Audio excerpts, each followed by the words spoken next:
There's the chat.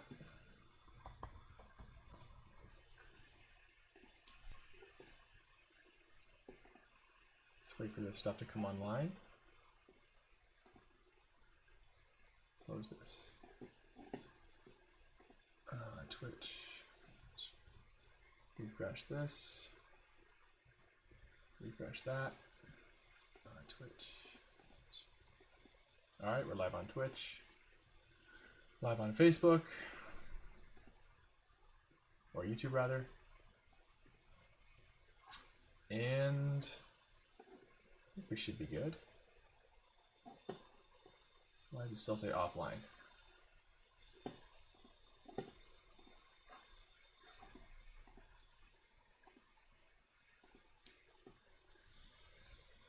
Let's just refresh this. Oh, okay, there we go. All right, so let's pick up where we left off from this morning. Had a nice run, had some lunch, hung out with the family, and now for more code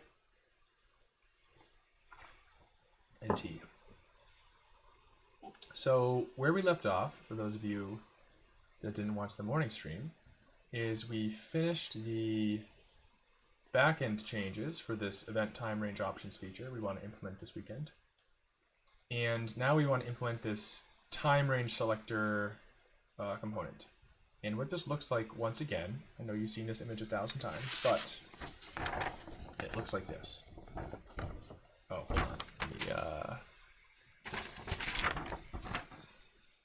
So it's a very simple grid with the dates, the times for each date, and then avatars for who's available for those times. And then we want to allow users to add more time ranges to the pod and also sort the columns and filter the table by clicking on the avatars to see who's available on what times. So pretty straightforward. The good news is most of this we're going to get for free from a beautiful open source component I found. And so that's awesome. Open source for the win. The open source component is React Big Calendar. So let's take a look. Let's get started. Let's jump into some code. Where are we? So again, what we're trying to do here is implement this time range selector component, and users should be able to add new time range options, and the users should be allowed to select from these grid of options like I showed you, and everyone who's invited or a member of the pod can see this grid with all the avatars and the availability, and yeah, that's that. And then I guess I have some tasks here for refactoring the event form, for reading and writing the time options. Yep, and then we want to fix this like invalid date issue on the event card. And then the feature should be good to go. So we get the front end running, let's get the back end running. Oops. Start the back end. Where are we going to start with this? So we need to look at the pure component for the pod card. Default size limit is 3. So what is this? What's going on here? So this is where we're rendering this pod card, which shows you like the limit of the pod, the people who are inside of it, the dating option, the state of the pod. So now we want to render basically this inside of here, this grid of time range options. So we want to implement a new component and then embed it inside of this pod card. So the new component, let's close these files, don't need these anymore. In fact, we have to create a new one. And we're going to do that in the storybook, the pure components repo called MUI Treasury. So we're going to come in here, and we're going to go into, I believe it's under themes. No, not theme, I'm sorry. Brands, lib, and here. So we're going to add a new component in lib, and we're going to call this to make it look like it belongs in our app. So let's Let's see, is there something similar we can just copy to get started quickly? Yeah, we're gonna want to have something like this. Okay. So we're gonna want pretty much all of this stuff. We're not gonna need the, actually, no, we might need all of this. So let's do this. And it's gonna be called P time range selector. And that's going to, I think it's going to take in the time range options, but we'll see. Oops. Oh, VS Code froze. Oh my gosh, what's going on with the CPU? OBS. OBS seems to be spiking. Let's wait a minute. Let's play some music while we're waiting. Do we have anyone watching? No, we're going to YouTube. Okay. Yeah, it's kind of a weird time to stream, I guess. It's 6:30 on a Sunday. Well, whatever. Oops. P time range selector. So we're just going to return... Oh, what happened there? We're going to return a... Actually, you know what we should just start with? We should just start with the example that's most like what we want, this here. So big calendar. Let's grab this, add it to our project.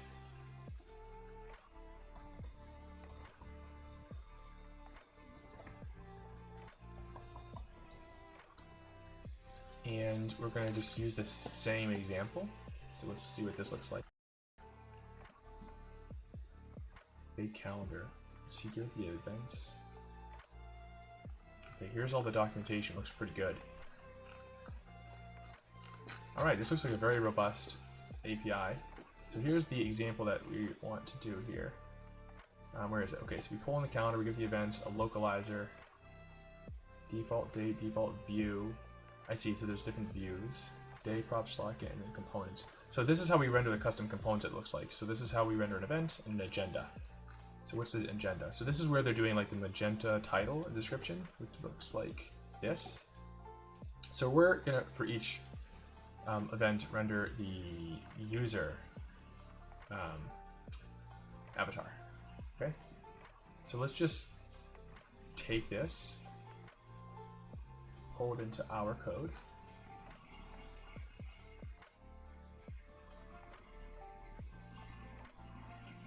All right, and then we're gonna return the same thing, this whole thing here.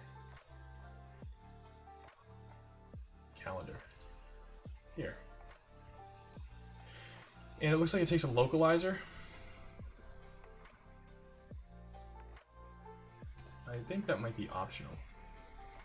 Let's just, let's leave it out for now. Okay. Export default.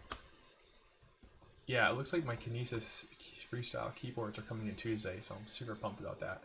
So maybe the next time I stream, I'll actually be able to type, which will be awesome. So event and event agenda. I see what they're doing here. Let's just lift this for now. We'll tweak it to our liking in a minute. And let's see, views. So what are the types of views? I guess besides agenda. So this is the agenda view. Well, it's probably just in the docs. Localizer is required actually. It's interesting. So what is localizer? Is there a default one?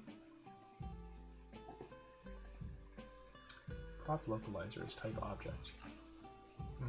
Oh, I see. Big calendar. Oh, moment localizer. So they're using moment to do the string. I see.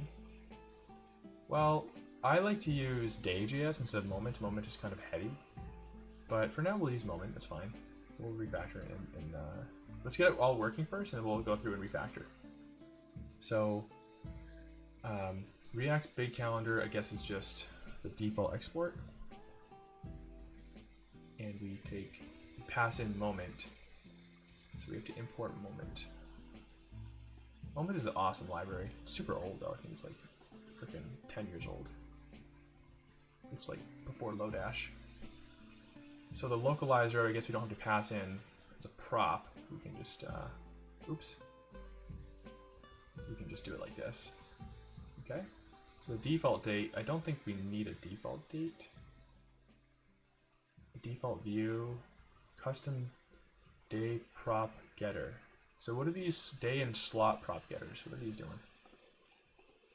Day prop getter. Optionally provide a function that returns an object of class name or a style props to be applied to the day background. Oh, so these are just like customizing the CSS.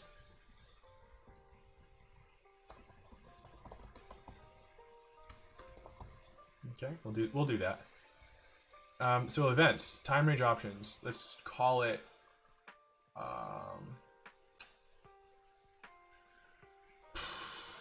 So I wonder if we're going to have to format the time range options to events. What is events actually? What's the shape of events? I assume it's just like an array of start and end times.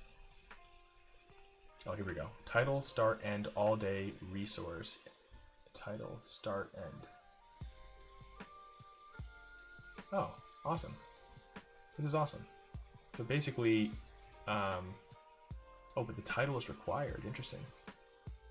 So,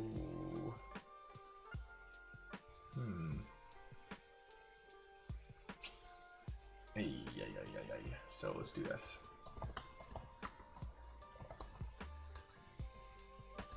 Time range options. We're just gonna map it to what they want. So they want something that has a option, and then they want title. We'll just call it like test event. That's fine. I think that's it. Just a title, start and end, all day. That's interesting. All day.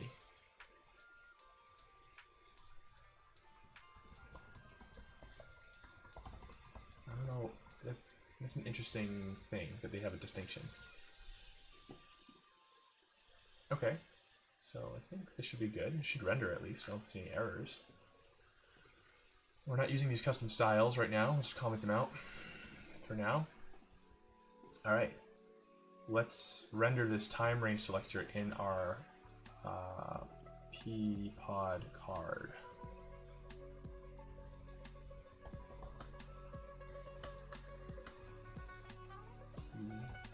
Time range selector.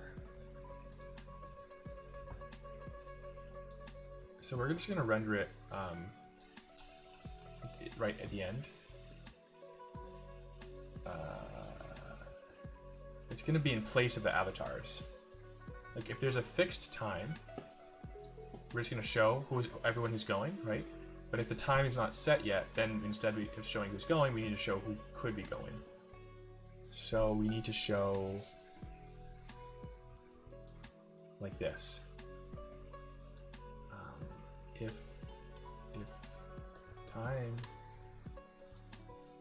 time range options, then we're going to render the p time range selector and pass in the time range options. Time range options. Otherwise, we're going to render these what we already had. Okay. This is now a prop on the pod, right? Just we added this in this morning. Okay. Okay. So I think that should work. Let's see if we have any errors. React Big Calendar does not contain a default export. Oh, it doesn't? So what's this all about? I thought they had a example where they were importing a default. React Big Calendar does not have a default export. So maybe these are API docs are out of date, and they export the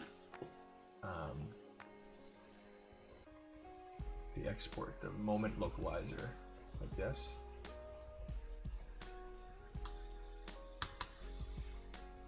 Oops.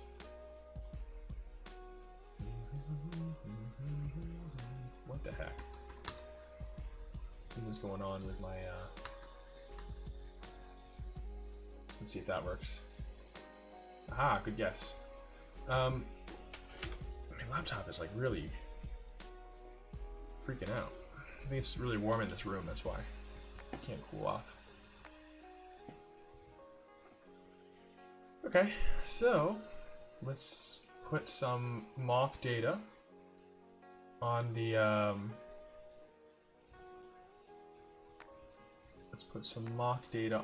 pod. So let's just do it right here in line. Okay. Time range options. Start. Or actually, no. It's this. It's time range. Oh. Okay, I see. So I have to do it like this.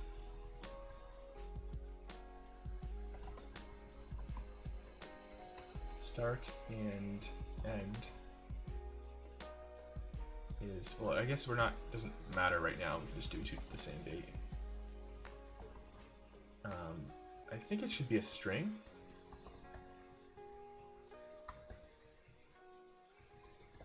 Like that.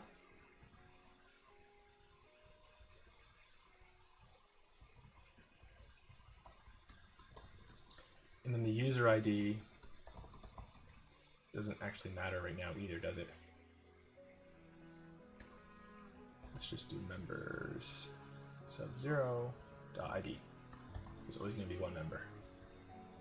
Put a comma there. So this is our mock data for time range options. Assuming we have that, we're gonna do the. I like to do the presentation first using mock data, and then worry about actually inserting the data. It makes an easier dev cycle. You can do it either way though, it doesn't actually matter, I guess.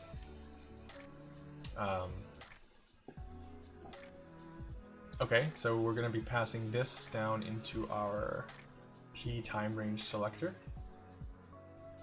Okay. And let's just see if that works. I think I have to refresh. I think I lost my hot reloading because my Mac went to sleep. Sometimes it loses the iNotify events on the file system. You have to restart the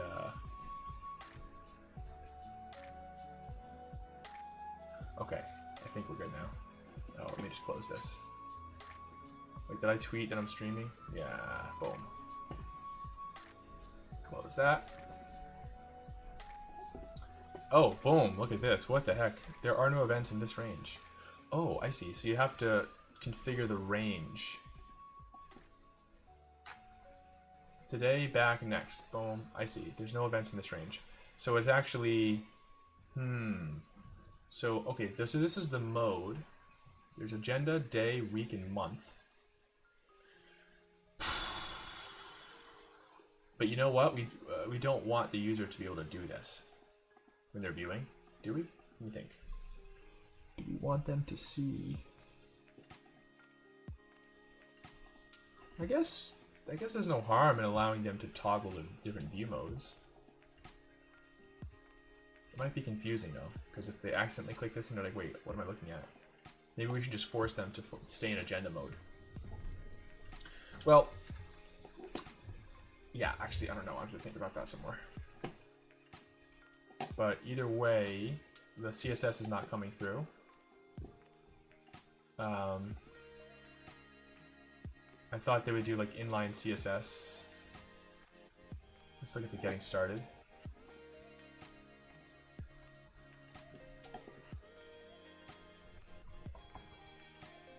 Styles can be found at libcss reactivate calendar.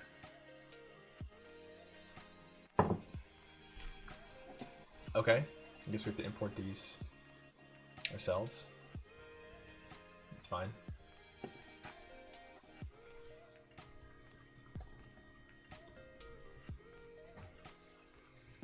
Let's see if that gives us our styles.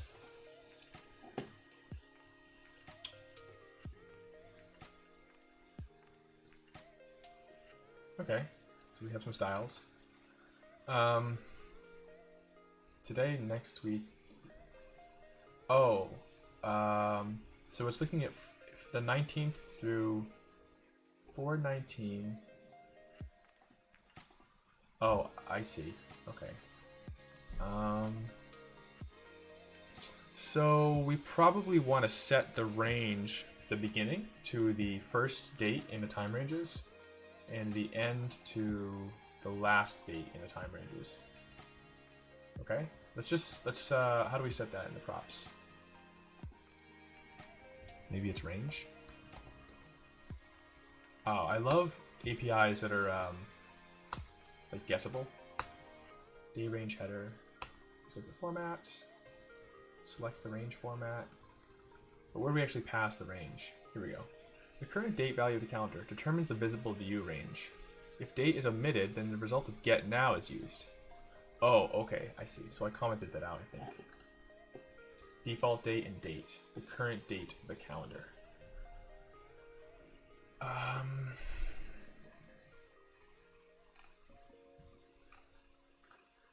see.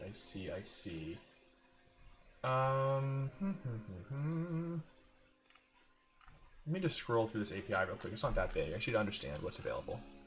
So localizer, we understand. Element props, yep. Events. Resource accessor. Get now, on navigate, on view, on drill down.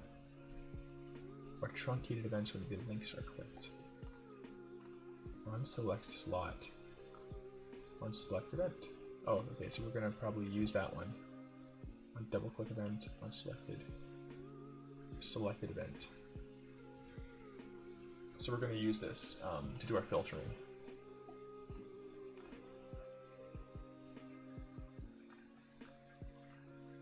Long press. Time slots. The number of slots per section. Okay, wow, this is a really great component. Whoever wrote this, great job. It's very configurable.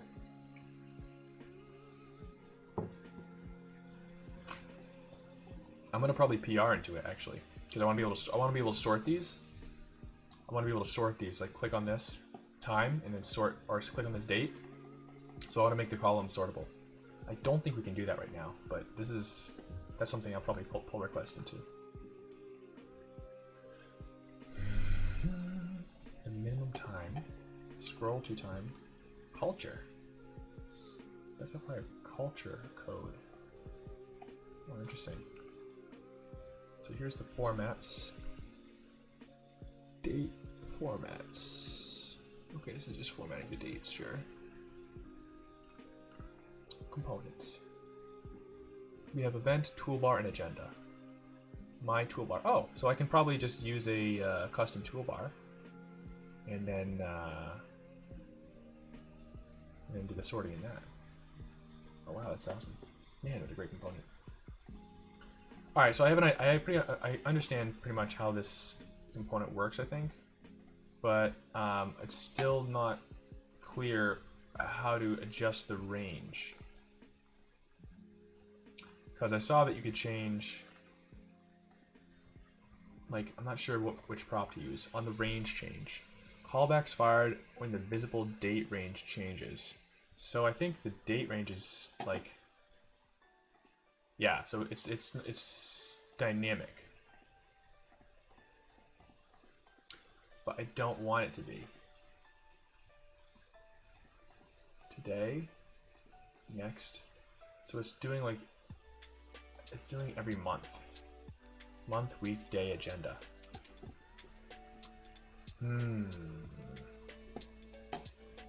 Well, I have a question. Is the toolbar this thing? Or is it the, yeah, it must be, it must be. Let's look at the actual code. I feel like it'd be easier than reading the docs. Well, first of all, it's importing these events that we're seeing. What does that look like? So events. So they have this ID, title, all day, start, and end. Okay, all right. Cool. Here's the demos. Custom header. My other message, my custom header takes a label. Oh, okay, so yeah, we can customize it. We can give it my custom header, and it's going to change those buttons we just saw. Very good. Man, what a great component. Custom view. Time slots.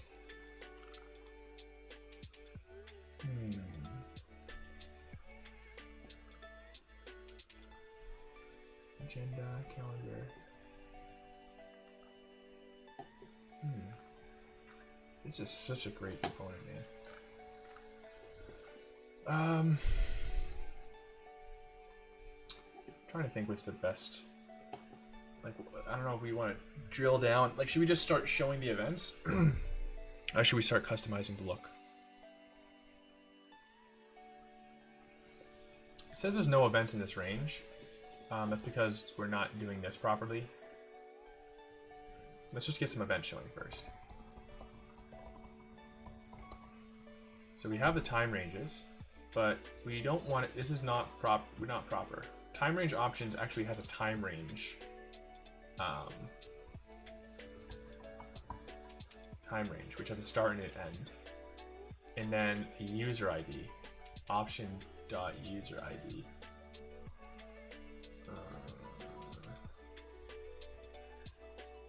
User ID.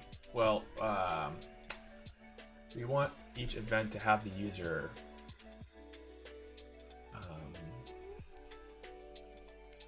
avatar, not just the ID. So the mapping is going to happen outside this component, where we map the user's image to the ID. So let's just spread the option.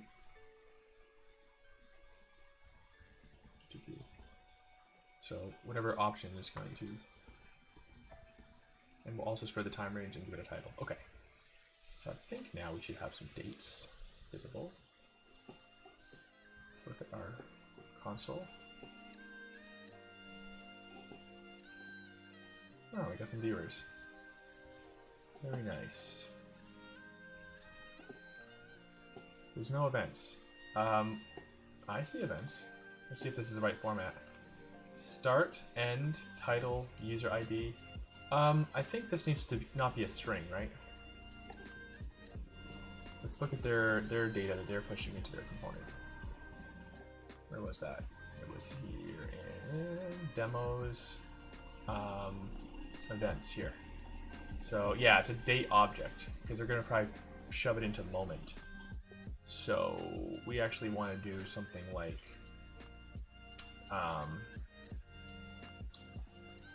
we're going to want to, for now, do this. Oops.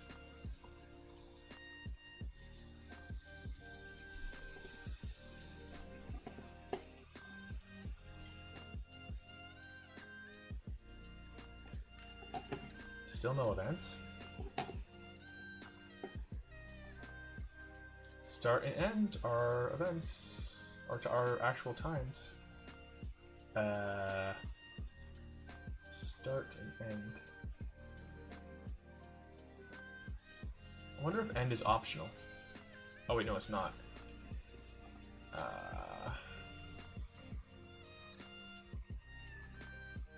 Maybe it's doing validation, where it realizes they're start and end at the same time, so it doesn't show it.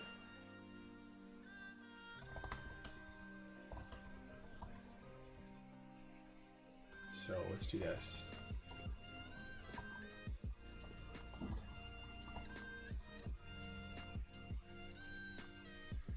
I'm going to push the end date forward 1 day. Let's see if that makes a difference. Hmm. Hmm. Hmm. Okay, so they are doing some validation. Great. That's really good. We're doing that in the back end, but it's great to know it's already happening on the front end as well. All right, so very good. So we have our date, the times for that date, and then the test event is the name of the title. Oh, interesting. I see. So they have these little these arrows indicating that the event goes through Sunday through Monday. I don't know if I like that though. I don't know if I like that. Because if someone says like, okay, I'm available like Tuesday through Wednesday, then we're gonna see the one availability creating. We're gonna see one availability creating 2 rows, but it's the same avatar.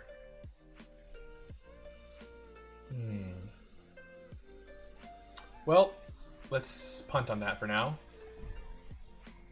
That's an interesting edge case to do. Handle multi-day time ranges. So let's do, instead of, let's do get hour. It's kind of cool we found that immediately. So get out, oh, is it get hours? I think it's get hours. Because it's get seconds. Yeah. Why didn't it not pick up that ESLint?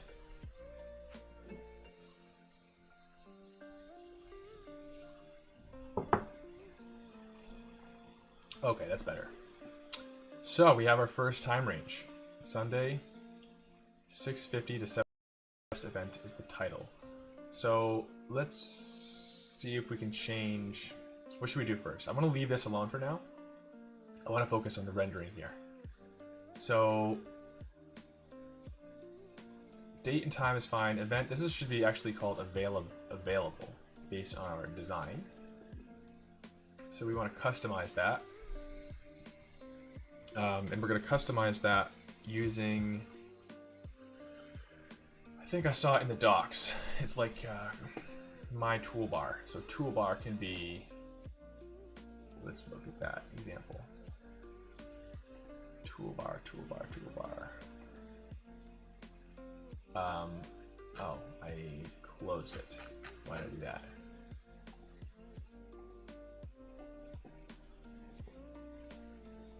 Toolbar. What is the toolbar? Let me just verify it. If it is what I think it is. Toolbar.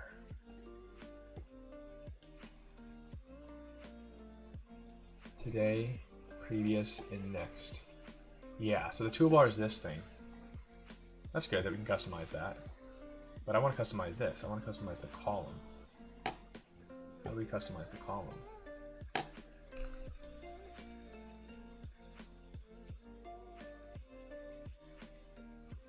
Oh, that happens probably in the event agenda. No, it does not happen in the event agenda. How do we customize the column? How do we customize the column name? Well, before we look into the code, let's just, I mean, this seems like a common thing.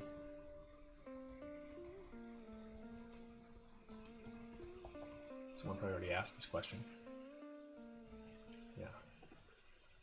There's a way to customize the time grid header.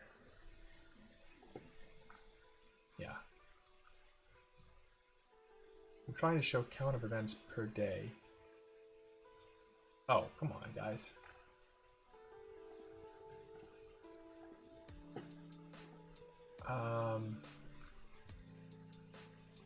Props.components.header should handle most header customizations. If you're looking for resource header customizations, that's just from last week, so next release. Props.components.header.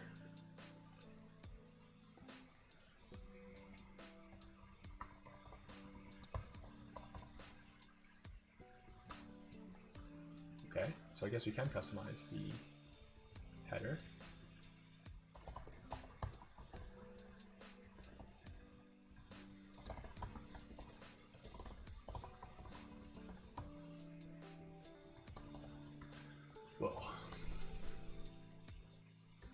guys.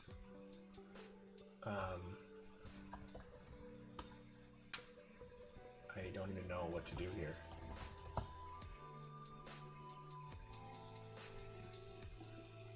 Let's see what props the header has. I think it probably has the names of the columns.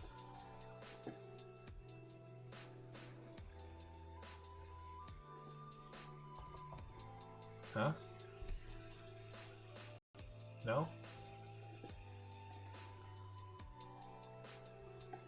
Oh boy. I don't think it's in the docs either. Props.components.header should handle most header customizations. Oh, guys.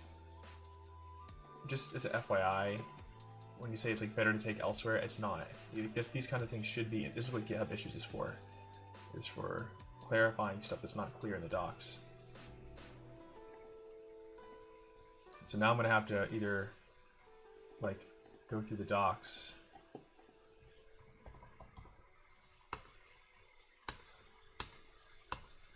Date range header format. Month header format.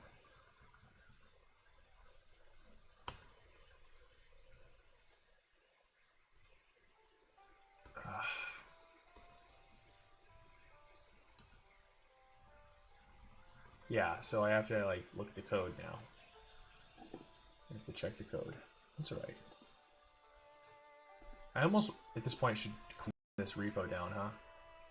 I feel like I'm gonna be like looking through a lot of the code. Well, let's see. Let's not do it yet. Okay, let's look at the index and see what components we can. What does their header look like? It just has a label and it just says span label. Wow, okay. That's it. So we can just do this.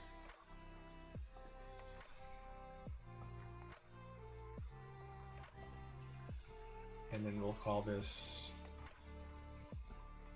available. But why wasn't this being called? You'd think this would work. Oh, maybe it's in the agenda. Yeah. I see. So you pass the components for the view mode. That makes sense. What? Nope. What's wrong? Oh man, I guess we have to go through the code. That's alright. That is okay. Where's the index? Source index.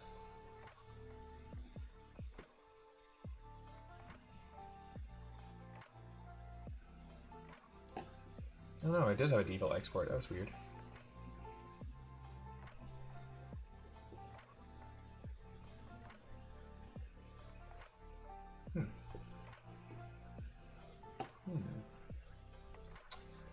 Well, where are we?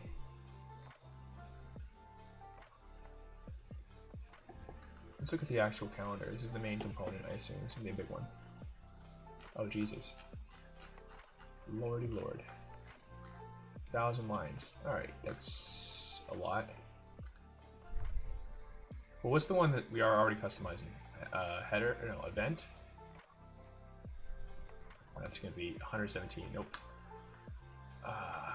Agenda? 22. Okay, that's better. An array of built-in view names. Oh, I see. They're auto-generating the docs from this JS doc style thing. Pretty neat. Aha! Agenda header format. Date range format.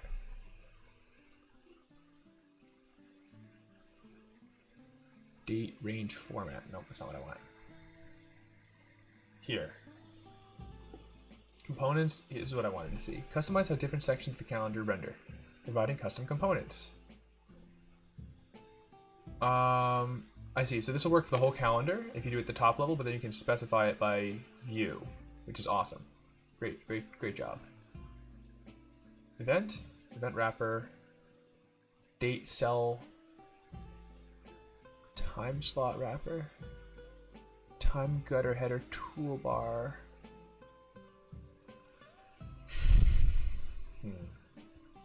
Shoot. don't think we can customize the header. Yeesh. Yeesh. Week header, day header, agenda, daytime event. Oy, ay, ay. I hope this is not hard-coded. Really? Alright, let's actually look at it.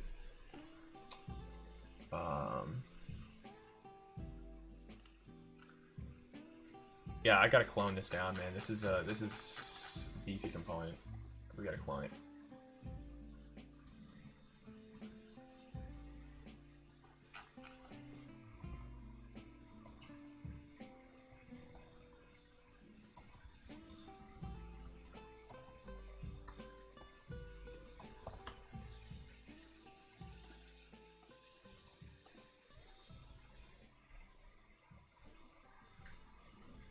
I'm not going to be clicking around on GitHub.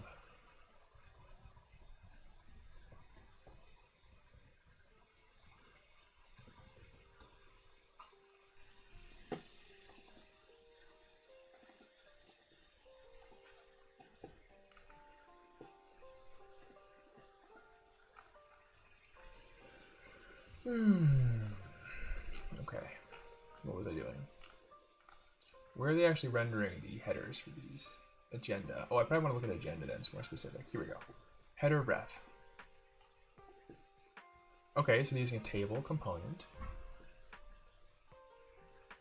Date column ref, time column ref, messages event. Table header, table header, table header. Messages event. Messages is a localizer. Oh, okay. So we can just use the localizer. This is good. Okay. How do we use the localizer?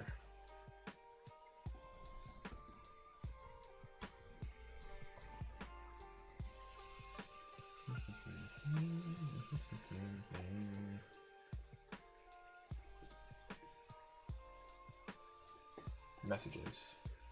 Merge with defaults.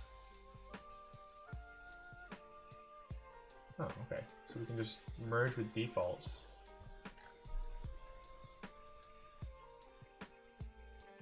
So we can just shove in our own messages. Okay. Interesting. Let me think about this. Is this like, should I be going down this rabbit hole right now? Now that I know we can change the column name, I should probably punt on it, huh? Yeah. I like to do sort of like breadth first search when implementing a new feature versus like drilling down on one little tiny thing. Like let's get the thing working and then we'll start modifying, make it look the way we want. Okay. So let's context switch back out of this. So let's do to do render custom column names.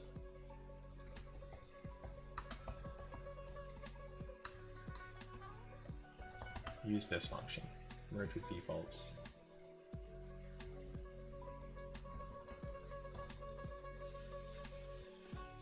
Oh, actually, this is going to be in the pure component. Okay, so let's just forget about that for now. We know we can do it in the interest of time. So we want to render the user avatar here. Okay. So should we do that first, or should we render the radio, the selection buttons under here?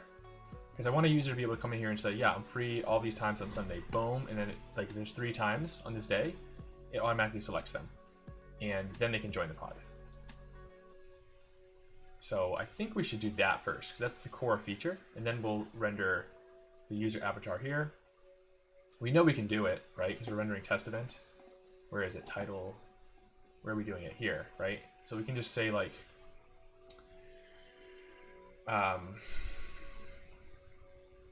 we can just do, instead of title, be like to do user avatar. That's where it's going to go. We don't need this description for the event. And then the event, all right, that seems good. We can get rid of this custom header thing. This is not relevant.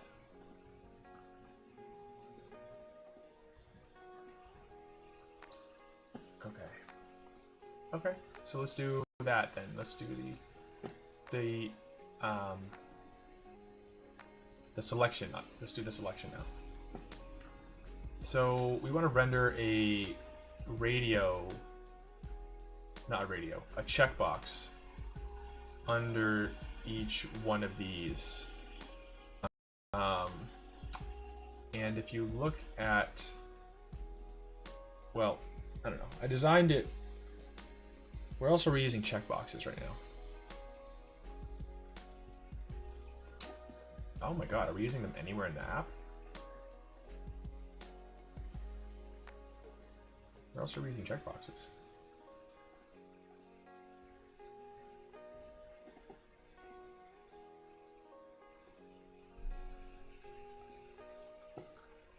These are all radios. Wow, yeah, that's interesting. I think that's a good sign. I think the fact that there's no checkboxes and there's only radios means that we're doing a lot of the cognitive lift. We're forcing the user to choose between enums, essentially, which means that we're making it easier. Because when you have checkboxes, we have all these like combinatorial possible states, which is hard to manage. But in this case, it's fine. What do I want it to look like though? I don't just want to render a checkbox. I want it to have like a little. I want it to look like this, like a little pill with a checkbox, and it says available right underneath here. And you can click on it and it shows checked. So let's see. You know what we can do? We can run the.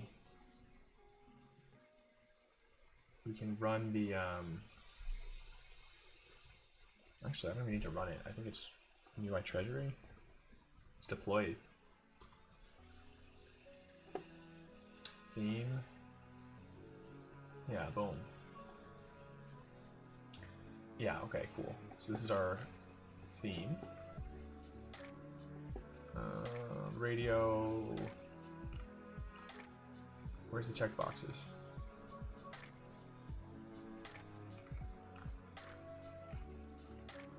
Where the heck are the checkboxes? Huh? P radio, P group, P confirmation, P. Oh, it's so funny. We're not even using checkboxes at all in the app. That's so interesting. Where is the material UI docs?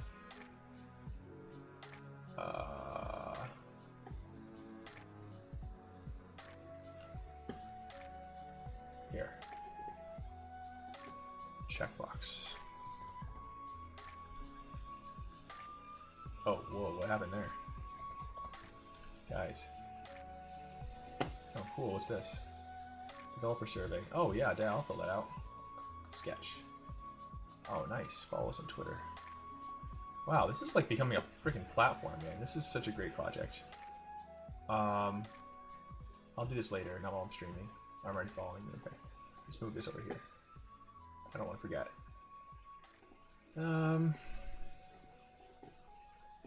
Okay. So basic checkboxes. We want like this, but I want a little border around it, so it's easier to see. Do they have an example like that? Do I have to make it? You know what I'm saying? Like I want to. Should I do that? Am I being like? Am I overthinking it? Like if I had a little nice drop shadow around this checkbox, would that make sense? Would it be easier to see that it's selected? Well, whatever. We can just use it as is for now, and then customize it later. I don't want to get in the weeds here with the CSS. Let's just get this thing working. So checkbox, we import the checkbox. We want an uncontrolled checkbox. Actually, do we want uncontrolled?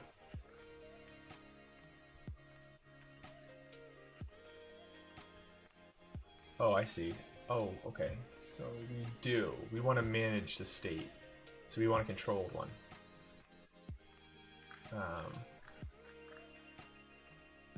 I see. Secondary. This one. We want something like this. Form control. Form control label. The label is secondary. The control is a checkbox. Yeah, we want to render this. So we want to render this. Render checkbox. Oops. And then is checked. On click, on change.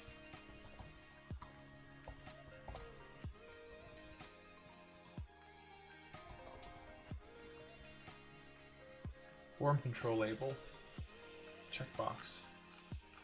Form control label and checkbox. This is like by far the best UI component library I've ever used. Not just for React, like this is how you should do it. It's like the documentation is inline. You see what it looks like in different variations, and you can toggle not only JavaScript but TypeScript. You can just copy the code and edit it in a sandbox. Like this is as good as it gets. Like my hat's off to you guys in Material UI. Seriously. Phenomenal. And like the whole argument that like, oh, you know, should you use Material UI? You don't want to look like Google. You don't have to look. You can customize this to look like literally anything you want. You can just check the premium themes. I'm just gonna take a minute to like actually pitch this. Where's custom themes? Discover more, store. Like look how you can skin this to look like however the hell you want, like nothing like Google. And you basically creating your own. It's really just like a design language framework that's the defaulted to Material design language. That's the way I look at it. Like look at they just cloned the Firebase. It's oh my gosh, it's awesome. Okay, that's enough of that. Let's see if we can render the checkbox. Is checked. And then handle change is now on change. I like just to name it on change. I know some people like to name it handle.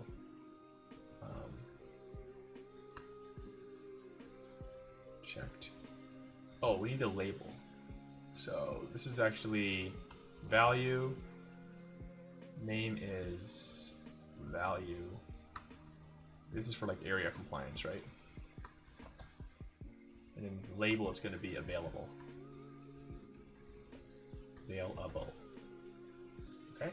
And we're going to render this checkbox in this time and date row. So where's that happening?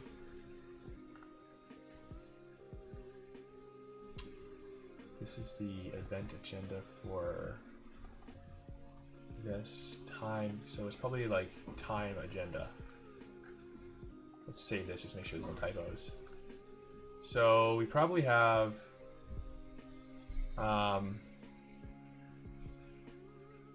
let's just look at the docs. Let me close these. Let's just look at the docs. Here. Event agenda.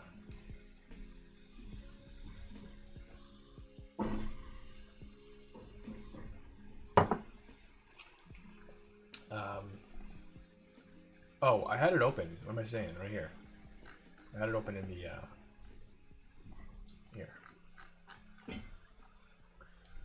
My agenda, event, time, and date. Okay, so it's just event, time, and date. Doi.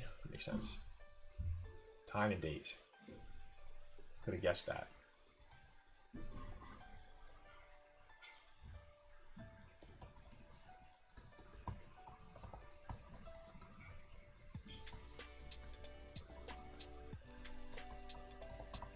how you know it's a great API, and you can just guess it. All right, and this is going to take a time. It probably takes like start and end, right? Or a formatted string.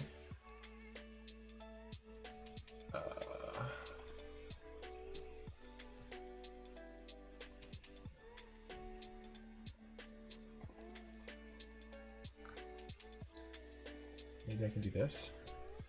No. Yeah, let's just log it. It's probably faster than scouring the docs.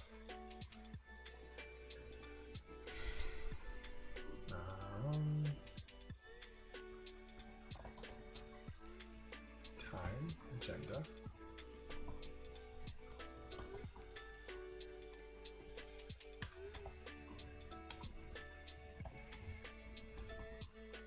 Should we guess it? Why not?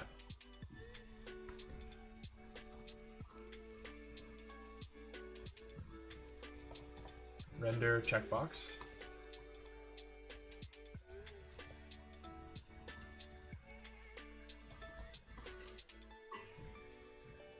Alright, we're getting ahead of ourselves. We should just like look at what this is before we start coding against it. What are we getting from props here? What are we getting?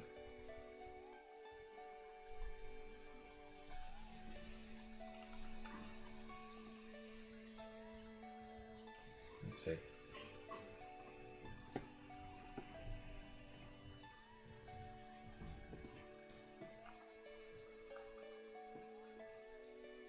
Oh. What's going on?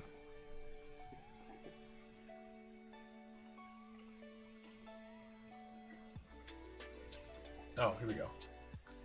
We're getting event, day, and label. Okay. I can work with that.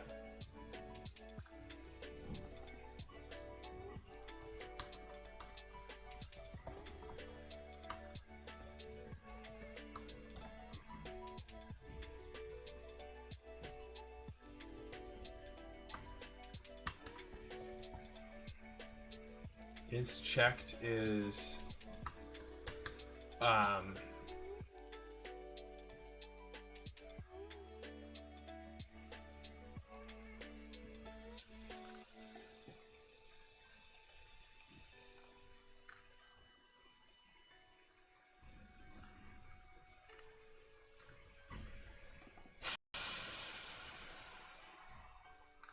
if time range options day. It's interesting they have the day in there. So I want to see if this time range is inside time range options. The time range. Then it's checked.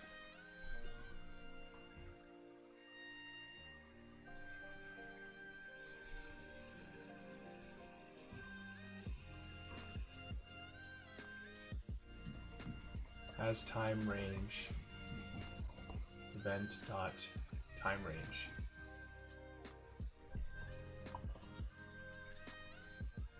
And as time range has to be passed in. Oh, wait a minute. Maybe I should just move this inside the closure.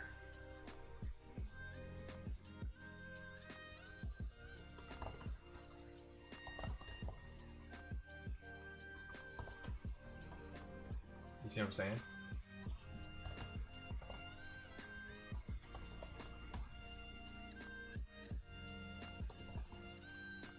Like,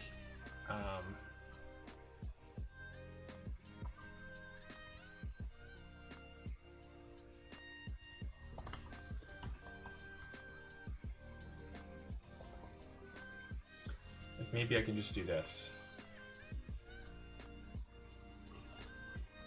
Ah, jeez.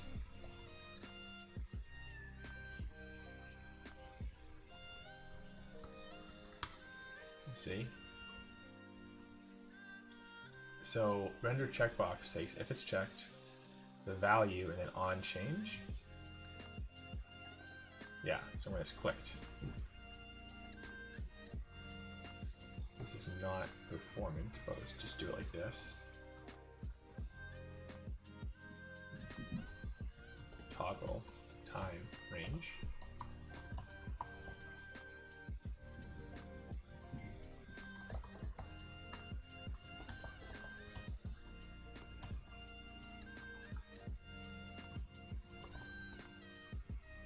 It's not going to do anything right now. Okay, so hopefully you followed what I just tried to do there.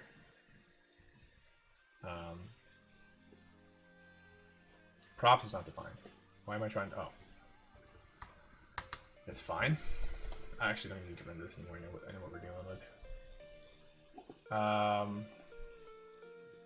That shirt. Oh yeah, thanks, yeah. Got a nice floral shirt today.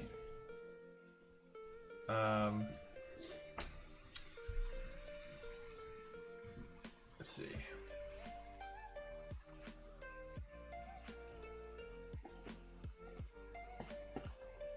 Wow, look at that. Boom. So when I click it, what happens? Time range KK is not defined. Well, that's great. See, sometimes I type faster than VS Code can handle. That's the problem. Okay? So toggle is just going to remove this time range from the time range options. So the time range selector is also going to have an on change, right? And we're going to call this on change.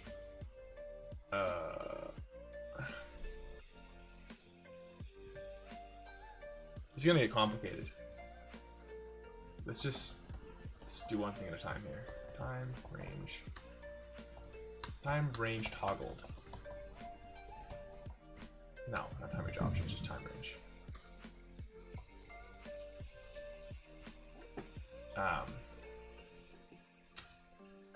So we want to time range toggle start and end.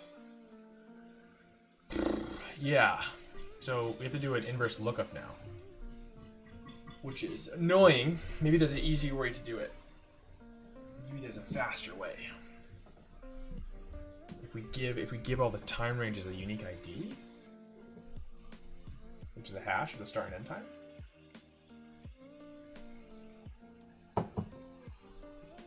All right, let me think about that for a second. Let's add it to the date now.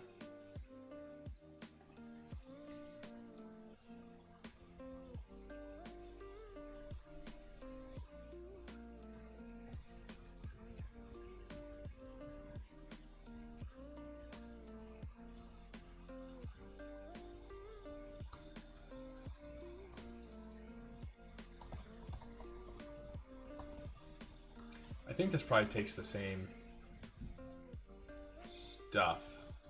Let's just verify that though. I think we definitely have label. And then we also have, let's just take label. An event. That's all we need. We don't actually need the day. I don't know why they're giving us the day. Oh, maybe if it's like a full day. Let's just leave it for now. So date agenda is now our date agenda. And we're going to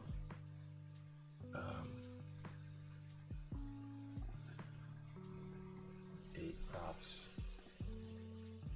We're going to do this. Let's see what that does. We should get a little checkbox in here.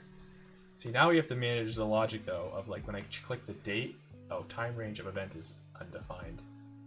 Oh, I guess it doesn't pass the props that I thought it passed. It has just the day. Just the day and the label. It doesn't have the event. Oh, okay. So we do need the day.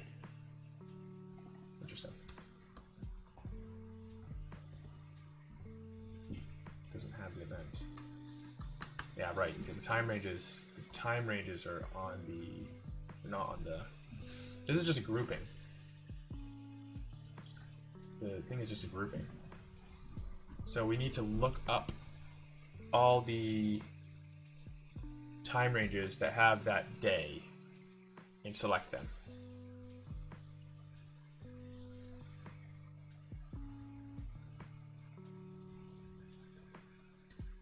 Toggle day.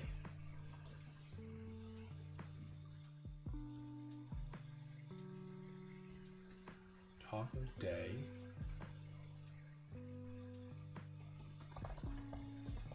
This is like a little app, you know what I'm saying? It's a little app here. Toggle day. So we want to find all the time ranges that have that day and set them to true or false depending on what the value is of this. Oh, shoot. This is not time range anymore. This is day. Has is checked is has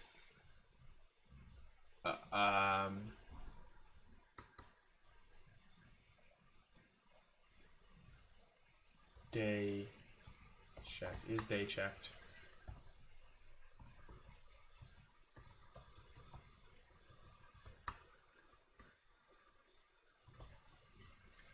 The value is the day. On change, we toggle the day. Is day checked? Is day checked? This has the day. We're going to return false. No. Oh, we spelled function. It's like the first time ever. Where did my music go?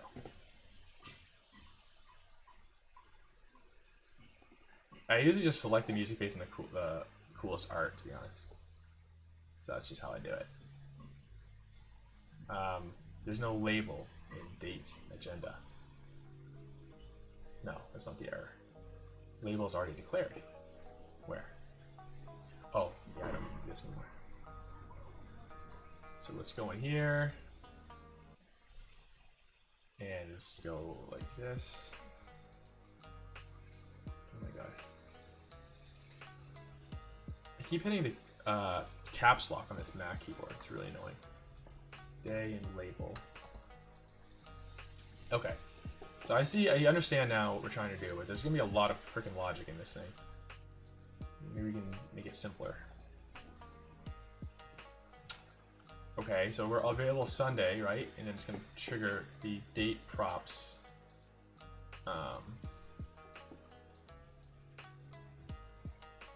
Toggle day. Oh, why didn't toggle day? Oh, because it didn't change. On change.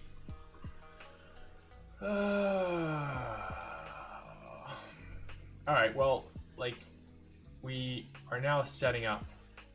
Oh, look at this, is not good. It's not stretching. Oh, it's because we're using inline. We should use a block element like a div. Let's just fix that. It's going to bug me. Where are we doing it? Where are we doing it? Event, agenda. Here.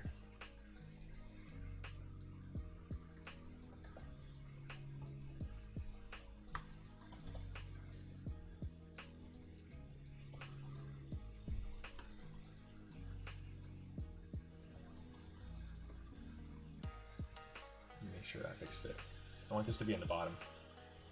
It should be stacked. And it should be floated left. Not centered. Eesh. Well, actually, maybe centered is better.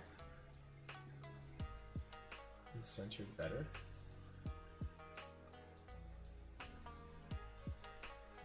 Whatever. We'll worry about CSS in the polish pass. Let's just get this thing working. Okay. What the heck was I doing? I got distracted with that. That was going to bug me. Oh, right, okay. So let's start with being able to toggle this and add the range. And then this should be pretty simple because it can just reuse that logic. Because these are just grouped by day.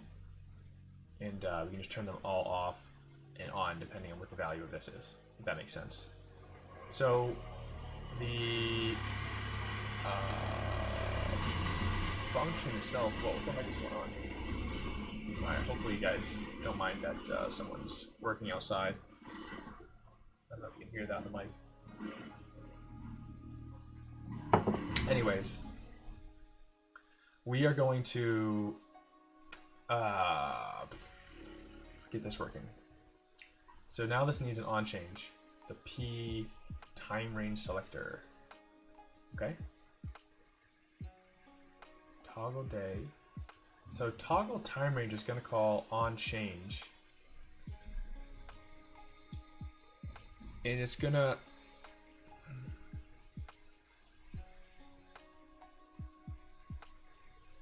I understand what I want to do. I'm trying to think what the best way of doing it is. So we want to be able to like add and remove a time range to the time range options that were passed to us really quickly and easily. So maybe we can just take the start and the end time, because those are strings, concat them and use that as an ID. And then that ID can be the key in an object, and the value can be a Boolean, true or false. And that will determine, so then whenever we toggle it, we just set the value true or false, and we have something that parses that object, takes the keys,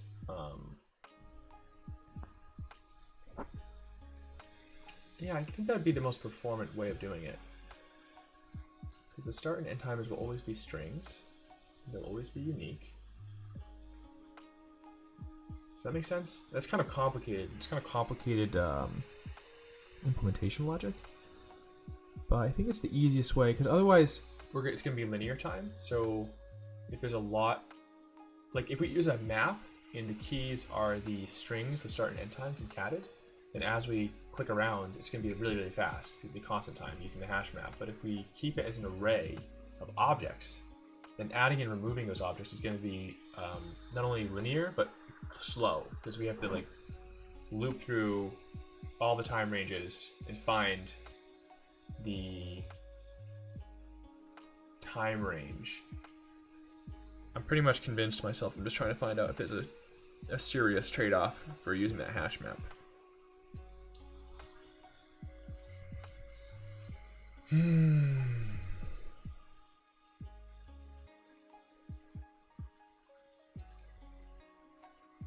don't think so. I think we should be fine doing it that way. I think it should be okay.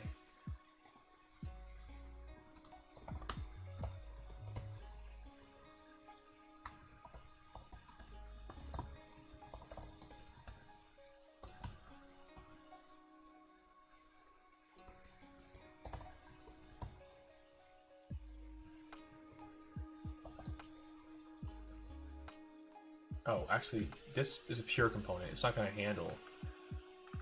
This is gonna be a prop. The smart component is going to handle this. So this is going to be like this. Okay. So whenever the time range options changes, whoever's using this pure component is going to do something about it. This is not our business to do any logic in here. We just make stuff look pretty. Here's the props. Boom. It's not a required func. Ah. Come on.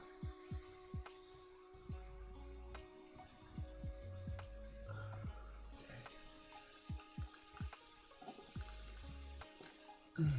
Let's see. Does that make sense? Yeah, it makes sense. On change.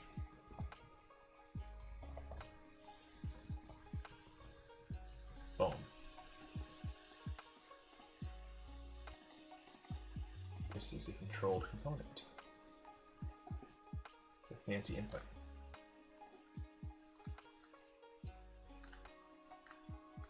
Okay.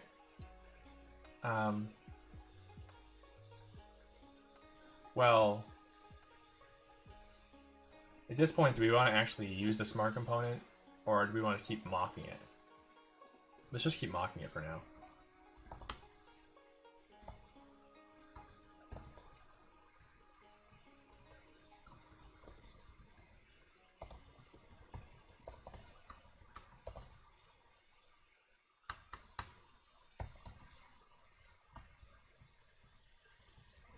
like I don't want to get into the smart component because that's what's going to hook up this pure component to GraphQL. But we have to write the custom hooks. We have to do like there's a lot of stuff we have to do, and we'll do that later once the pure components stop working.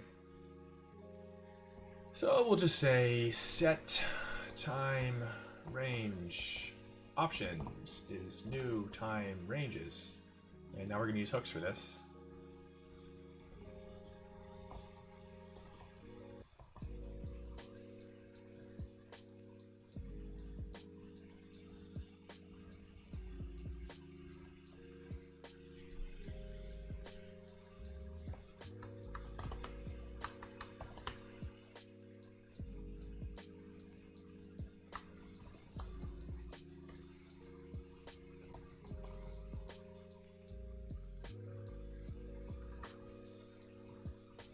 And we'll just go in here and remove that for now. Add it back later. So,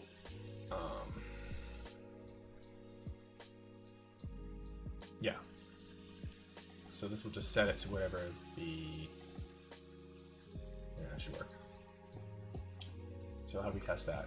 Let's test it. So again, my theory is that we can use a hash map to store the currently selected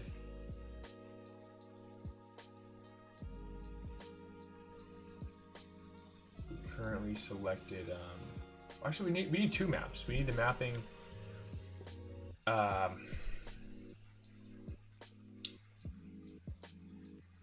we need to map the day to the time range. So maybe we can actually use the key.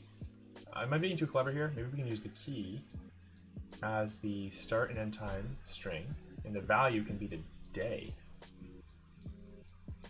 You see what that gets us? Because then we can do like an object.values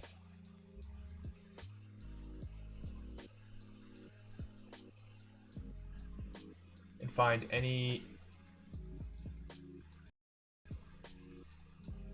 No, it doesn't. I'm being too clever. Those are two different maps. I was trying to merge those concepts. I'm at the point now where when I catch myself being too clever, I'm like, stop, simplify. Okay, we're getting somewhere. We're almost through the first leg of this thing. Hooking it up to a smart component is trivial. This is actually the tricky part, all this logic. So let's create that map.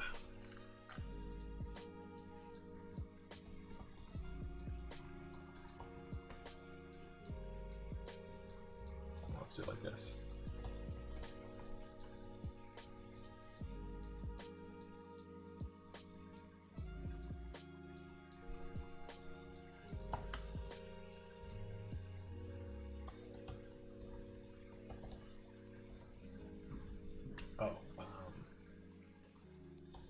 Time range map, set time range map is equal to new state. So whenever the time range options changes, we want to set this time range map.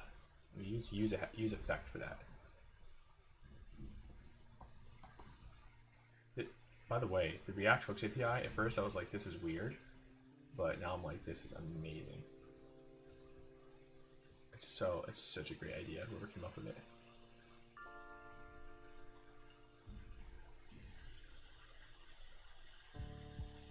I like to put all my use effects right before the return, where is it my co-style. I like to say on, and then whatever the prop is, like on time range options changed. We give it the prop time range options, and then I have a separate function, time range options changed. Okay, and then this is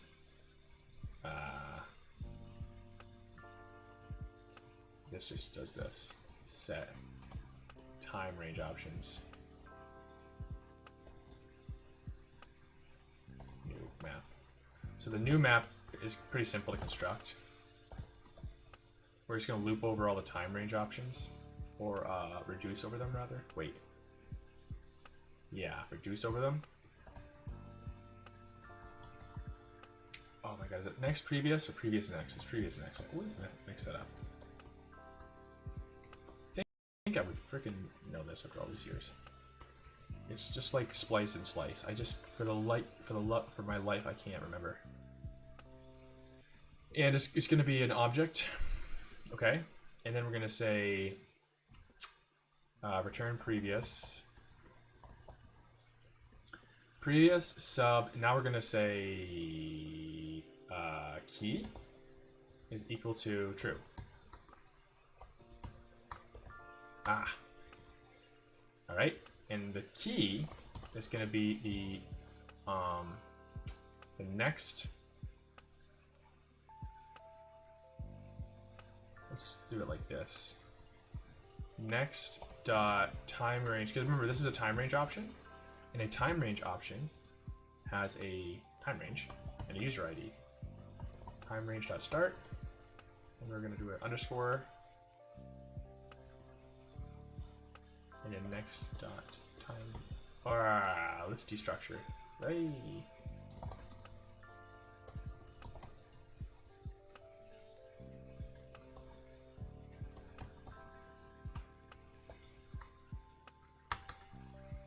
Easier to read, protect the eyes. All right, you see what I'm doing here? Boom. On time range options change, we construct a new map and we set it. So this is going to get called whenever the time range options gets changed, and then when we toggle, we're going to also change this map. Because now when we toggle, where is it? Toggle time range, we have the start and end time. So we can just say key is equal to start. Oh, I forgot to put this thing. End. Good lord.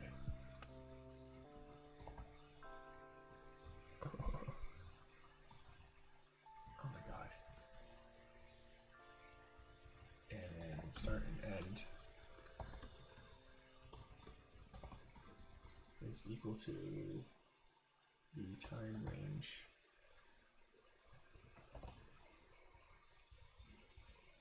And then we're going to say set time range map to time range map. And then the new key is the time range map sub key, but not. So we're toggling that just that one time range. See what I'm saying? You see what I'm saying? I think it should work.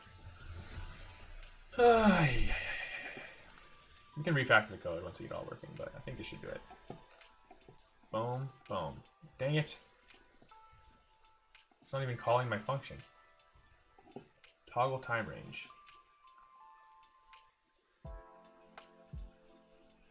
Is checked, has time range. Oh, I hard coded this, didn't I? Has time range. Yeah, that's my bad.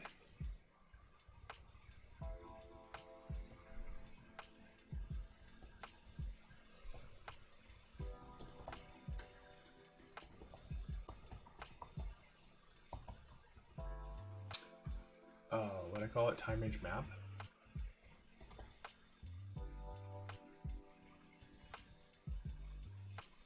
I guess we could just cast it to a Boolean. Why not?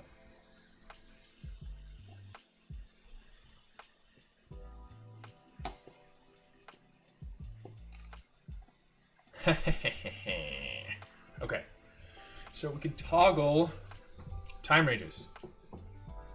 Let's do days.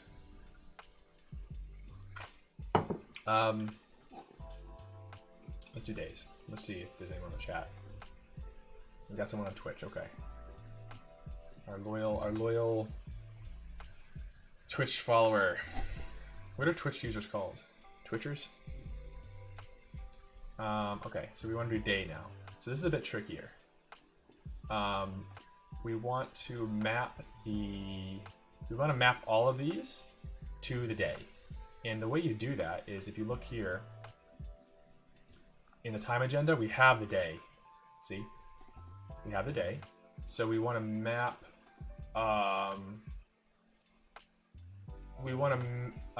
map the day to an array of time ranges.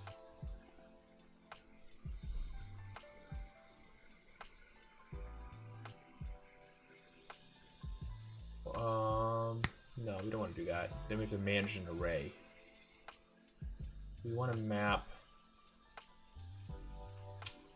I want to be able to say, given this day string, give me all the time ranges. And one way we can do that is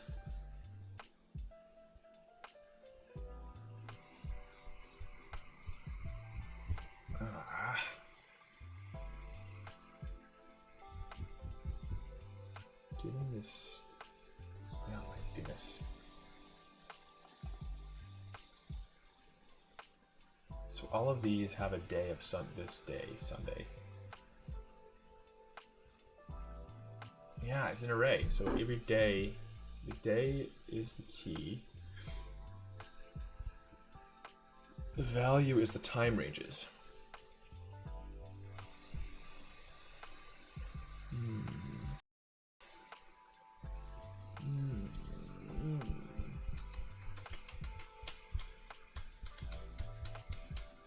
Sorry, I'm just trying to think of a better way of doing this than managing this array of time ranges keyed by day.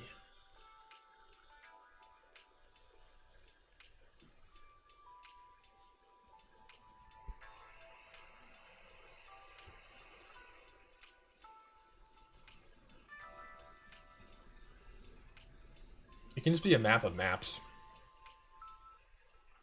Screw it. There's no need for an array. It can just be a map of maps. So we can just say, because time agenda is, so let's just like add it to, let's make another map.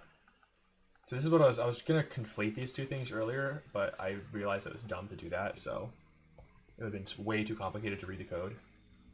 So this is not the time range map. This is the day map. Day map.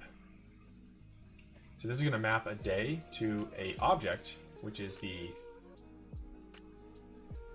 time range map.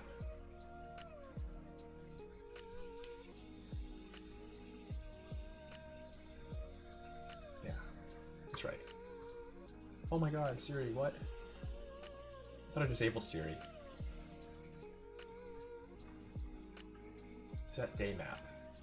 So when we're rendering these days, no, when we're rendering these, I want to do this. I want to say set day map. Day map. Hash maps are the shit. And then we're gonna do day. Is this a string? I thought this was an actual date time. You might have to stringify it. But this is gonna be an array of. This is so messed up.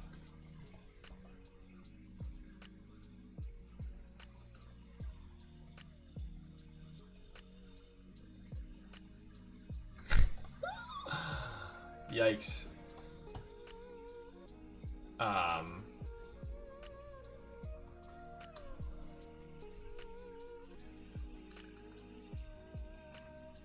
Highest time range. Jesus.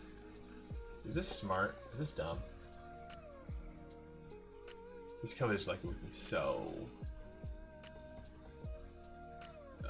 unreadable. You see what I'm trying to do though? I want to make it like really fast to just act like give me all the time ranges for this day. So if we have a map of the day, and then the key, and then the value is another map, which is basically the time range map, but only for that day.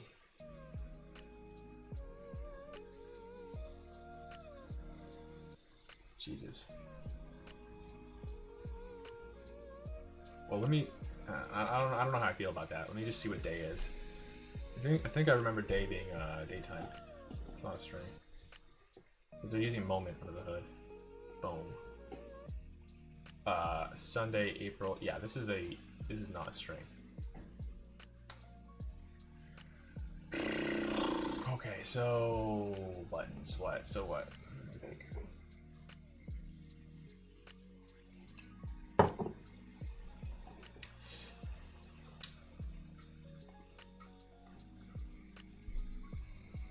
Is there a util function before I write this crap in the library I can use?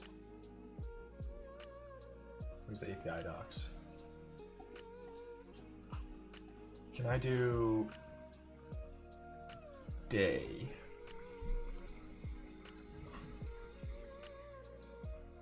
The event should be considered an all-day event. Get now. Use. Drill down view. Step day use. Day prop getter. No, show multi-day times. Oh, this is what I was seeing earlier. I should make a note of this. Oh shit.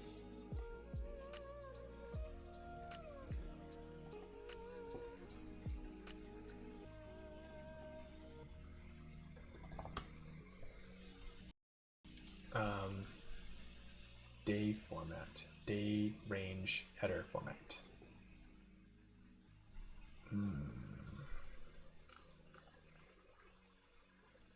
Yeah, I don't think. Yeah, there's not. Okay, I have to manage this myself. Give me all the time ranges by this day. So the day map. Yeah, I guess we just have to do this, man. I don't like this at all.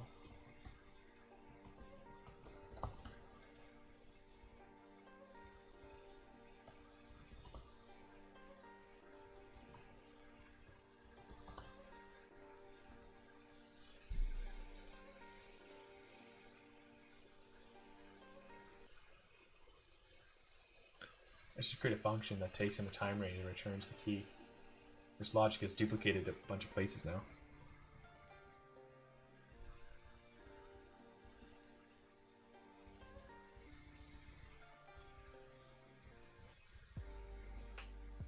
Well, I think this will work.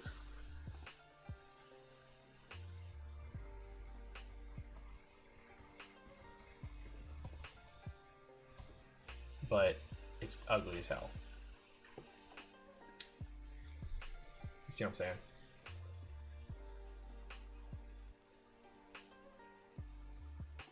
Is day checked. So basically now what we have to do is check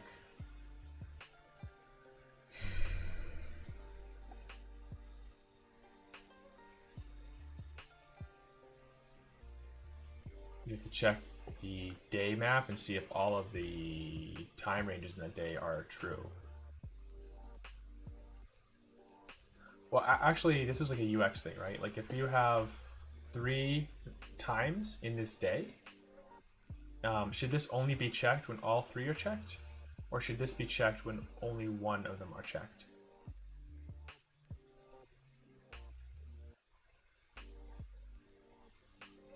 I think with the latter, what I just said is true.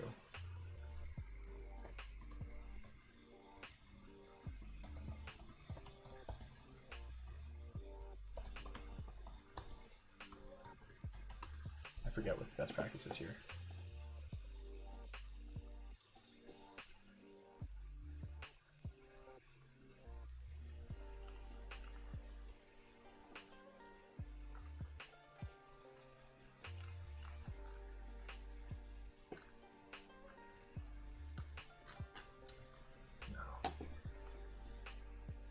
It's like a file. It's like a file viewer, right?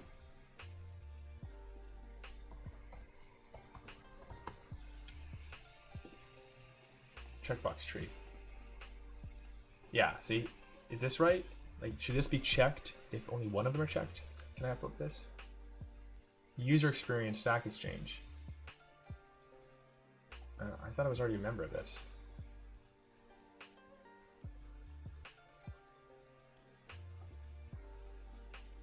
wait, what Google account am I logged into? Oh, it's because I'm in my other Google account. Read this later.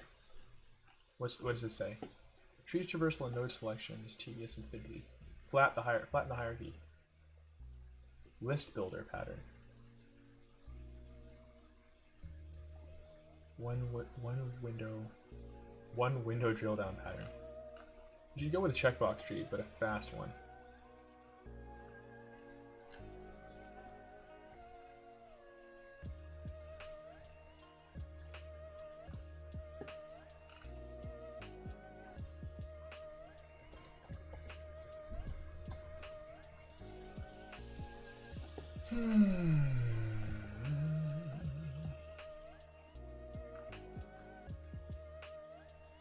Fitts law.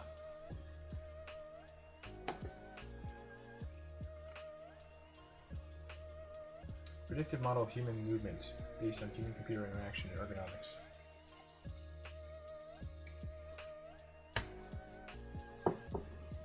Oh, wow. The scientific law predicts that the time required to move to a target area is a function of the ratio between the distance to the target and the width of the target. That makes sense. Oh, yeah, duh. This law has been shown to apply under many conditions. Oh, wow.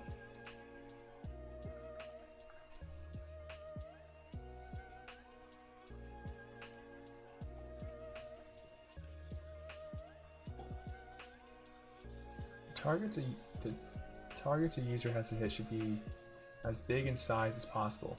Yeah, of course. That's why like Twitter and Facebook and all these other companies are switching their UI to be like chips instead of buttons. I guess they learned about Fitts law. Layouts should group functions that are commonly used with each. Yeah, of course. This is kind of common sense. Yeah, this is very common sense. This is a D-pad. Okay, never mind. Thought I was learning something new. Yeah, okay, here we go. So what if I do this? Ah, okay. So, yeah, it should be checked if oh, but you know what? Oh, that's right. There's this like, there's a secondary state which says like they're all checked or one of them is checked. See how it's a square and now it's a check? Do we have that?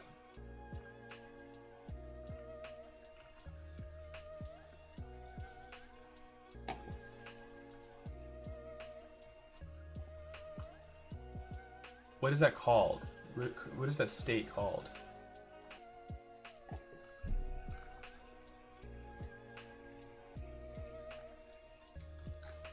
Yeah, this is the proper UX, I believe. Now we're getting into the weeds, man, but this is front end. This is what you gotta do. Combo box. No. Get fuel. Fuel UX, what's that? What is this? Bootstrap with additional JavaScript controls. Oh, it's a bootstrap framework. I think it's called like tertiary or something.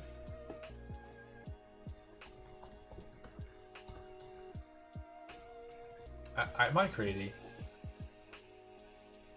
Tertiary. Ternary. It's like the triple state. It's checkbox states. 3-state. Indeterminate. That's what I'm looking for. Chris Coyer. The man. It was written last year. Indeterminate state for a checkbox. Do we have an indeterminate state?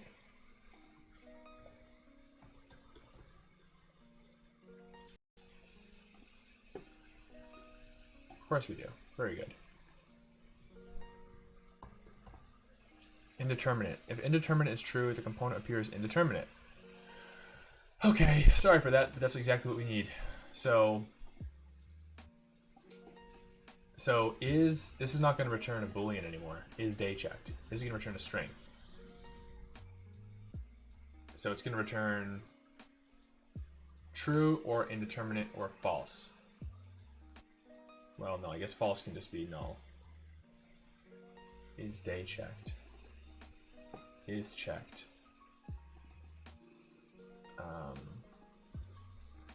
Is in the term, or see, now it's not a boolean.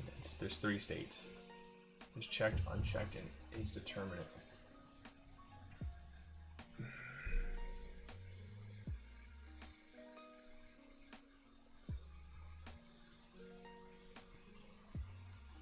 Sorry, let me just think for a minute.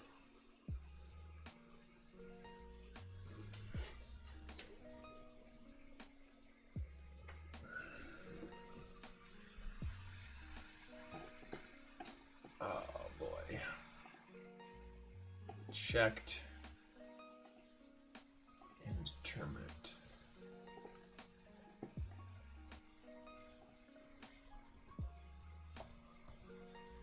This is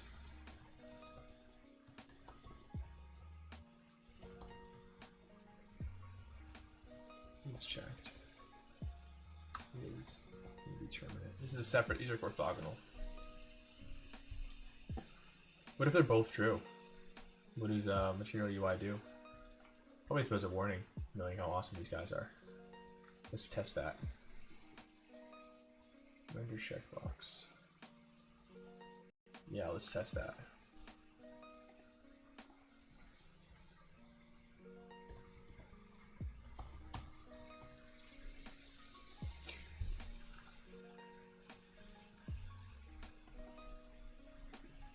Oh, this should return true. I think it's going to be checked and throw a warning.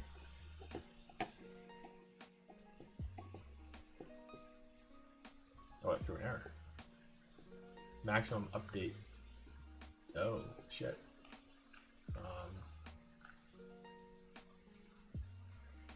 Okay. Oh, it's because we're... Okay, let's not do this then. Let's wait for this. I just want to see what this indeterminate thing does.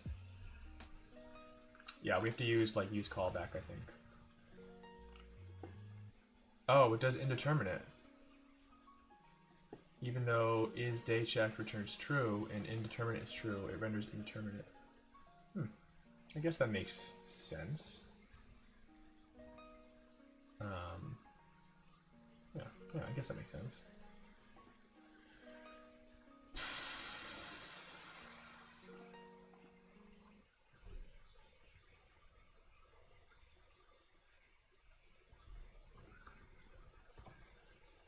Is day... Normally I wouldn't do it like this. Because we're using hash maps, it's fast. I would just have is day checked, return the state of the day, and then just use that to set these 2 values. But alas, we're not going to do that. Where's is day checked? So, we're gonna...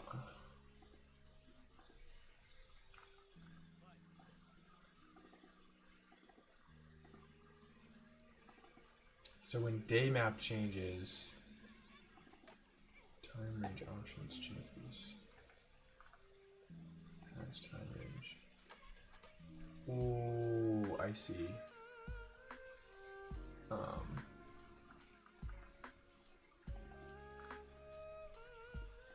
Okay.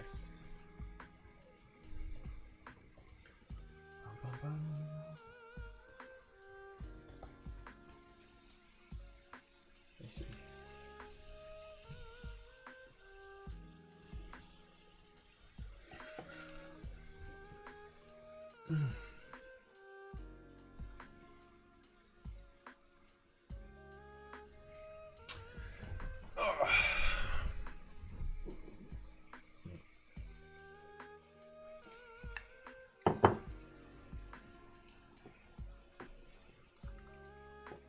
Is day checked? Is day indeterminate? So we want to set day map.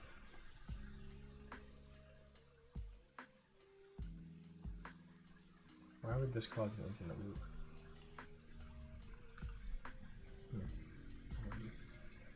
We're spreading the day map and then we're overriding the day key. And we're setting. So we're just toggling that one day to whatever the value is. Yeah, can't call set state and component looping.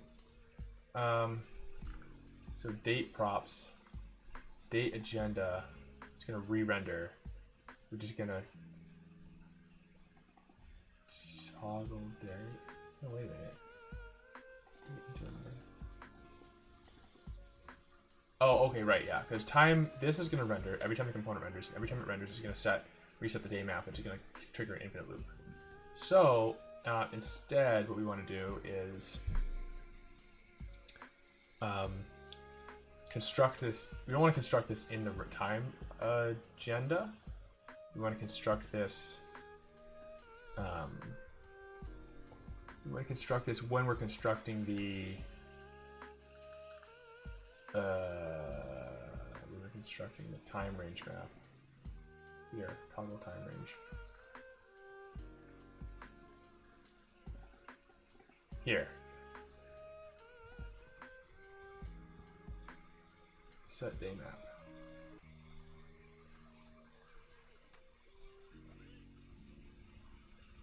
Has time range. Remap.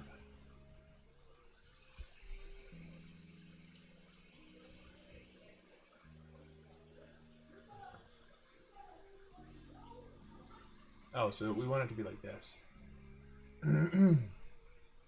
New map is going to be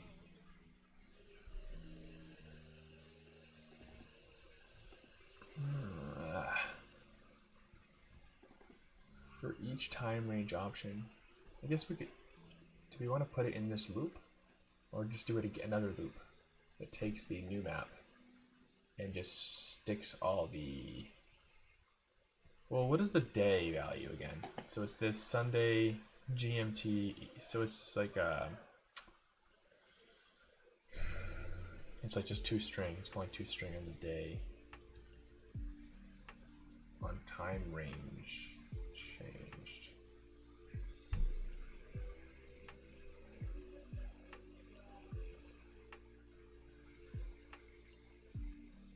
Time range options. On time range options changed, we say set time range map. And so, okay, so the day map reacts to the time range options map. On time range options, no, not time range options, on time range map changed. Map. This is like way more complicated than I was thinking about it when I started writing this.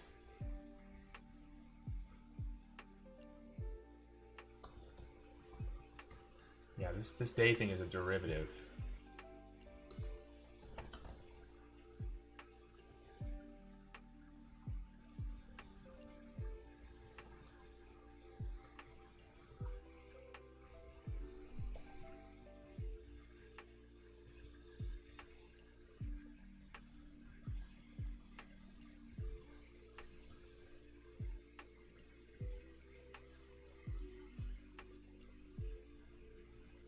I think it's fine to reduce over the or loop over the time ranges at this point.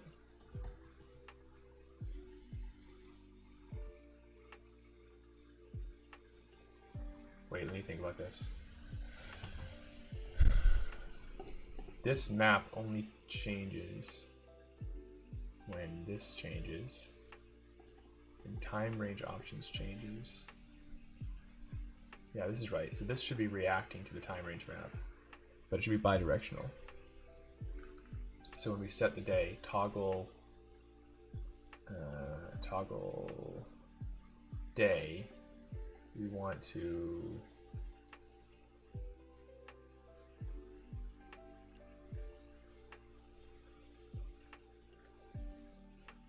There's got to be a simpler way of dealing with this. You see what I'm struggling with now? I have these two maps. I have the map of the time ranges, and I have the map of the day to those time ranges. There's probably a simpler way.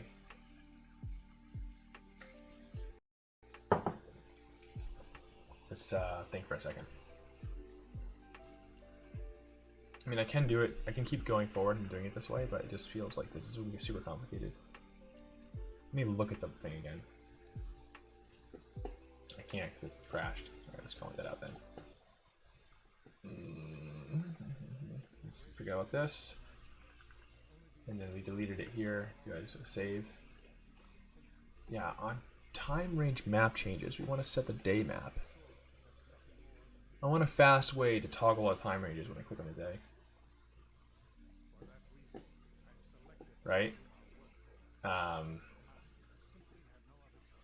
So when this toggles, the time range map changes, and so this should react. When I click this, I should be able to set all of these to true or false. Actually, how do they do it? What was the best practice again? So that makes it true, and that makes it false. So it's like a 3. So if it is indeterminate, then it goes to all true. And if it's true, then it goes to all false. Yeah, it makes sense. It's intuitive. Is that true here too? So all true, all false. Yeah, let's just keep that same UX. Okay. So when the time range map changes, we update our day map.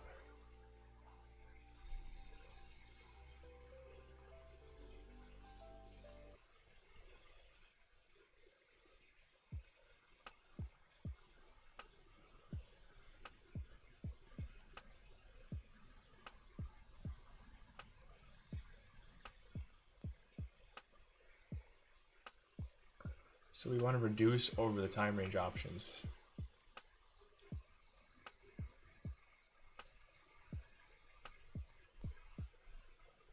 But in this case, time range doesn't have the day.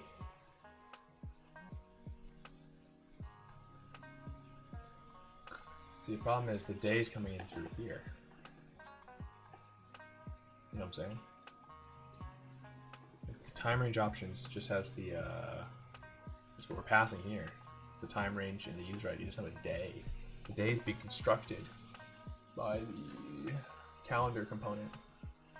So where can we hook into that? Where can we associate the day to the time range? I want to be able to like pass in a time range and get day. Like maybe they have a util function.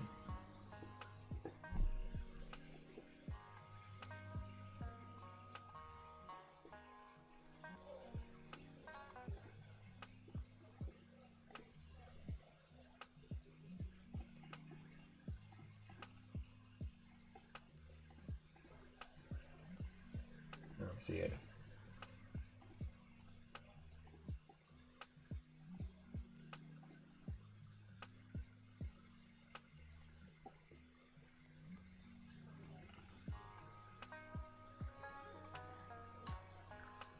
Get range.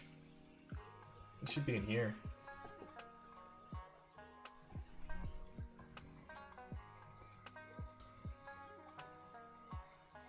Start day. Starts before day, starts after day. Yeah, so where are they calling this? That will show me how they're getting the day.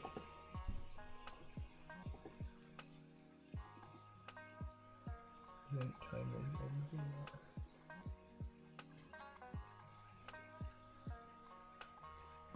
localizer label. Yep.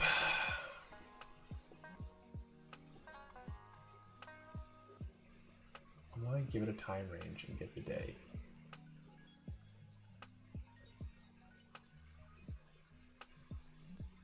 Starts before, starts after. Date and group. I could write this myself, but they're obviously using it. They're probably exporting it. So where would they be using it? They'd be using this in the agenda component. This one's not too bad. Here we go. Events, in range, start, sort the events, render day, range, map, this render day. So events, we filter by the day. Okay, so they're just basically filtering. But where are they actually putting the day? Here, we're getting the day being passed in range. Range has the day in the index. Range is coming from dates.range. Dates.range. So date and give me the day.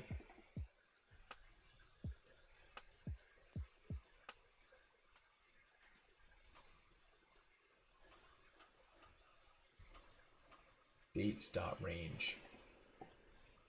Date and the end. The day. Dates.range. Utils.dates. Utils.dates. Range. Oh, interesting. Date arithmetic. Oh, I haven't heard of this one. Can I go to it? Date arithmetic. Where is it? Dependencies? Date arithmetic. Where's my thing? Why can't I shift click this?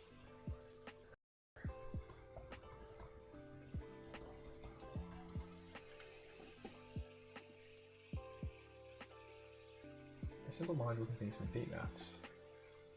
Real date objects, so it's not changeable.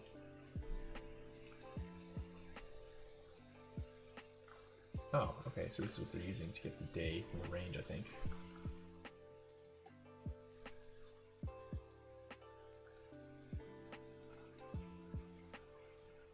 In range, day. Yeah, how do I get the day from the range though?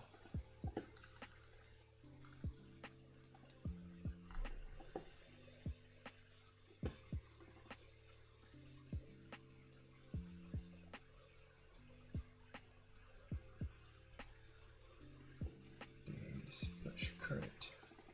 Well, date is less than end unit. Oh, I see what they're doing here. I don't want to do that though. Yeah. I don't want to add that complicated logic in here. I was hoping we're just exporting a util I could just use.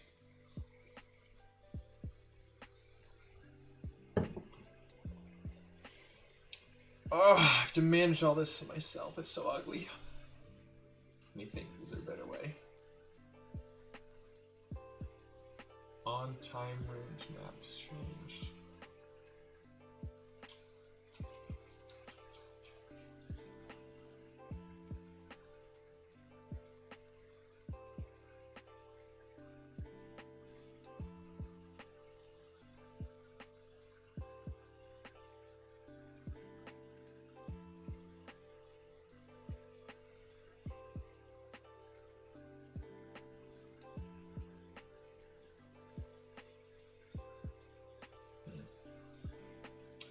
Time agenda.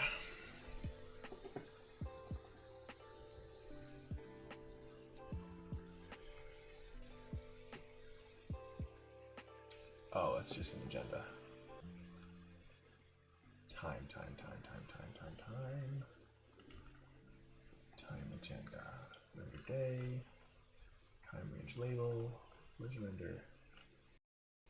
Range. Title. Render day. Day events. Day key.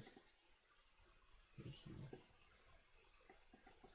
Render day range.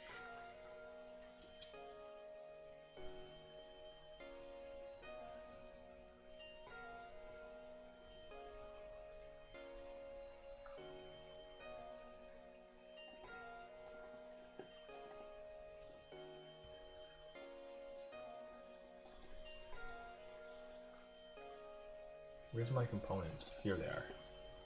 So I have event and I have date. Okay. And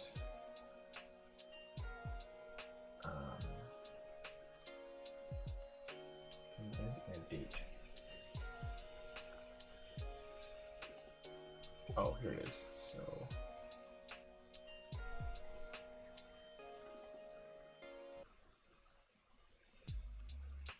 day.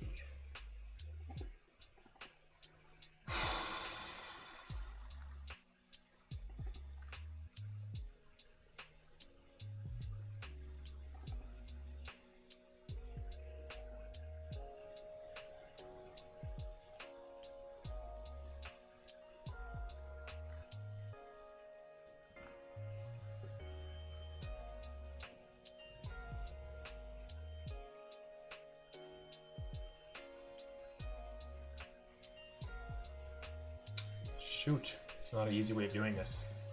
That's not really ugly based on the current API.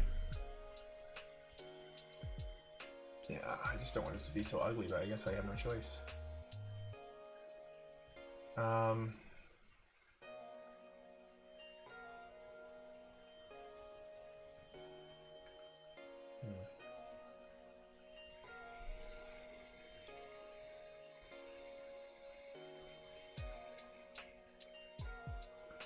I mean, the easy way of just getting the day is just taking the start time, right? The start time is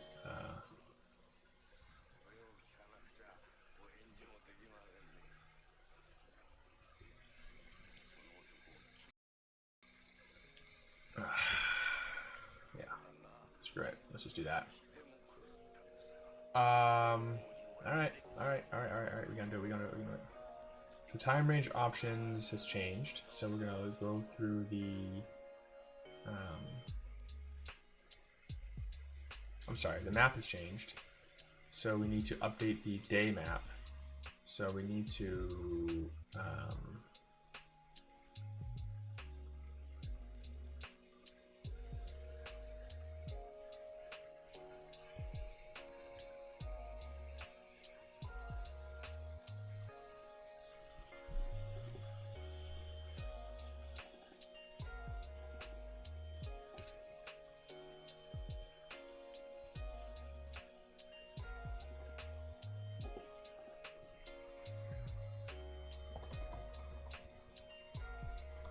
It's sort of the same thing. We're going to reduce over the...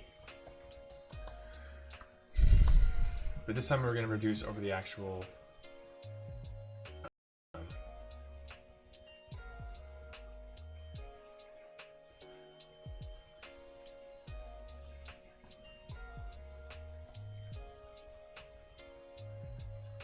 We're going to say set day map. Return. Set day map is going to be the new map. So we're going to reduce over the time range map that was generated from the time range options property. Okay, and to get the day, we're just going to take the if you construct the time range. So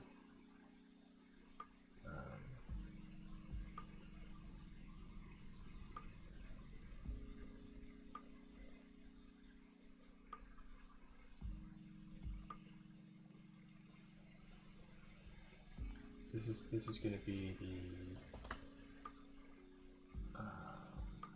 start the previous split by the underscore first one. Okay, that's the start time.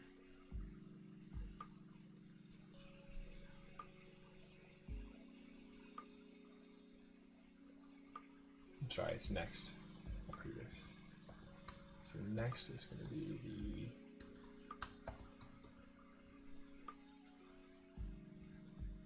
object dot keys. There's got to be like a better way of refactoring all this shit with Lodash time range map. So we're gonna get all the keys of the map, and then we're gonna take the key, split it, grab the first thing that's the start of the range, and then we're going to, we don't need this or this, we have the key. Key is next. Key is next. Then we're gonna get the day from that. So we're gonna say like, this is gonna be a new date. Oops. And we're going to get the day from this. And we need it in this format. What is this format? GMT? Eastern Daylight Time. I think it's just 2 string. I don't actually know what that format is. Console log start format.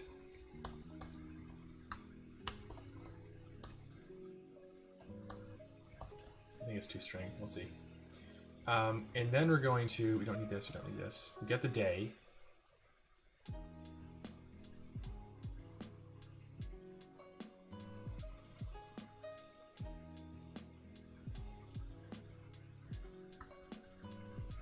I think day is just start. I'm sorry, day is start. I have to do something with start. So we get the day key, and then we store the day key for each of the time ranges. Oh, we do have to construct the actual time range. Let's just do that here. So let's do start is this. This is some gnarly logic.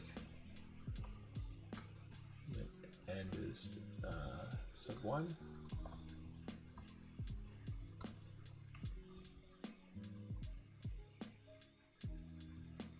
We're missing a thing here, I think.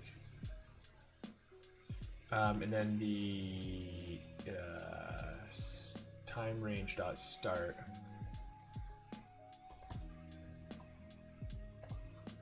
is a day.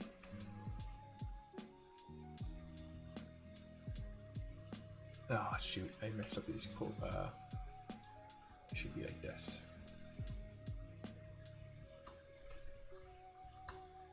Yeah, so we split, grab the first one, split, grab the second one, that's the start and end time of the time range. We have the time range, so we're gonna print that out.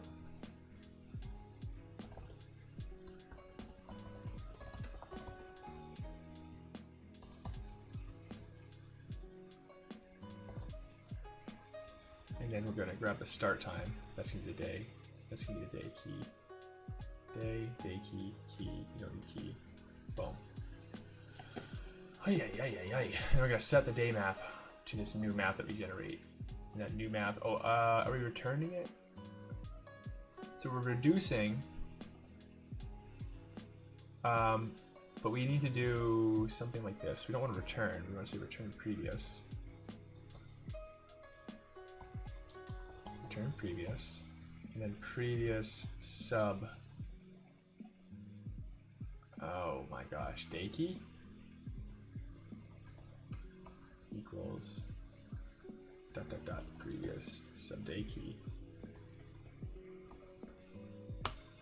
and then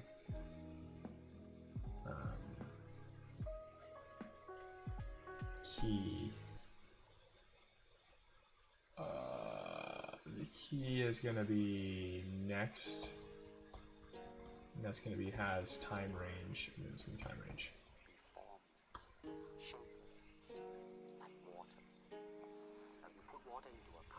Don't need this anymore. Oh, I'm missing a.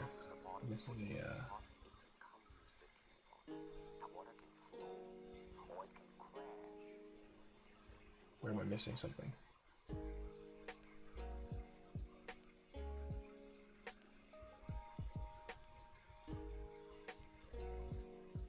Oh, I am, should be a comma.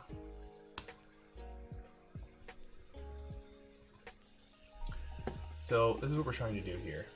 We're trying to get this new day map. All right, the day key is just going to be the day.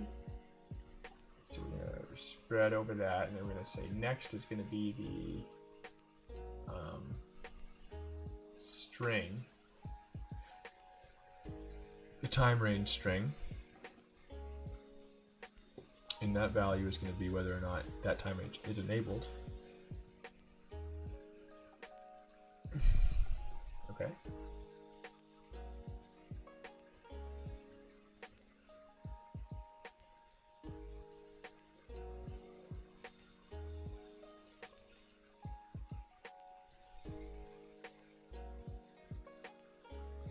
Oh, this just seems so complicated.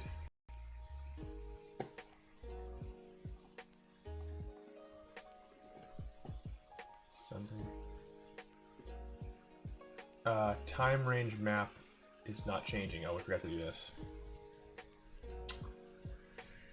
Oi, 8:30. Let's try to go for another hour. I just want to get the pure component all working. Again, hooking it up to the smart component is pretty easy. On time range map changes is on a function typo. Oh, no, it's not. On time range map changes is a function. Why is it complaining about that?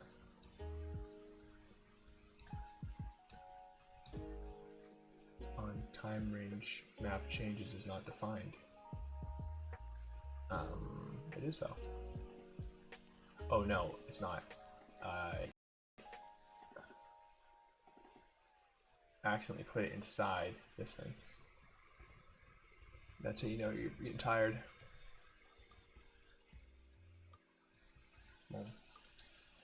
So when the prop changes, we update the map. When the map changes, we update the date, the time range map. Now we update the day map. So the day map is going to help. So we have two maps really, two levels of mapping.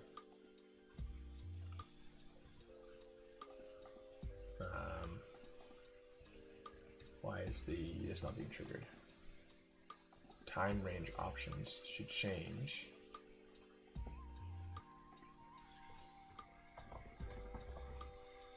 Time range options changed. Why is this not being called? Time range options. Set time range options. Yeah, this should be called. Boom. Oh, that's why.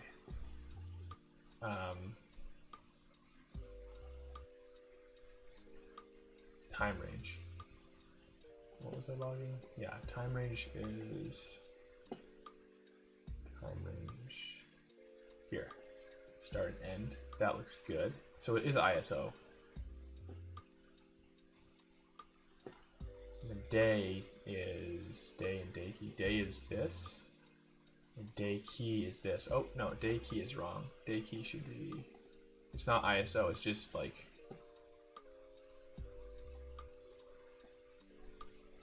It's just toString, I guess.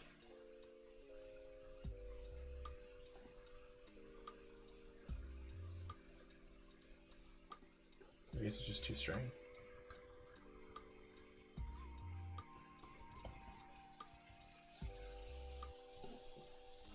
I don't know if anyone can follow what I'm doing right now. I can barely follow it.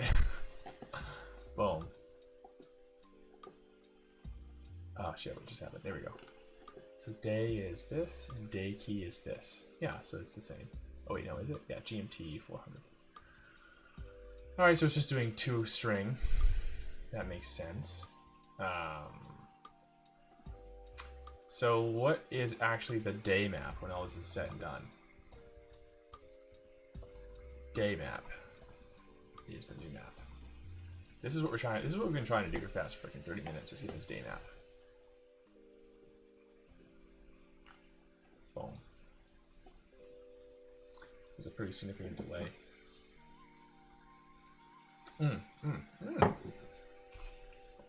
All right. So we have the day, and then we have an object, which is the start underscore end in false. Is that true? It is false. Oh, hell yeah. And if we click it again, day map is true. Hey,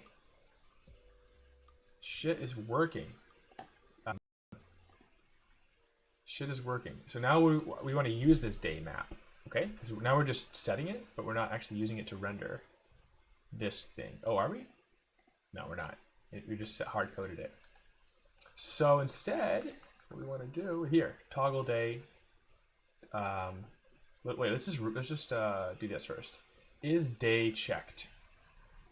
Is day intermediate? So one of these is going to look through the day map and check to see if all of its keys are true, and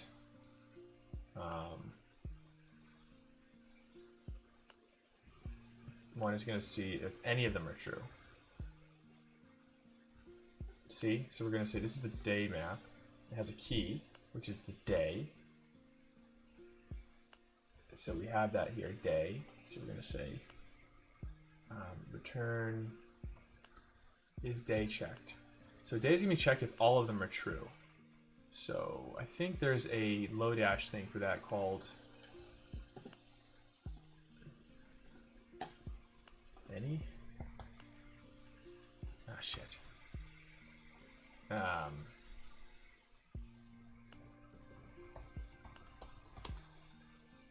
What's it called?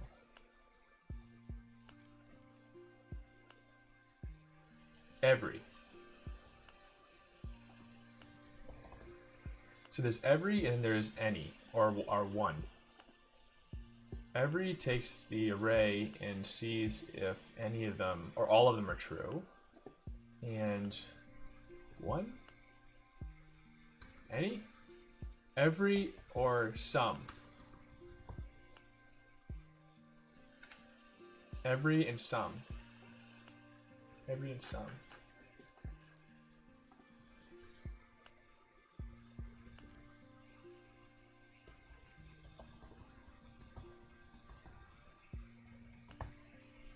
Okay. So the day is going to be checked if the let's see if we can make this simpler. Day map is equal to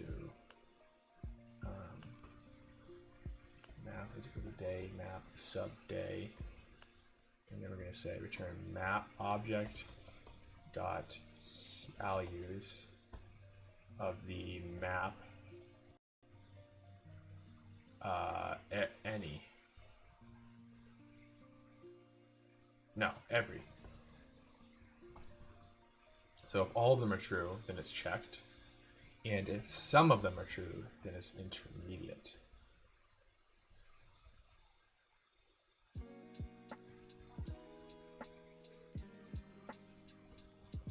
Well, we already verified that indeterminate overrides checked, so we actually have to make sure this is not isDay checked.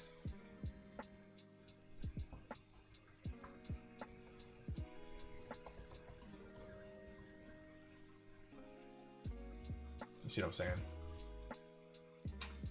What the heck? Does that work? Let's run it. Oh my god, my brain.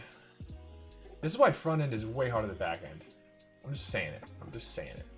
Can't convert undefined to null. I used these wrong. So some... No, not this. Some takes a collection, and then it takes a predicate, which is the identity function.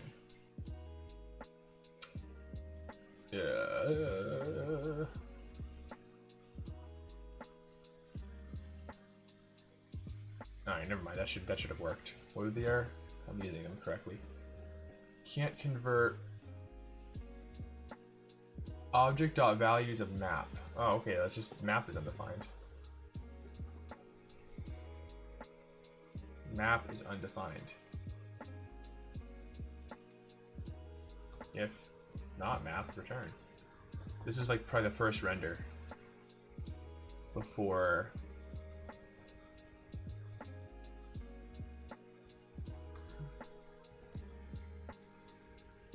we set the day map.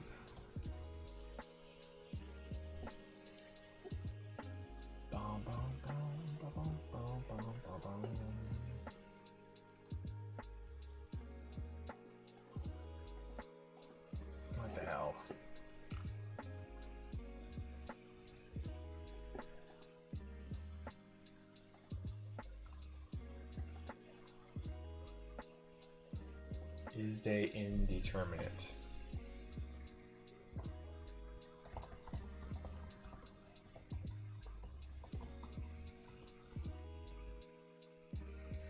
It shouldn't always be null. Toggle day.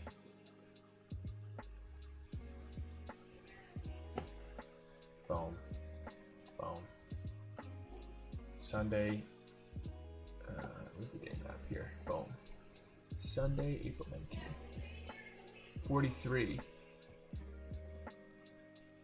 Oh. Huh? Why is this 43 and this is 42? This is 1 second later. Good Lord. Why is the day map?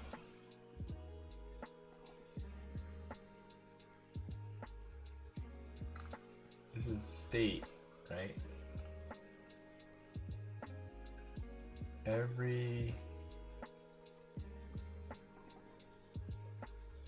All the values need to be true.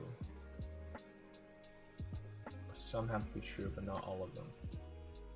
This logic is right. It's the day map that's messed up. Forget about toggle day for now. Day map is being, look at day map's messed up. So day map is, here's the day, 42. And this is 43. Oh, we're actually rendering, where is it? Toggle day.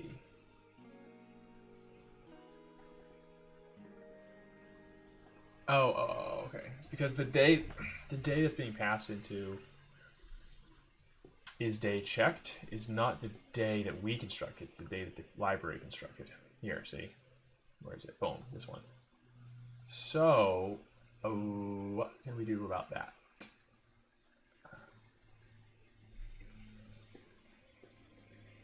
We can... Sorry, my brain is like falling. I'm like falling asleep right now. I just want to get this done.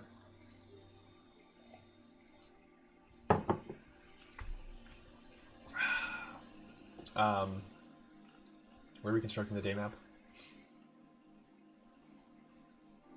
Day map. Here. So this day is not right. We're just pulling it off the time range here, right? And actually, we're reconstructing this every time time range changes, which is going to happen whenever we click.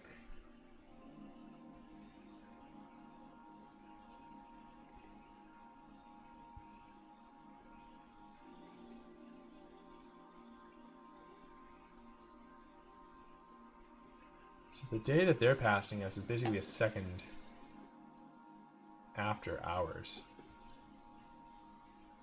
Oh, no, it's not at all. Date, no,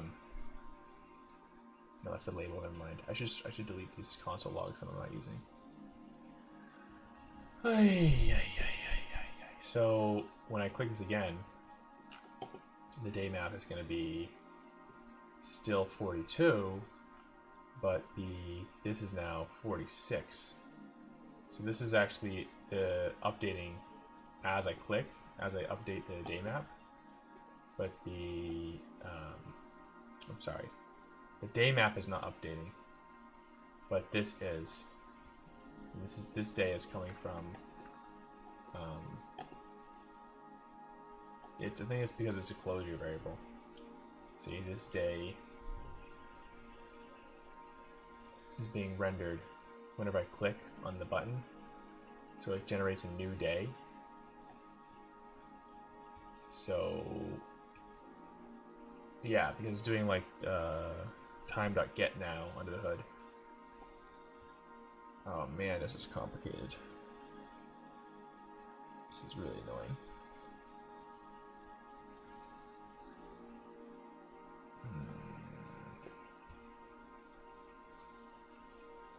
One hack we could do would just be to normalize all the days to start at midnight, because we're only using it to delineate, like,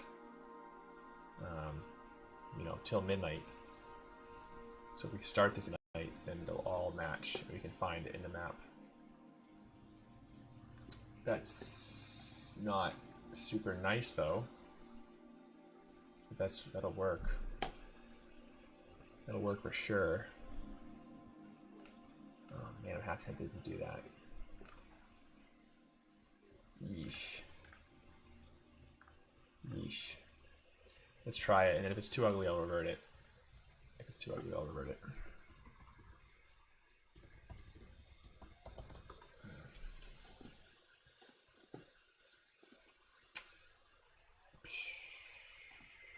Set hours, minutes, seconds, and milliseconds. Thank you. Good sir. That's fast too. Nice. There's my music. Wonderland.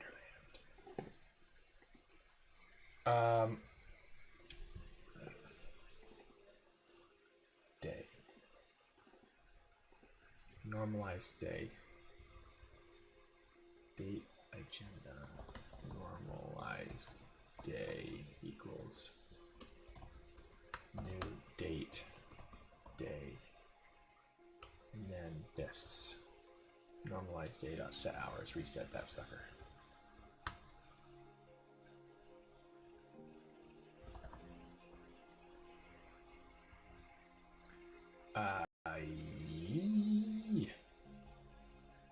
Let's just like mutate it for now.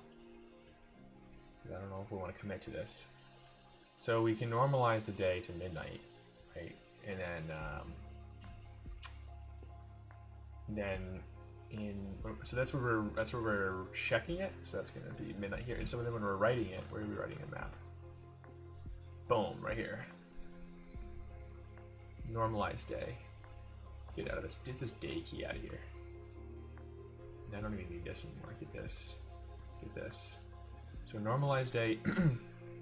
Day key is just going to be normalized day.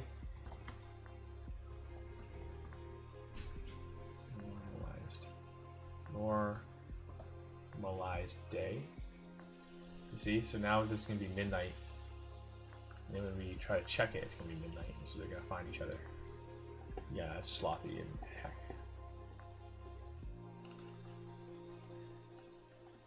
Okay, shit works. Yeah, I don't know about that though. I don't know about that, bro. Let's see if the intermediate stuff is working. Let's add another time range in here.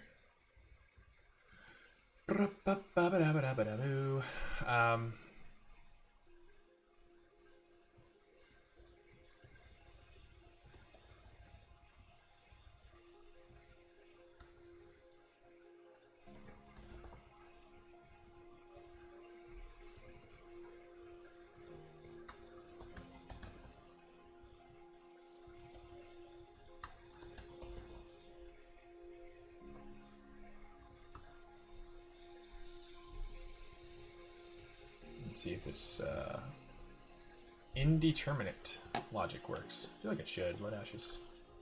So this is true, and boom. Hey, you know what? Shit works. Shit works. Now, can I... This doesn't do shit, right? Because we're not updating it. I don't really like this normalization stuff, but you know what? Fuck it. This is like already ugly enough. We'll come and refactor this. Let's just get it working. And we'll do a refactor pass. There's gotta be a better way than managing all these freaking maps. The only reason I went down the whole hash map route is because I was like, this is gonna be fast as hell. And if there's a bunch of these time ranges in the table, like if there's dozens, then we don't want to be doing linear searches through lists and shit. So you do that classic memory for speed trade-off that we all love. All right, let's finish this. Let's go to, what is it, 8? Oh my god, it's almost 9. This is why front end is so much harder than back end. Like we're implementing such a trivial little component, and it's gonna take me 3 hours. And I didn't even write tests for it yet.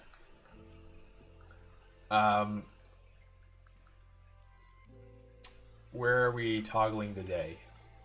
This is so hard to read now with all these freaking console logs. All right, so toggle day Wait, what do we want it to do again? What was the UX?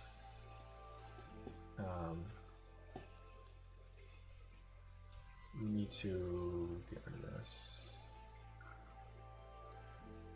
Oh yeah, this guy's the founder. CSS Tricks. This is like the best website, man. Thanks, Chris. So if we hit it, no, what's the UX? So if we tap it while it's indeterminate, it selects all. This is like a finite state machine at this point. And if we tap it again, it unselects all. And if we tap it when it's deselected, it selects all. So let me see if I understand that logic one more time. We select, it goes indeterminate. We click it while it's indeterminate and it selects all. While, if indeterminate, select all. If selected, select none. And then if not cell, select all. So if it's indeterminate or it's empty, select all. And if it's selected, then select none. No, that's not complicated. That's actually not complicated. Yeah, okay. Very good. Okay. So let's do that. Gonna normalize that day again, I think, here, huh? We should write a util for that. Well, let's just get it working. So, we gotta get the map. Where's our map? Maps.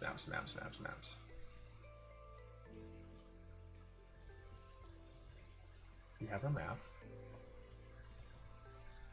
Now, if the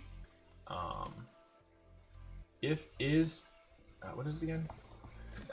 Is day checked is gonna be is day checked with day is, oh my god,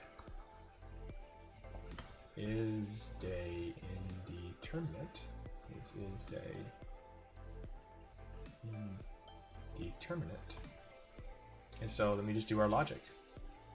If not is day check, or is day indeterminate, then we're gonna select all of the time ranges. Otherwise we're gonna deselect them all. Select all the time ranges. How are we gonna do that? Set time range map.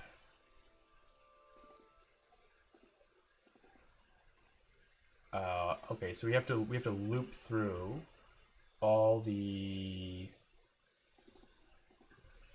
We have to loop through. So new time range map is going to be object dot keys of the map dot reduce previous next and then we're gonna say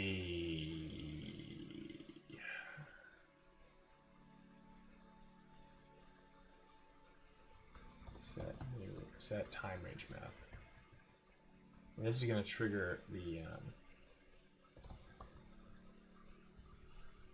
re-rendering. So we're gonna return previous, and we're gonna say so we're gonna set them all to true, right? So the previous sub next is the key, previous is the object equals true.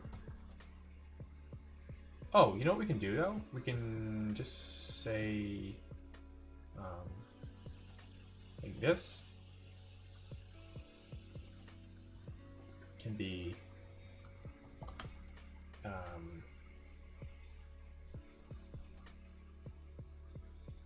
sub values is this, then it's true, otherwise it's false. And then we just don't even need this. I hate like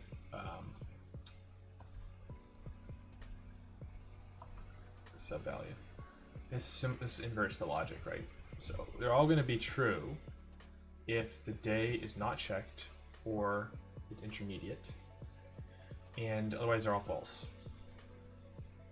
Sub values, right? And so we're going to loop over all the keys in our map, and the keys are the time ranges, and we're going to set their value to be true or false. And we're going to set that. Okay. I think this is just work, man. Did I nail it? Did I nail it? Boom. Let's toggle that day, see what we got.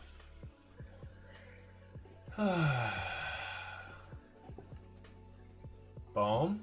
And boom. No, I didn't do shit. Is day interdemerant? I can't spell, bro. I can't spell. Oh, no, I can spell. I just spelled it too much the same. We don't need this day thing here, right? And it should be checked, not is check. I'm a stickler for variable names, as you'll see. Boom. Boom. Nope, it didn't work. Is day check is not defined. Why am I not getting ESLint shit? Is day check is not defined?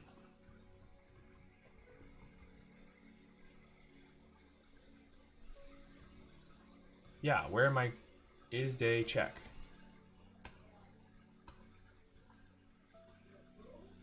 Oh.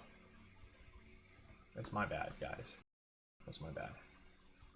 I think ESLint died. I gotta restart VS Code. This is gonna slow me down. Why didn't I see red squiggles here? What's going on?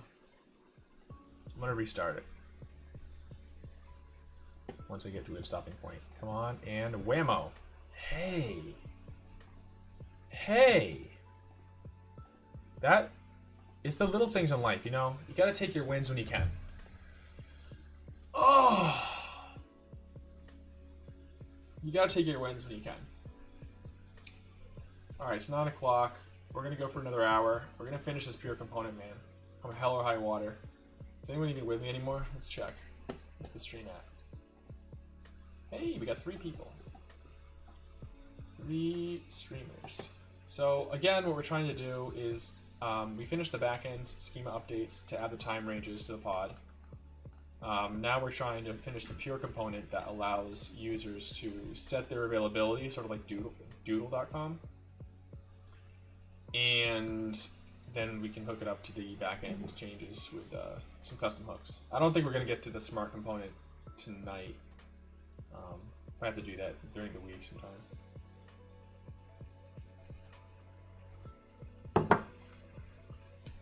I almost want to get up and stretch.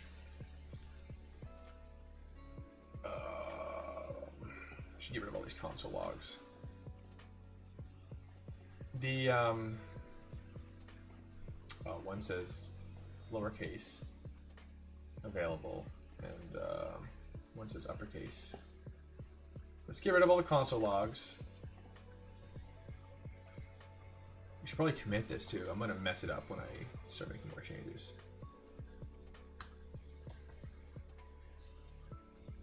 Oh Lord, help me.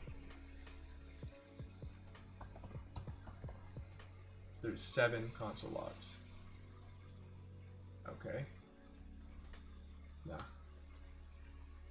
Boom. Let's just go through like this. Boom. Boom. Boom. Why is this component so large already? Boom. Boom. Let's leave events. We do want to still see events. Okay.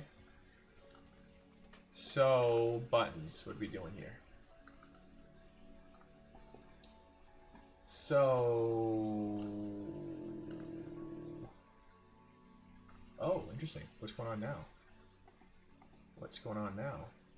Sunday and Monday. Oh, shit. Cannot convert undefined to null. I just messed something up, guys. Is checked. What did I do, man? Line 109.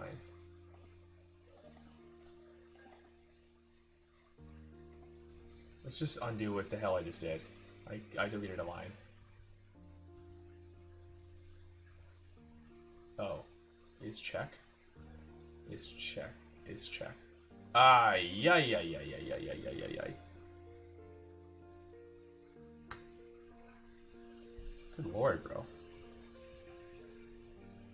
Now we're getting into that negative work territory. The brain. What? I don't understand why. This is 9 to... Oh, it's because now my... oh, this is good. No, this is good. I found a bug. Because now I'm adding 2 hours, and so it's going to be midnight. Or, yeah, 10, 11. It's going into the next day. It's going into the next day. I think this is a legit bug. Can't convert undefined or null to object. So map here is also not initialized yet. I need this. This is some guard clause I need. Boom. Yeah, because it updated one of the days, and then now that there's 2 days because we just spilled over into tomorrow. Yeah, see, now there's 2. So let's do that, and then do this. Huh? Boom, boom, boom, boom. Oh, interesting. This is interesting. So this, I don't know if I like this. See, we talked about this earlier this afternoon. I don't know if I like this UI. So this is basically saying one of the, well, maybe this does make sense. So this time range is saying we're going to go from 9 p.m. to midnight on Monday. So if you select it, it doesn't say that you're available Monday because it started on Sunday. So, but if you select this, nothing happens because there's actually no time range that starts on Monday. Maybe we should not render this thing if you can't select it. So maybe, yeah, that makes sense. Actually, it makes sense.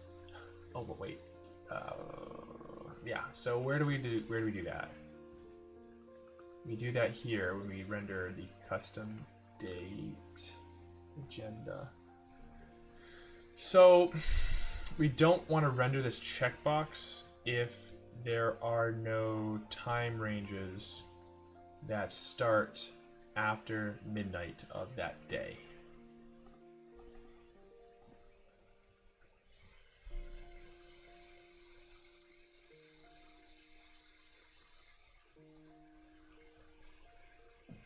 Okay, makes sense. So let's say should render checkbox is going to be equal to time range options. Time range options dot reduce. There's way too many reduces in this freaking component. So we're gonna say by default we say false.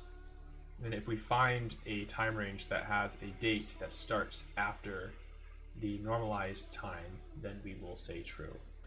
So we're gonna say return previous or should render, or like has time range, should render, whatever. We'll refactor this later. And so should render is gonna say there's a Lodash thing for this too, right? It's sum.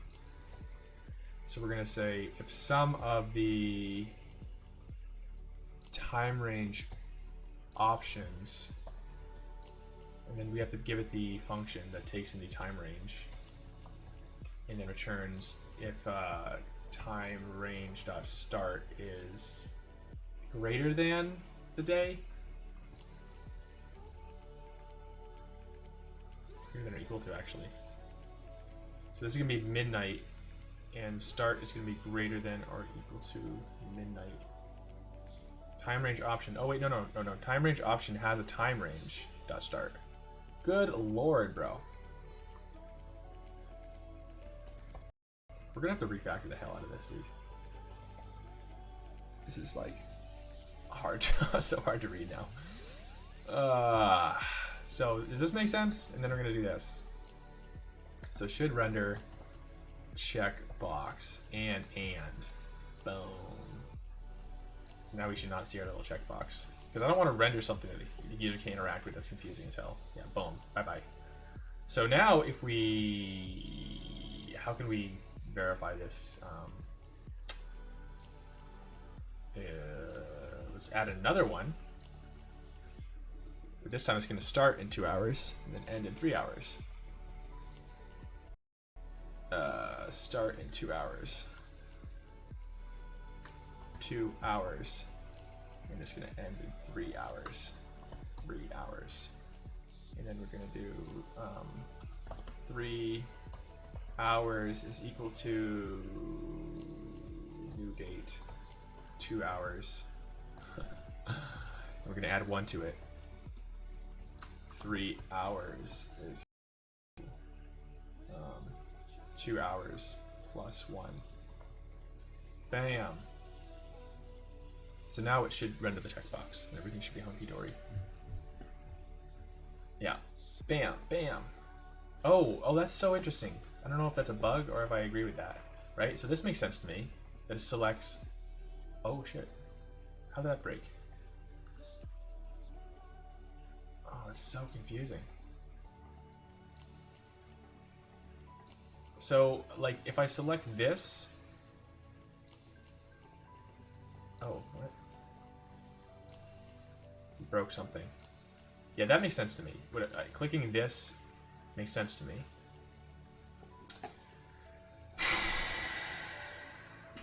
But clicking this,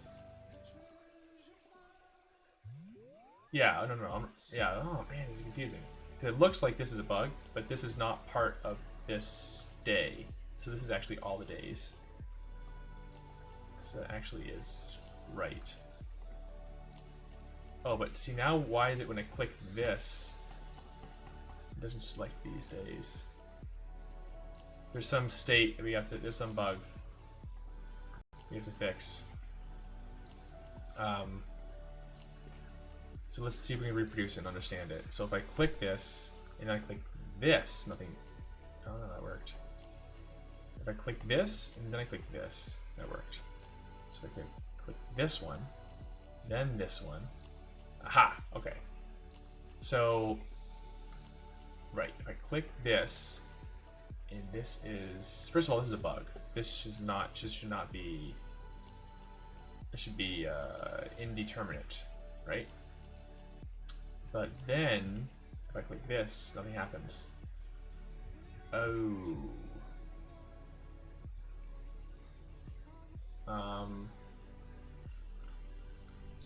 Good lord.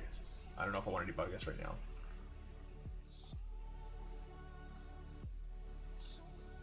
Let's see if we can understand this. Alright, well, forget about this for now. The bug happened when we added this third thing. Why is it when I click this one, this turns fully checked? That shouldn't be true. That's the bug, I think. I think that's the real bug. So why is it when I click this? When I click this, oh. Oh, interesting. The bug doesn't present itself unless there's another day. So the day map is not being maintained correctly. Yeah, I was only testing with 1 day. See, this is why you should test with more robust data. So the day map that we're constructing, maybe I didn't delete these console logs. This is going to be normalized day. Set hours, midnight, day key, as time range. Yeah, I think I know what's going on. First of all, why are these all true by default? Should they be false by default? No, they're true by default, never mind. So if I turn all these off, the day map is wrong. There's the day map. The day map.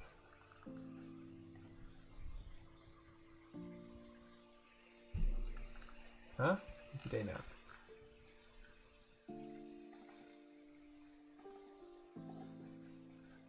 Why is the day map?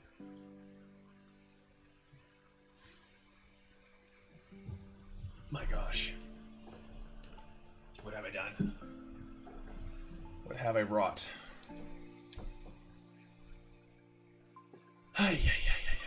Alright, let's fix this. We're almost there.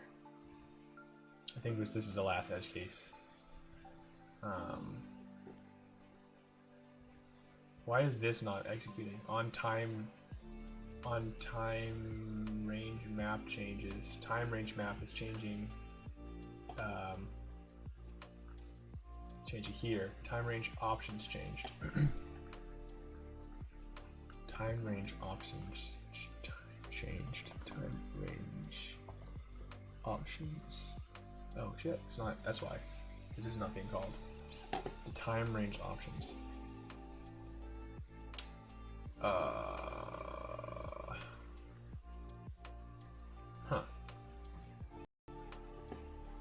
So when I click on this, it's checked. Oh, of course. What am I saying? The time ranges themselves are not changing. These are static. What's changing is the map. The map should be changing, and that should be happening because we're clicking this.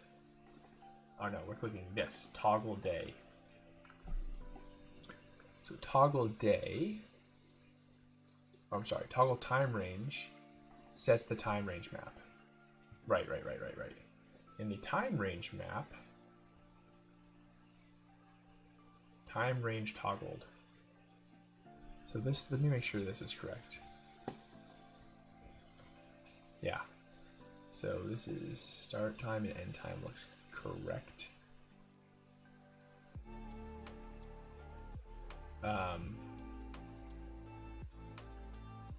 Yeah.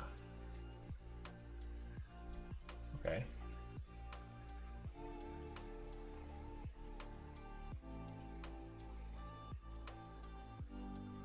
What's the value though? Time map. Wait, but the map is changing. Time range map is changing here. So why isn't this being called? On time time range map changed. Time range map. Why is this not being called? Boop boop boop ba doo boop ba doo boo. So this is not being called. Let's get rid of these. So I click this. On time range changed. It is being called. But the map has, no, the map is correct. This time range is true and this one's false. This one's true and this one's false. Okay, but if I click this,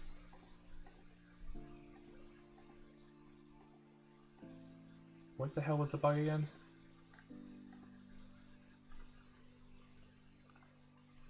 Am I crazy? Is the bug not happening anymore? Oh, yeah, that was the bug. If I have one of the time ranges selected for this day, but then I just click on this day, it deselects the one for the other day. So it's affecting more days than it should, right? It's looping through. It's looping through. All right, let me see if I just understand this again. The logic is incorrect. So this day has one time range selected. And when I toggle this, when I click on this button, boom, I it's doing this right for the day, but it's affecting this day. So where's on day clicked? I think it's just a bug in on day clicked. Toggle day. So day and map is checked, is indeterminate. Sub values. Yeah. So we're setting new time range map. We're not the time range map needs to be like this. Time range map. And then we're overriding it. And then we do, I don't know what the hell. The key is day.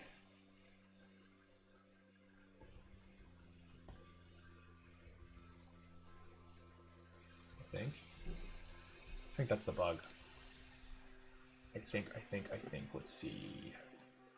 So let's reset these suckers. Oh shit. I did something wrong.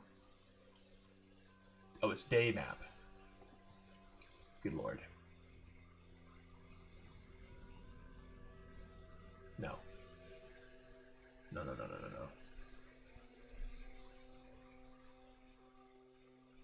Forget what I just did. I'm on the right track, but I didn't do it right.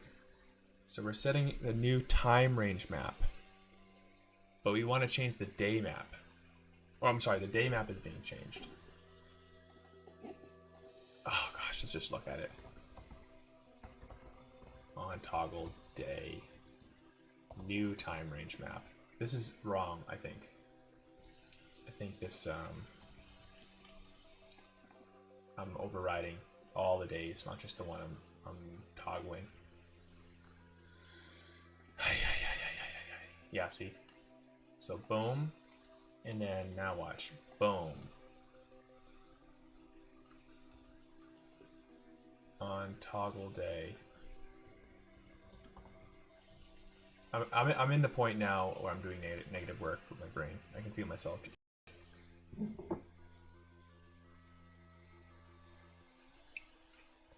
But I'm so close. I'm just gonna finish it. So when we toggle the day, we have the start and end time, and it's false. That's the new time range map. Start and end time.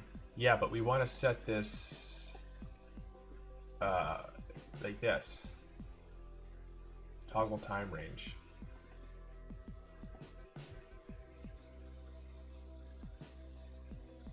Like we don't want to set the whole freaking time range.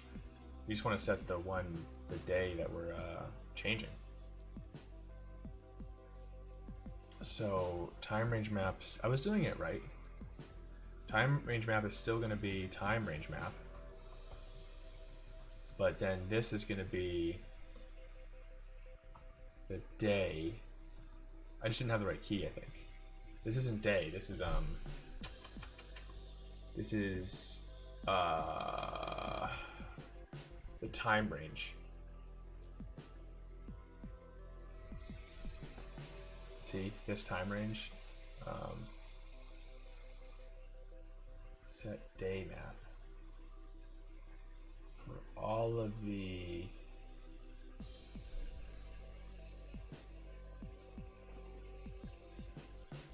this is a time range. Previous sub next is equal to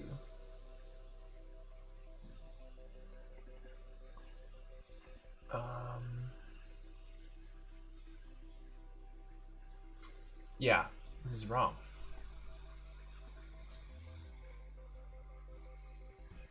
Why can't I figure this out?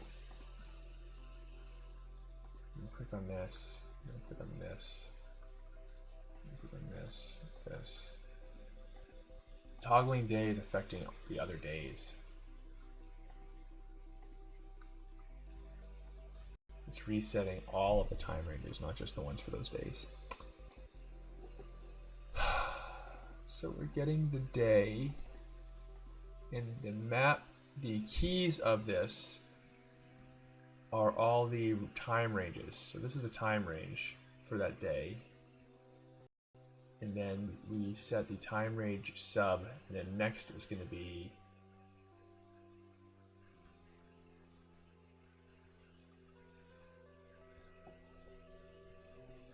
oh, this is just wrong.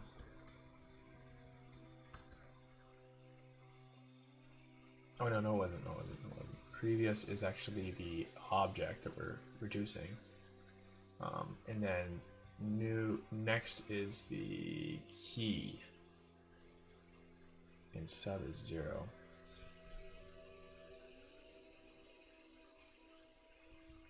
What the hell are we supposed to do with this new time range map? This is the range for the day.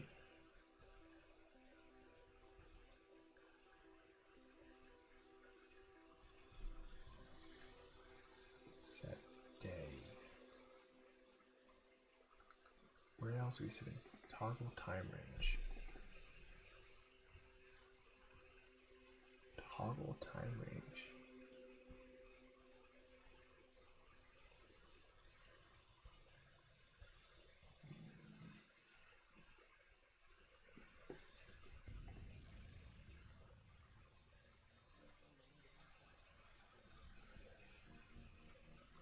Yeah, we could do.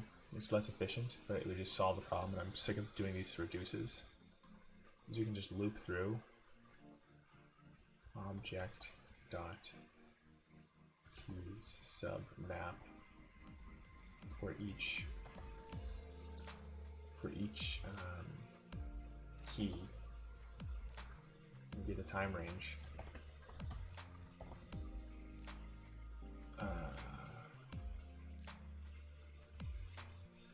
Toggle time range.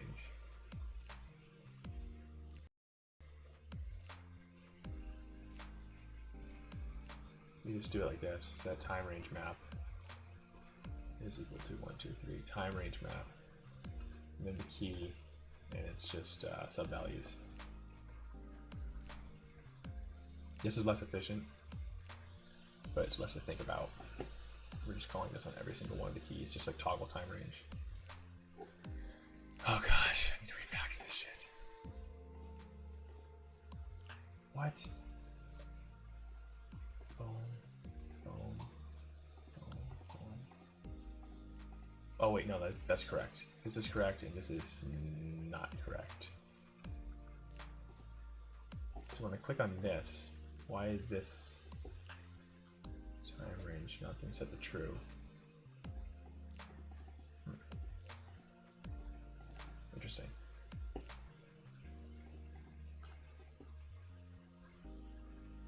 Set time range map. Oh, okay. You can't actually do this. I lied, because this is async, so it's going to override the updates. So this is an oversimplification that obviously we can't do. So let's rethink about this. I think we're constructing this correctly. The new time range map, but we're not updating it correctly. So the time range map is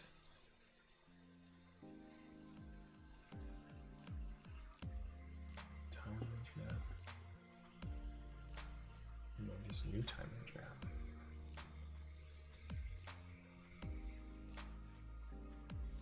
Is that right? Yes, good lord.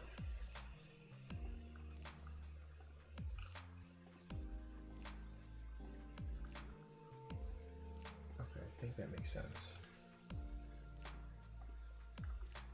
Yeah, okay, so I was just not, it was this. I forgot to spread over the, I was just setting it to this, but I wasn't keeping the previous values for the other days. But this should make sense now. Yeah.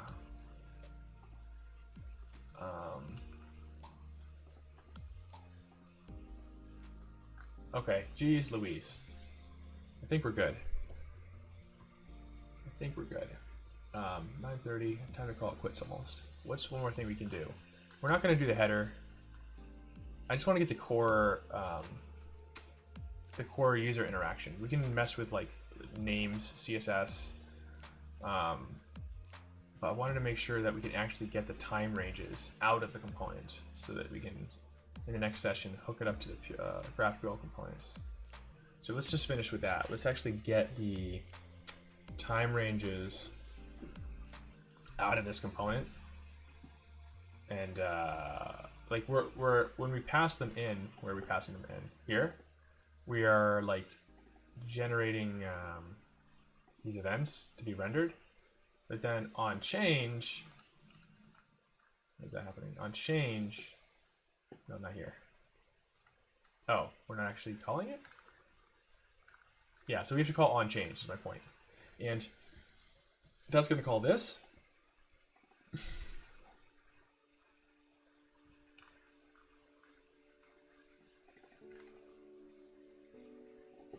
Wait, are we actually not calling on change anywhere?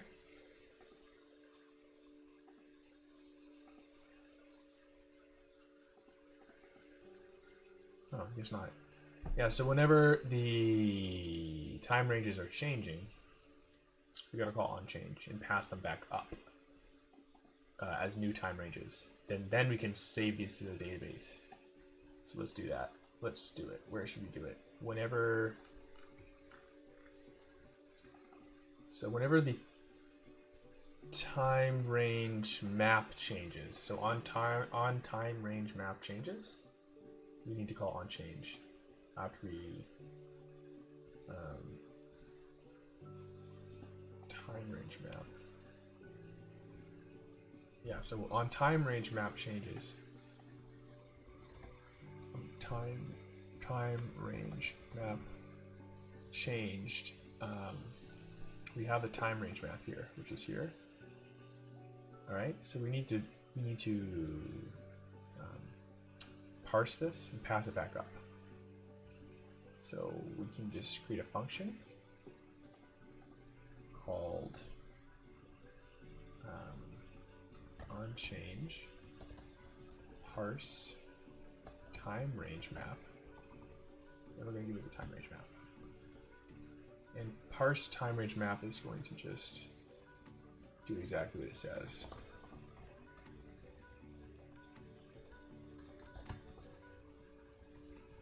So we want to get this back. You see?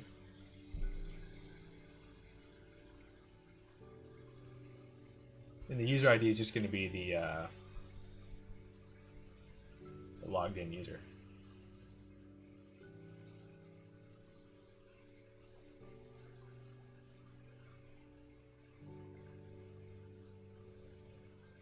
Because users can't change the time ranges of other users, obviously. When they click this, it's just updating their time range. So this is going to be the same. So we just want this.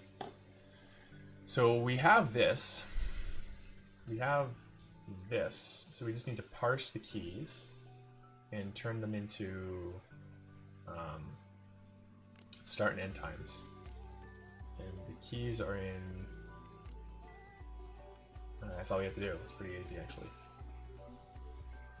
So time ranges is equal to time range map dot map key. Oh, yeah, through object dot keys. Okay, object dot keys, and then we have the key, and so we're gonna get the start time. The start time, no, it's just start and end. Start and end is equal to the key dot split by underscore, and then we're going to return start and end. And the user ID, I kind of want to do this. Oh, what am I doing? No, I kind of want to do this. And then put the user ID here. But that means we have to pass it into the time range selector just to prepend it here, which doesn't really make sense. But it kind of does make sense though. Let me walk through it. Let me think through it for in a second. I forgot to close this. So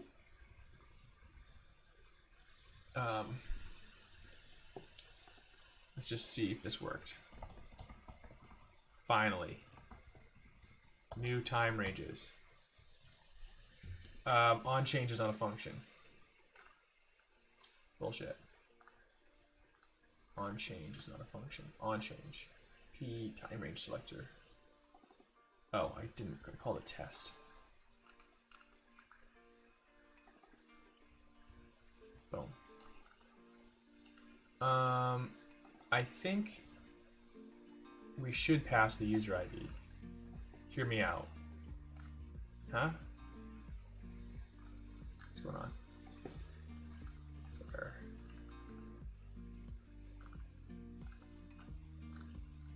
Why is it not rendering? On time range options, change, test.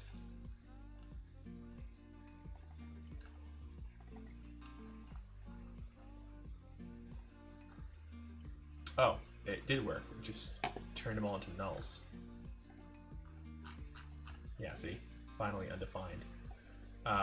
Okay, so it just didn't work. It is working, it's just not working. So where are we parsing it? Time range, here. Time ranges, we didn't return it, that's why. So I think we should pass the user ID because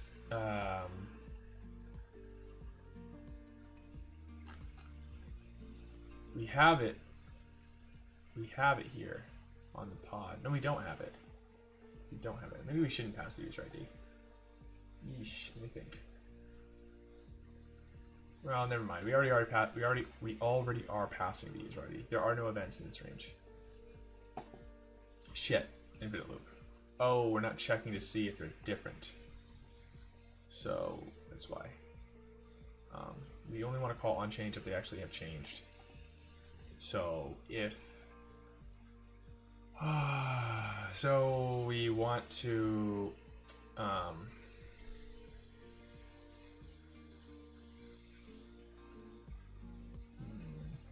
only want to call on change if they actually changed.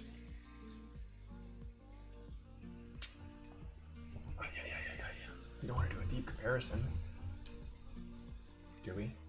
Oh, it's not a deep comparison because it's just shallow. So we have a time range map. So we can just do low dash equals because it's just a single level object. We don't have to do deep equals, I don't think.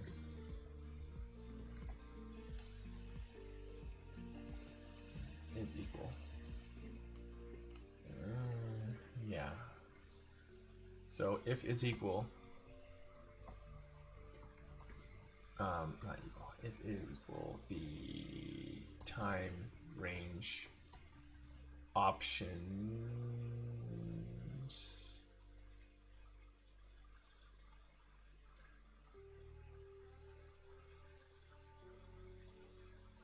Parse time range options. If is equal time range options. Oh shoot. Shoot.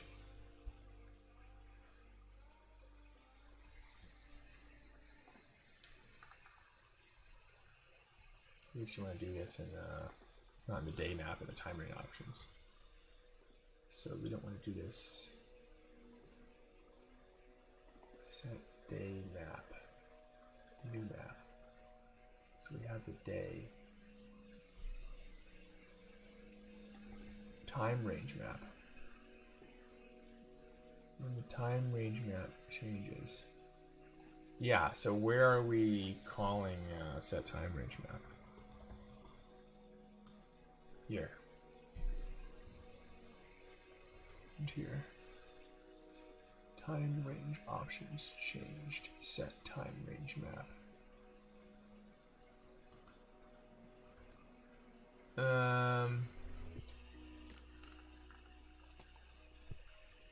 No, we were correct to do it here, but we want to only call this if they're different.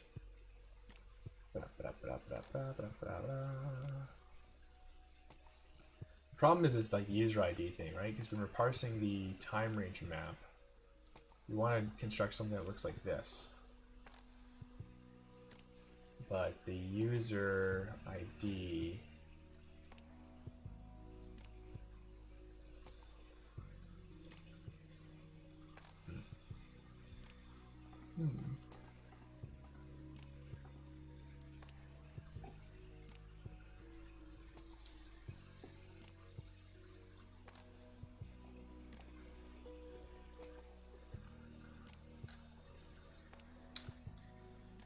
yeah.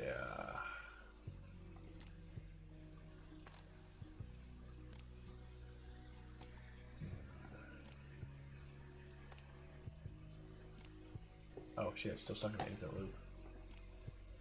Die.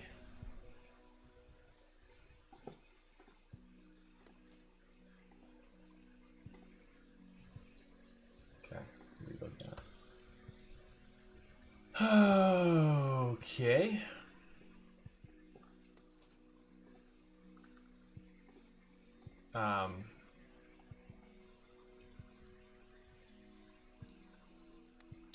I see the problem. I'm just trying to think of what the best solution is.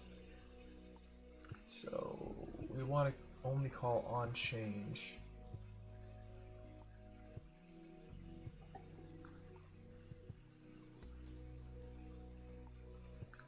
when there's a difference between what was the prop and the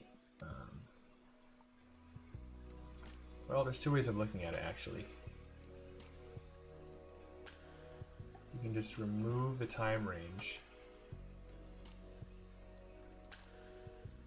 You can like splice it.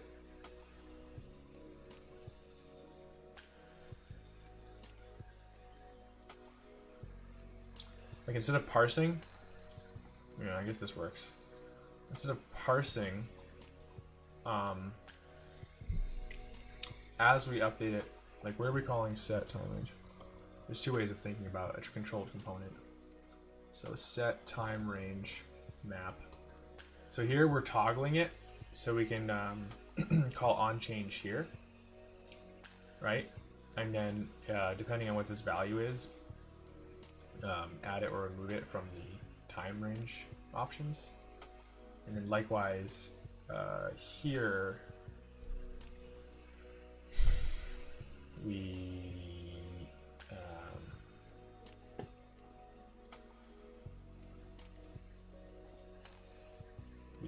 right here we call on change again. We splice out the time range.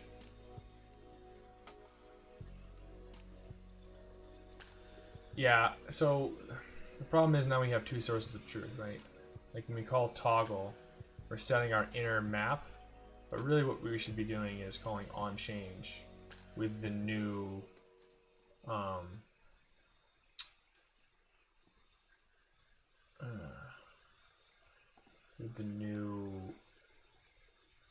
time range options.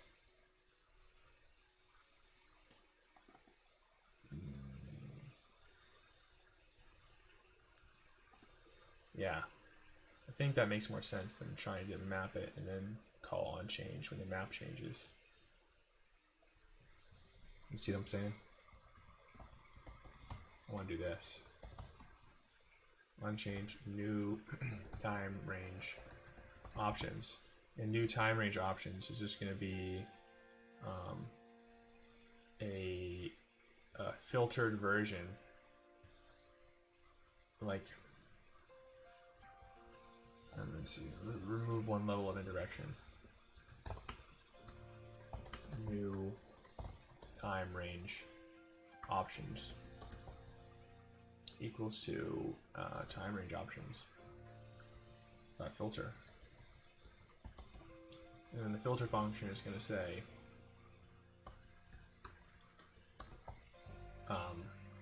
if the option dot if option dot start our time range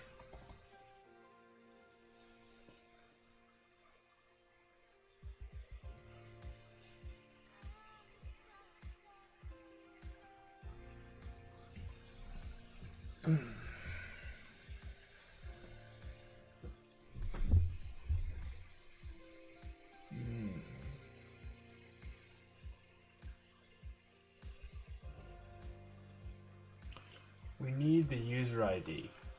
We do need it because we don't want to. We only want to filter out our time range options. You see, not everyone's time range options. So the user ID needs to come through here. The first member.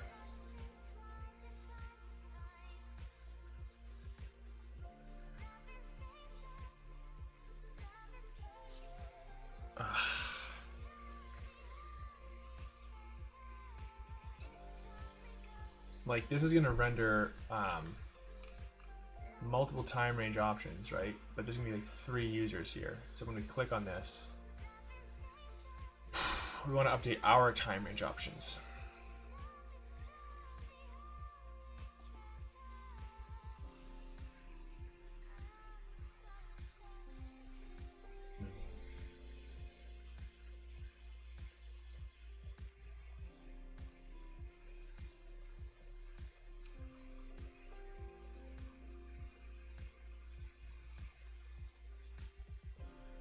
Yeah.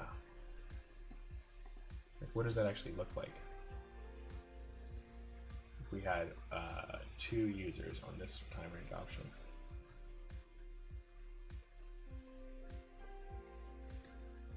You know what I'm saying? Like that. Let's see.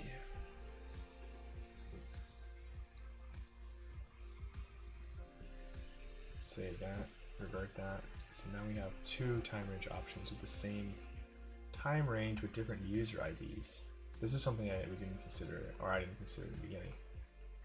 So it's rendering the same thing. So when I click on, what was it? The first one, this one. It's going to remove the time range option where it's only going to filter where the time range option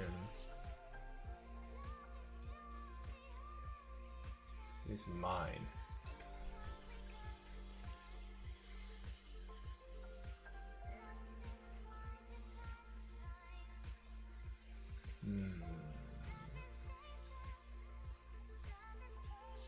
Yeah, exactly. So new time range options. This is right. This is right. This is just kind of a weird way of doing it. So the new time range options is going to be the time range options, but we're going to filter it where the option.timerange.user ID is either not equal to the user ID or it is equal, and the time range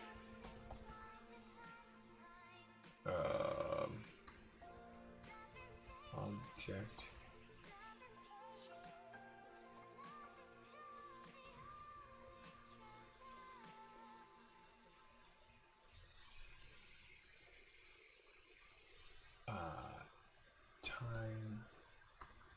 new time range map sub key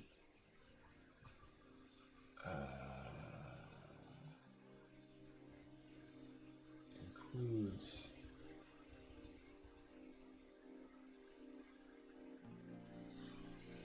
oh my gosh, I see what I'm trying to do. So either it's we include it if it's not ours, or it is ours and the time range exists in our time range map. So key, I actually need to construct the key then. We're doing that down here, I think, right? We're doing the key construction here. So we need to construct the key. I'm going to make this a function. So we construct the key from the time range option. The option's time range. And then we see if that key exists in our time range.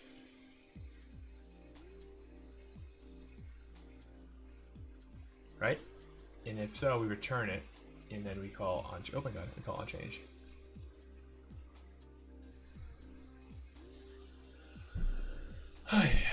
So you need to understand this. So here's the key. So we either the time range user ID is not equal to user ID. It's not ours, so just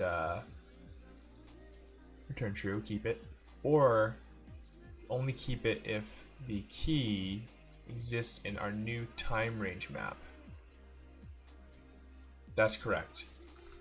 So now we actually have to pass the user ID to this function that matters now. We need to know like who owns the time range. So user ID I'm going to set as 1, 2, 3 as we test.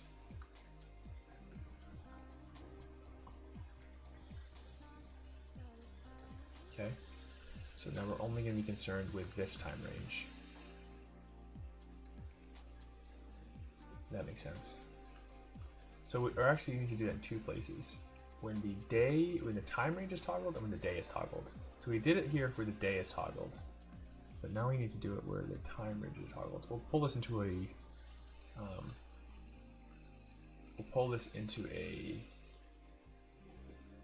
function later. We're gonna have to refactor this whole thing once it's working.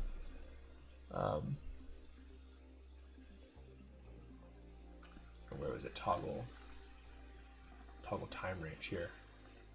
So we don't want to set the map. The map should be a derivation of the prop. We want the state to be derived from the prop. Okay? So the time range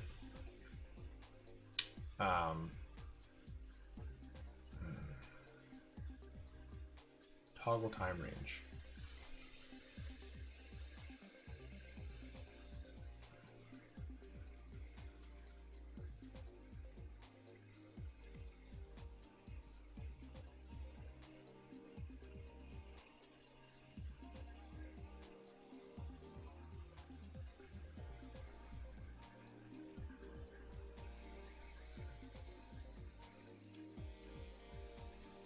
Oh yeah, so if key equals key.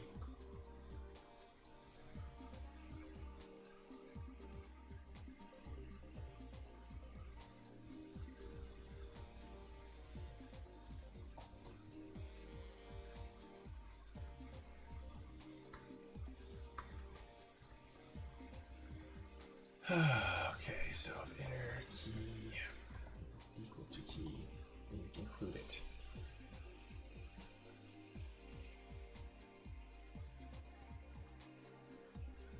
No, this is not right. We want to toggle it. So if the time range option exists, or if it doesn't exist, then we want to add it. If it does exist, we want to remove it. So this is different than toggle day. Toggle day.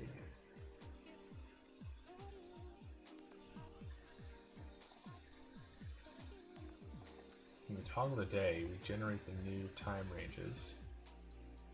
We filter out only the ones that we care about. And we return those as the new time ranges.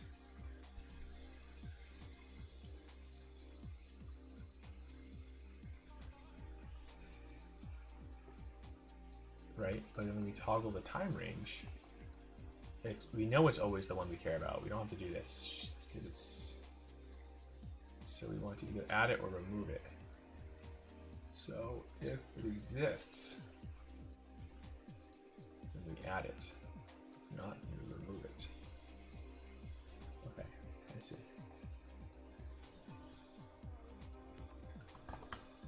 Time range is equal to time range options.filter. So if we find it, basically we return option time range dot user ID is equal to user ID. So it's ours, and option dot time, or let's just say key is equal to time range key. Time range key. Time range key, and time range key is just going to be this.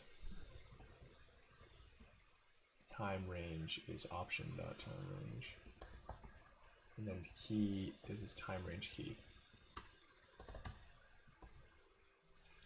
So if we find it, if we find the time range, here it is, then we're going to remove it.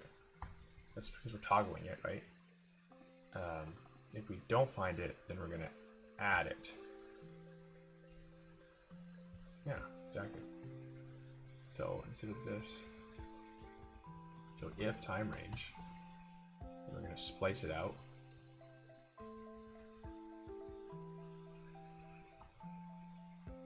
If we find the time range,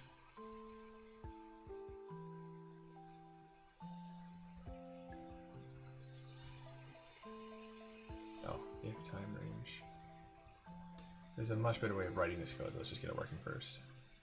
So if we have it, we want to remove it. So then we're going to say new time ranges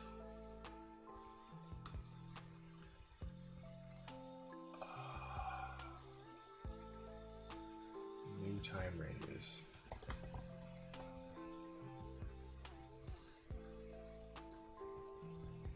is equal to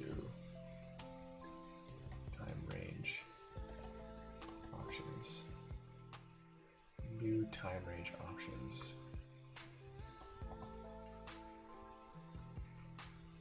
on change new time range options.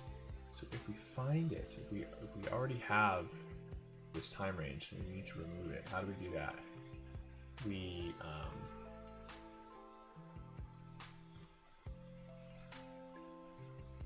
just do this again.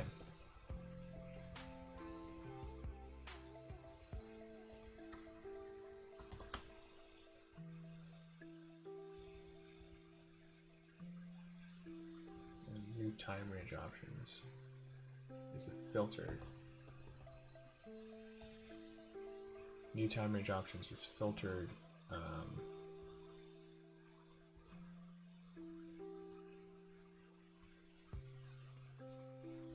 We want to return not this though. So if it's not this, then we include it. Oh shit.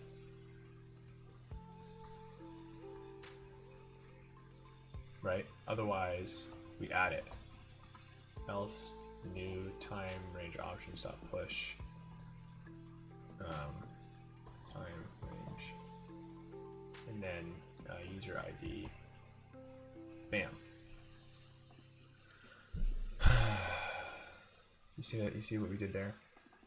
We toggle. We want to toggle this time range, but we need to understand if we already have it. So we say, do we have it? If we do, then we splice it out by filtering it here. This is going to return everything that's not the found option, and then otherwise we're going to push this new time range that we need with our user ID. That makes more sense. Time range has already been declared. Oops, that's on what line? 107? Time range is already declared. Yeah, it is, isn't it? So let's just call this found time range. Found time range. If found time range, then do all that stuff. Yeah, that makes more sense. So let's see if that works. So I'm gonna click on this one, and we get a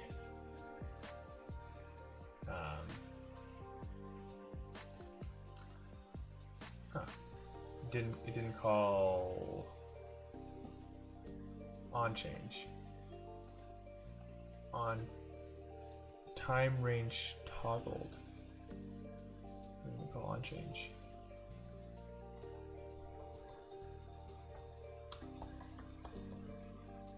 Oh, okay, I did call it. Start and end.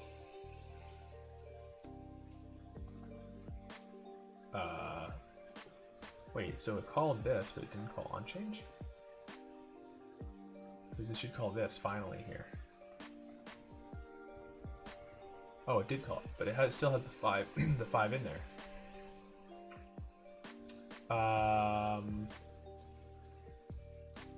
So I clicked on this, so it should have removed it, but it didn't remove it. Why not? It didn't find it. Found time range. So, my guess is it's actually not finding it. So if I click that, found time range. Yeah, see, it's not finding it. So this filter is not working. Why not? Because the time range.user ID, which is time range. Oh, it's option.user ID, not time range. That's why. Boom. Option.user ID is equal to user ID. Okay. So where else was I doing option.timerange.user ID? I think just here, right? Option.time. No, I'm doing it in one other place too. Range user ID. 2 other places. Oh, just one. Yeah, see, this is what TypeScript is going to be so baller when we switch to TypeScript. I'm going to be able to see the time range types. Boom. Oh, shit. But it removed it. It's not what I wanted. I just want to uncheck it. So it's finding it. It's finding it. But then when you look at the new, it's like removing them.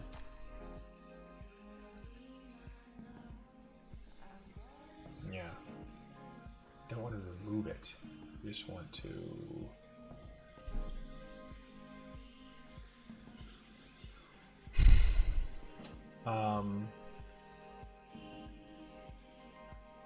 Yeah, how do I want to represent this? See, this is.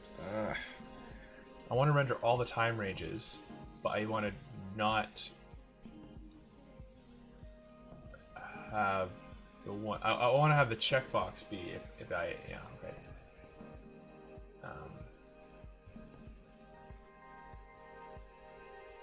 So checkbox is checked. I have to change that. Is day checked? Is as time range. We're really doing a check. Render checkbox is checked. Is day checked? Has time range. So has time range is wrong. It's yeah no. This is wrong. This should be like. It should be this. See, I need to pull this out into another function now.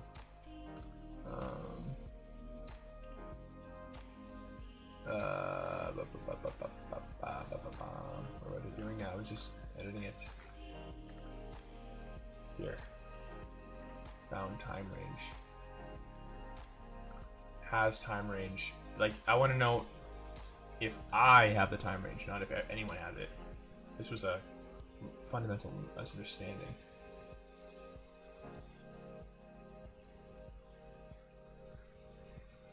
Fundamental misunderstanding of the way this thing works.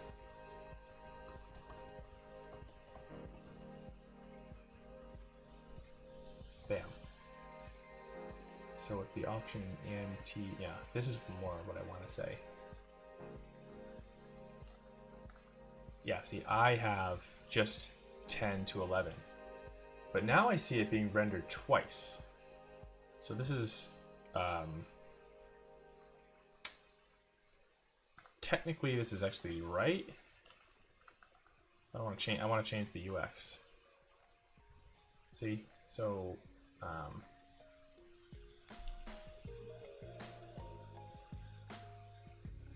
also I have to do a unique.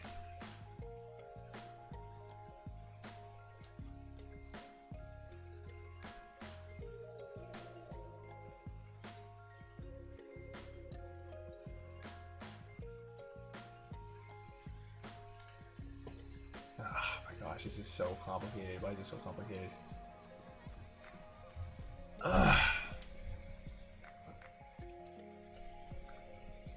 So I want to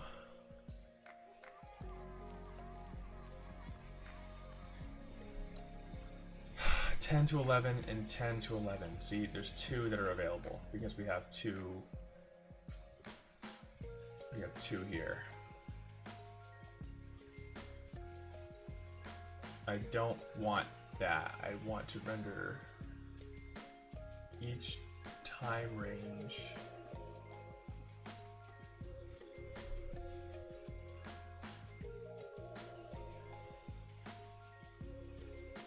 I actually don't want the data in this format, that's the problem. I want to be able to say user IDs here. You see? And then I want to be able to say if my user ID exists in this, then show the checkbox. So instead of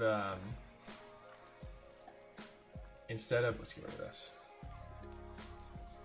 Instead of found time range being like looping over and checking the keys, like instead of checking user ID, I want to see if like user ID exists inside option.userid. So it's like this pod card. Or no, not the pod card. This data is just going to come in straight in from the API. This card needs to format the data in such a way that it can be consumed by the table, which means finding all the common time ranges and aggregating the user IDs. Okay.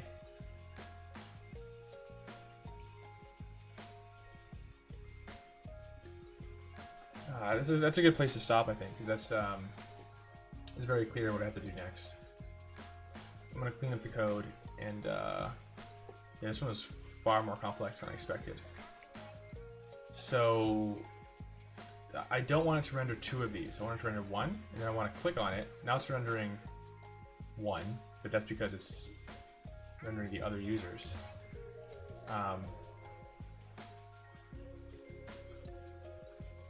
So what I want to do is, let me put it to do. Where should I start? So again, going back to the thing I said earlier, which is you never want to end a working session. This one I'm definitely not going to end with anything being done.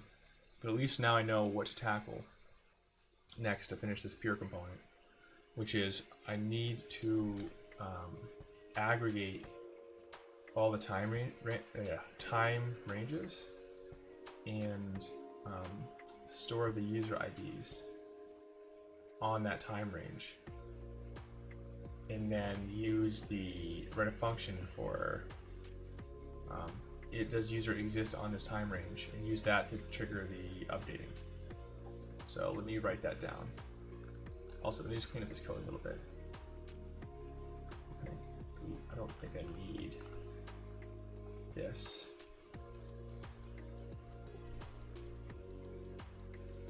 Found time range. Toggle time range.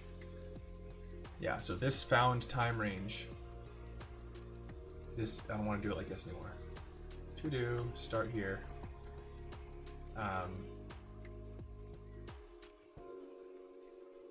Aggregate time ranges, no, aggregate user IDs by unique time ranges, and use option user IDs includes user ID as a check instead. This is how I want to use it. This will solve the issue of it like rendering 2 of these instead of here. Okay, and then I don't need to do this. Toggle time range.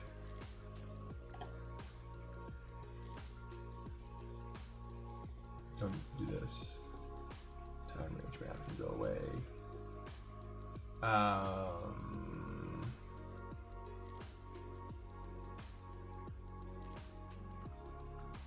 Date prompt is fine.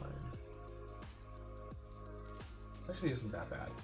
We can use some refactoring, but I understand now more what we're trying to do here.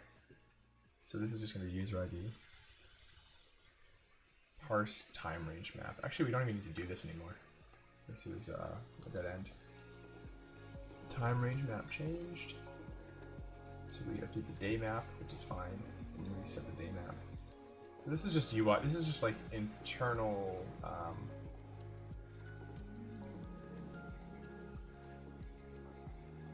Day map. Yeah, this is just internal UI presentation, and then events. You don't need to do that anymore. Render custom call names using merge with defaults. You don't need a default date. Custom styles. Day prop here. Okay. Okay.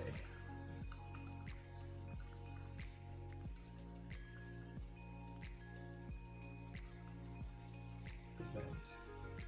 I don't even think we need to do this for now.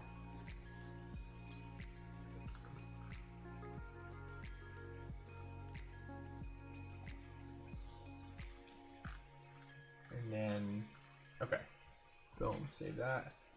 So this range selector, I don't know, this is gonna bother me.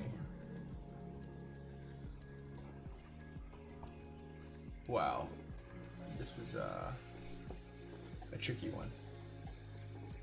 On time range options changed. Multi-day time range using show multi-day times. Oh yeah, so we're already kind of doing that. A multi-day time range is basically this. Well, we'll still think about it some more.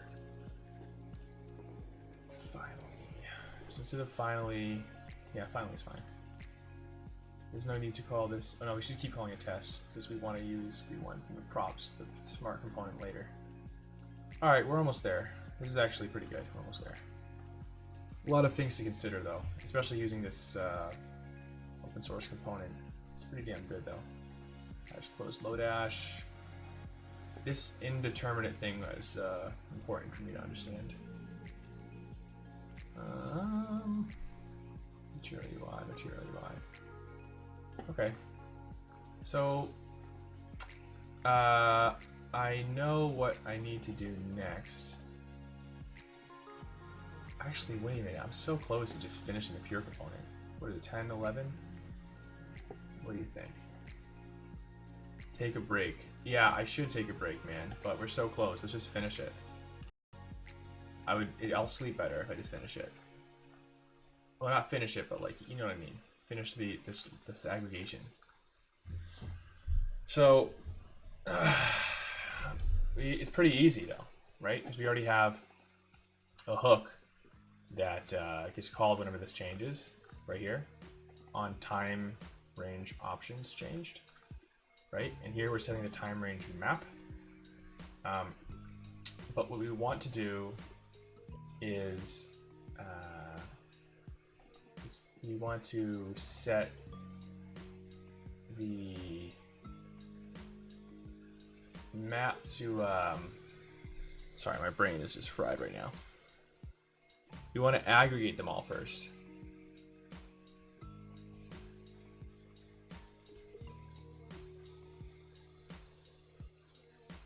You see? Here. This is where we have to do it. So aggregated time range options. Time range options dot map option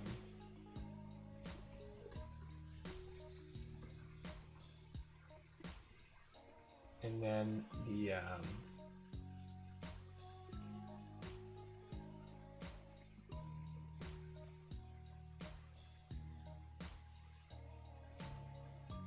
so we want to find all the other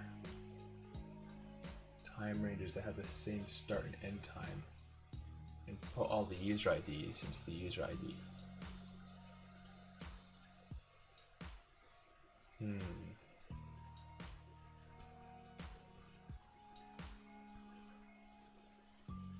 We don't need this map anymore, do we?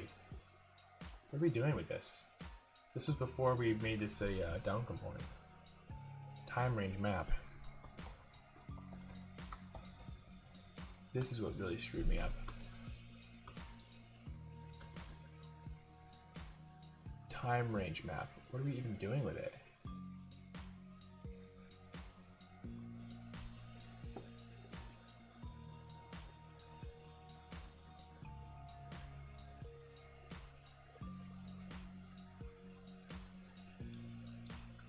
Yeah, see, what we want to do is this. That's what we want to do. The map shouldn't be true, the map shouldn't be true or false. It should be an array of user IDs.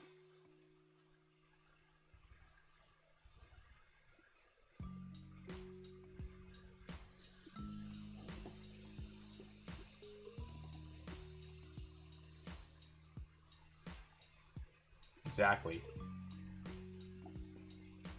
Yeah.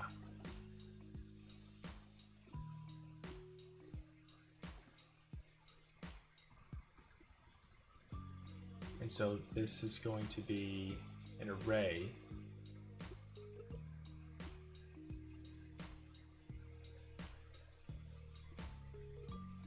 Or actually, no, this is still true. This is still sub-values. This is presentation. And the new time range options is like this.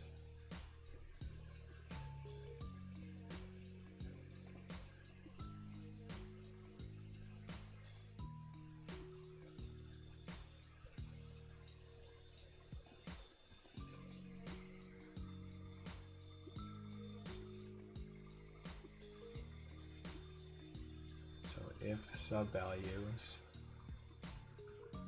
previous of next equals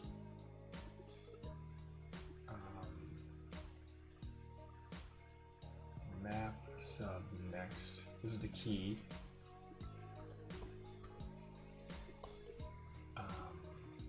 With the user ID.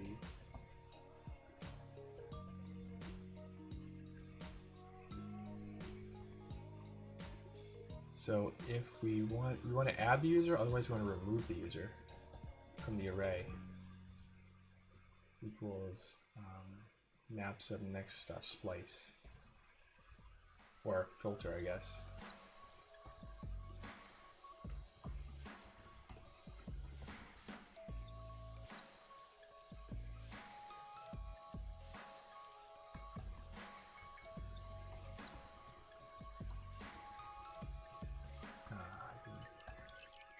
So we're either going to add the user here, or we're going to remove the user. And then the new time range options is going to say, are we in the map subkey? Exactly. Yeah, so this map is not a Boolean, it's a map of user IDs. That's the change we need to make. So where are we constructing the map? Here. On time range options changed. Boom. So it's not true. Yeah, let's get rid of this. Key is an array.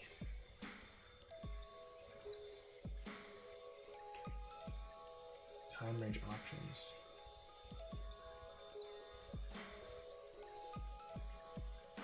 So if not previous subkey, then it's going to be an array. Oops.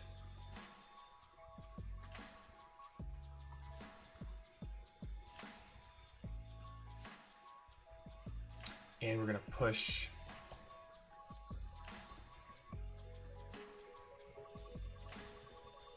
the user. So this is going to be the option, or next is the options of the user ID. Oh wait, no, yeah, next.time range, next.user ID. So we're gonna, if it doesn't exist, we're gonna create it, then we're gonna push the user ID. So it's a map of start and end times as the key, and then the value is the array of users that are mapped to that range. Save that. And so then this changes too, I guess. Do we still need this? We do. We do. So has time range. So it can't. It's not this anymore. Oh, good lord. Let's just skip this for now. On time range map changes. So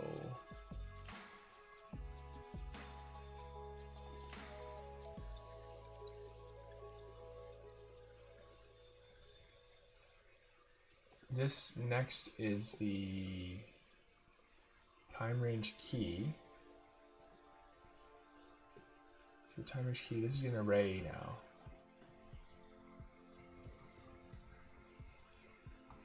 So if it's an array, so it's like if has time range, then it's going to be an array with the user ID.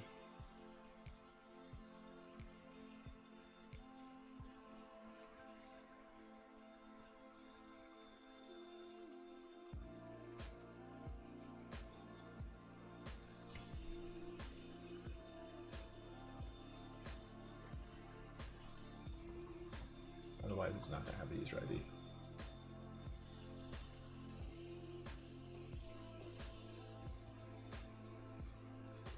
Okay.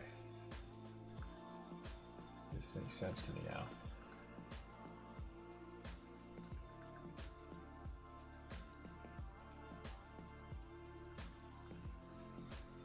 I just changed so much shit. Oh my god. If this still works, it's astonishing. Wait, it's still doing the same thing as it was before. Refresh. Maybe it didn't hot reload. Why is it still? Oh! It's still passing to the. I'm still passing events here. I shouldn't pass events. I should pass the aggregated. What's it called? This thing. The time range map. So events. Where's events being set? Events. Here. So this is not right. So it's not the time range options. It's the time range map.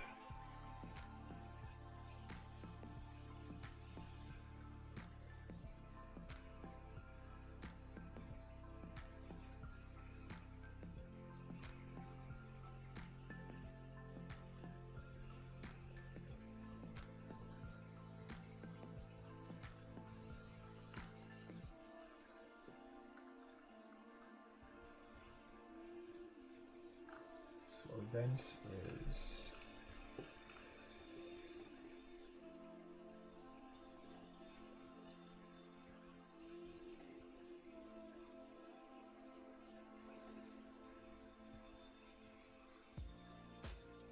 oh shit, you know what, it's much easier just to do it like this, honestly. This is why I should stop coding. My brain is fried.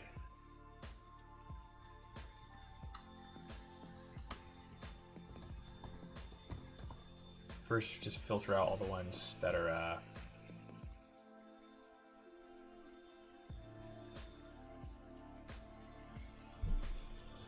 ours. Wait, never mind. Forget that. That's not enough.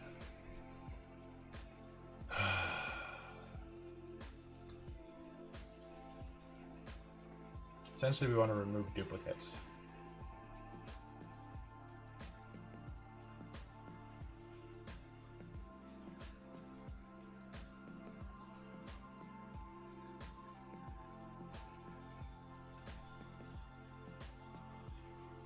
just use unique for that.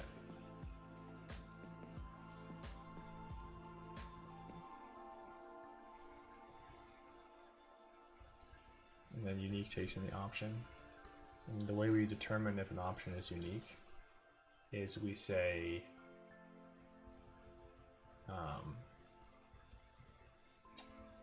return the key. We have to get the key. Option.time range here. The key tells you if it's unique.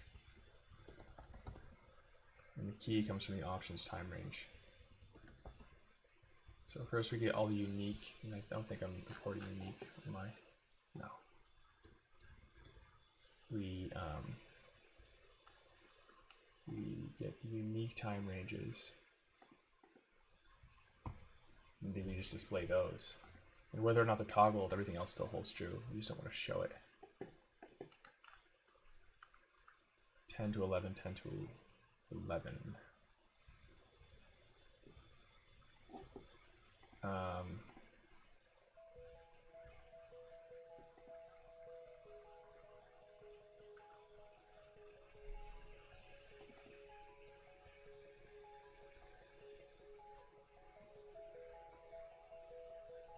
Unique is not working the way I expected.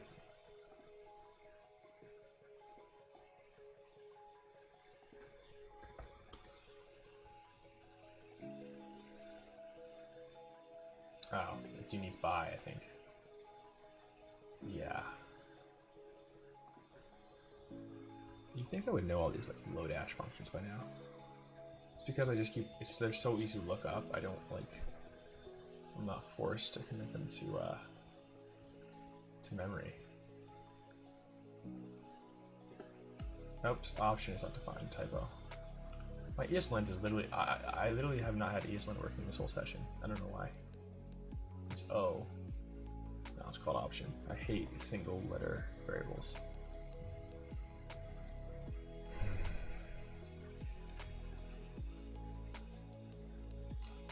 Ah, shit.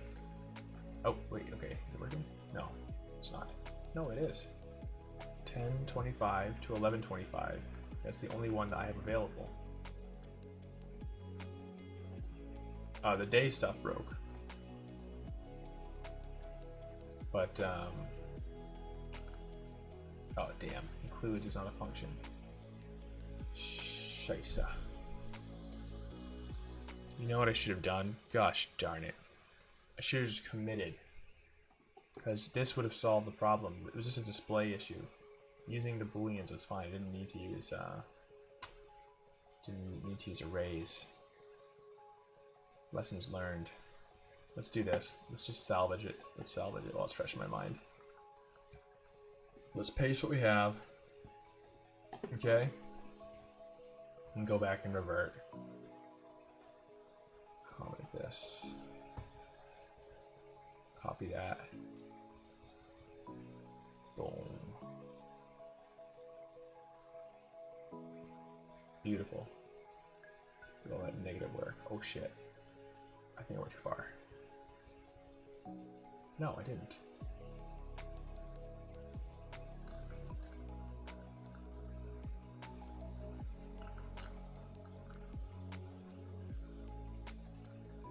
Here.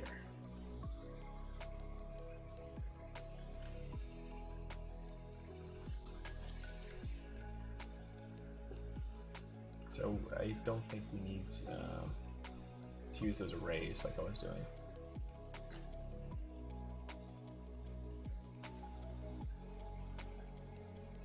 Unique by. Oh, I still have to do this though. Oh, my brain is just French fried right now. I save that. Get that unique by.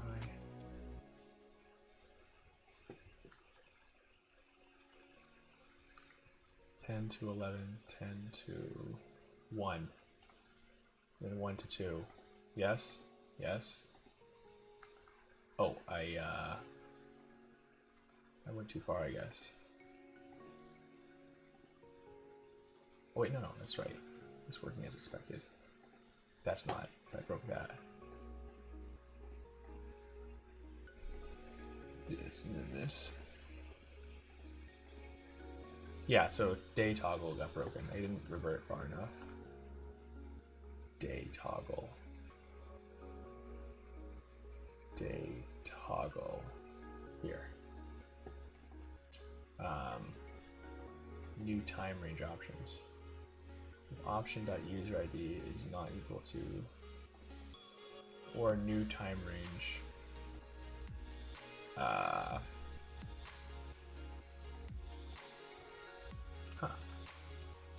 Boom.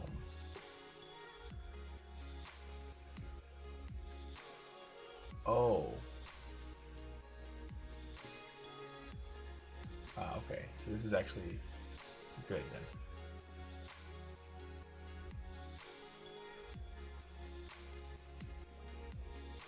I have to add it here. Was I doing that already? Toggle day. Yep, it was.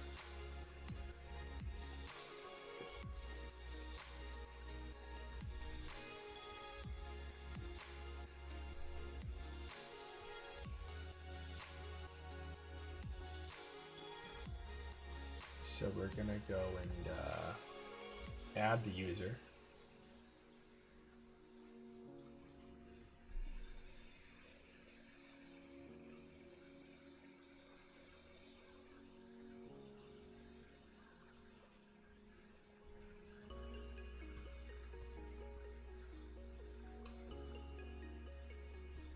Oh no.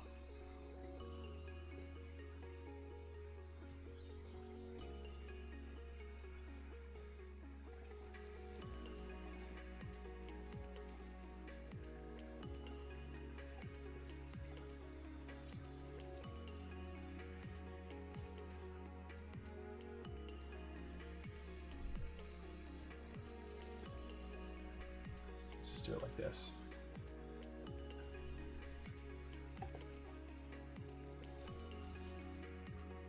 Let's say if sub values and add it. Then I'm gonna toggle day, toggle time range.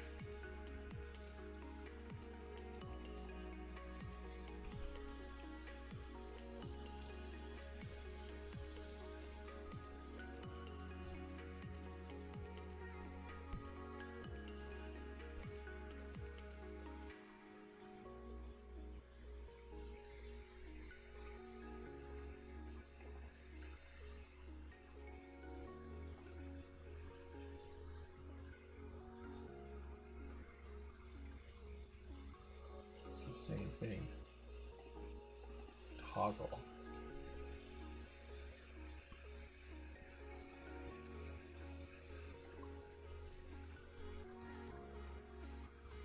Force.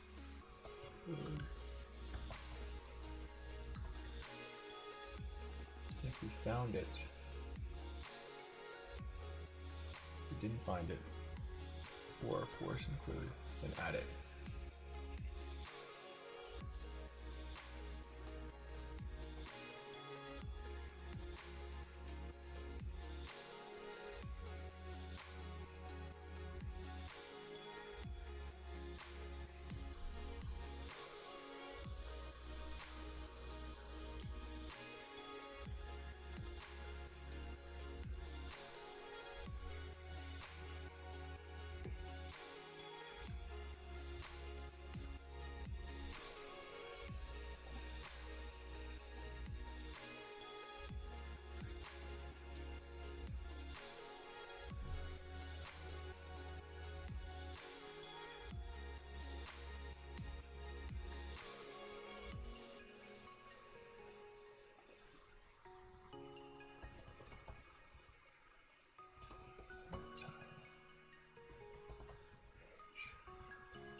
o'clock. Should probably call it quits. This is so frustrating.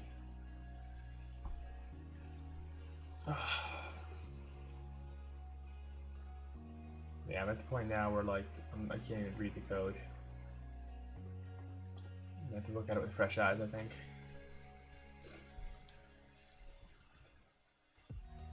Yeah, I think this is a pretty complex piece of logic. Gotta rethink how I'm doing it. Anyways, I wanted to at least get this pure component done so I could hook up the GraphQL Smart component later this week. But the pure component, I think using the hash map technique that I wanted to use earlier for the performance benefits was a mistake, because now I have two sources of truth and I'm trying to keep them in sync. But it's really frustrating. So what I tried to do is create, where is it? I try to basically create like a set and unset time ranges. That's basically calls the onChange callback with the new time ranges. So this one adds them.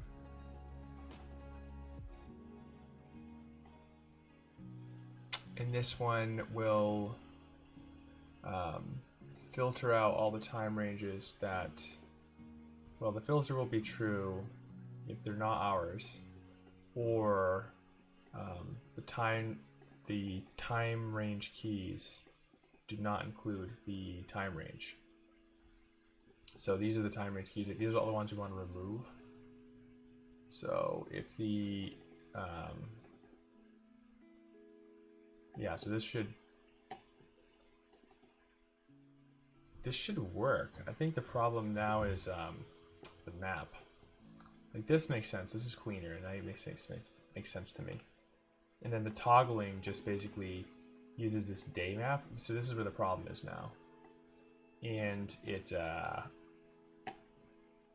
generates the time ranges, and we either set or unset them based on the value of this this day thing. But this is not working, because if you look here, it's saying this is indeterminate even when none of them are selected. And I think that's because the other, there's like two of these that have the same time but with different user IDs, and we're not displaying it, but it's still there. So I think that is determinate should filter, like the day map should only include the ones that match our user ID, you know what I mean? But I don't think we're doing that, like when we're constructing the day map. So that's happening down here. Set day map. And we're like the time range map we're reducing, and then we are, yeah, we don't have access to the user ID. Time range, when the options change, we create a new map.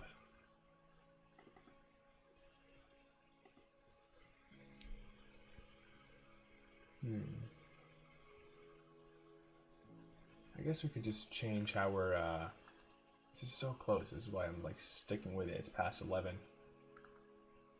I guess we could just change how we're checking if it's indeterminate. So what we're saying here is day indeterminate. Instead of checking the day map, we could just check to see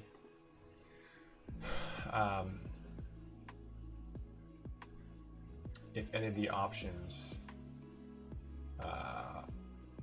in the day, like we could just check the time range options, you know, like this.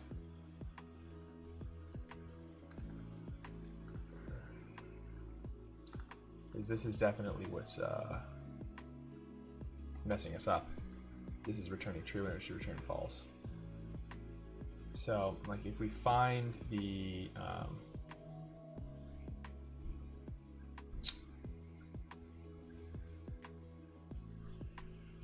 if sum of the, see this is sum is returning true because of this. This is true even though the user ID is not correct, is not us. So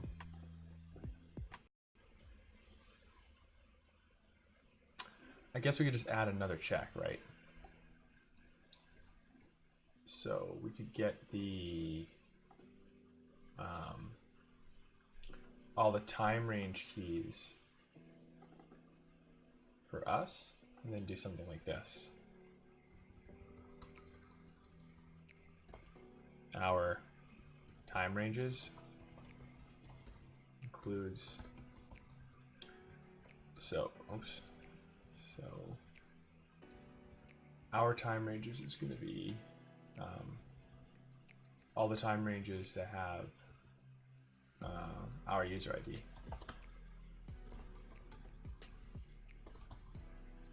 Time range options dot filter, and then it's user ID equals user ID, and if our time range options includes time range key, so we actually need to map this into a key.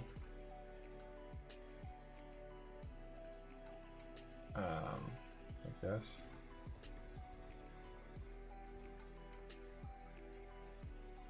Here, return time range key. So here are all the time ranges that match our user ID. And so then instead we can just do if not day is checked and found time range. And this found time range is like if we found one for us, because we're checking our time ranges. Our time ranges includes the time range key. See, this is, I didn't want to do this though, because this is very inefficient, but maybe we just get it working first. We have to refactor this anyways. Option is not defined, this is O, I think. Option dot time range. Wait, what line is it playing on? 104. Oh, here. It's O. So, this is why front end is much harder. So if I do this and then I do this, yeah, see that works. Oh no, it doesn't, because this should be. It's if it almost works, because if we do this, it says indeterminate because not all of them are selected. So we need to say if hours, if yeah, so we have to do the same thing for day checked. We have to do the same, oh my gosh. You see what I'm saying? So it's like we get our time ranges, and if every found time range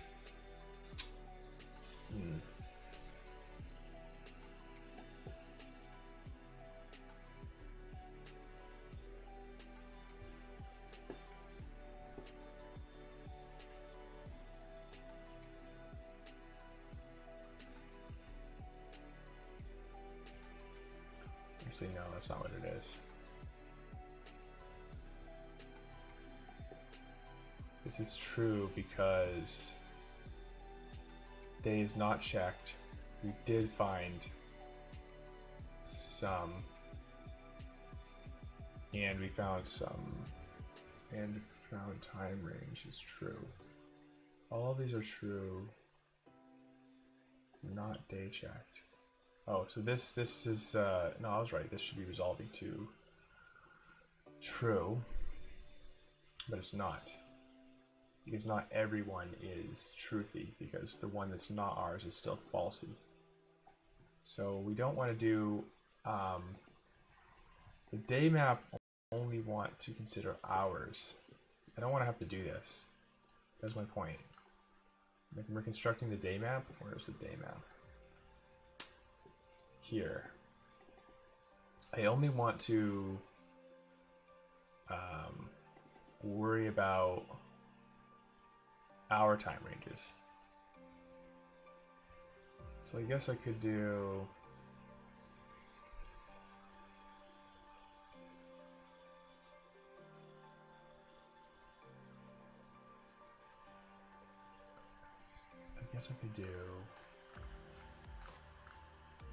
this day checked. Instead I could just do this.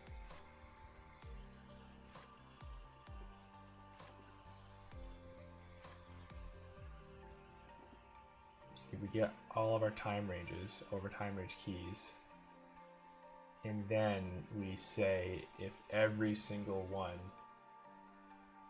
in the time range options includes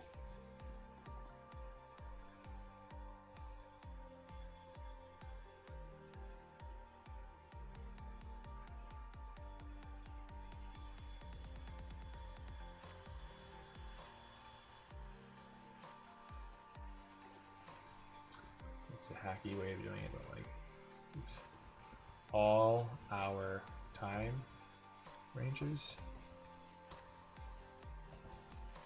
and let's remove this,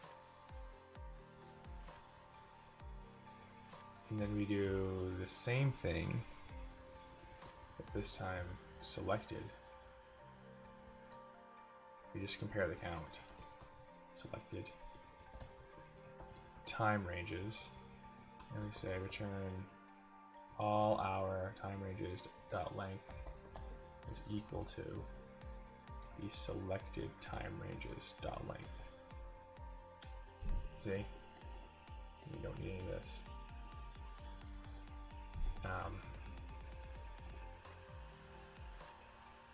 Oh, but you have to check if it's selected by saying if it includes, if our time ranges includes the time range key.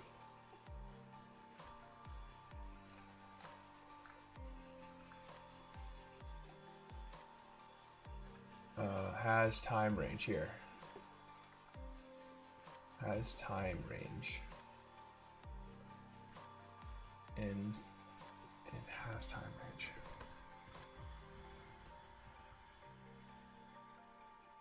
Option time range. See? So I think this is going to make the day check be true.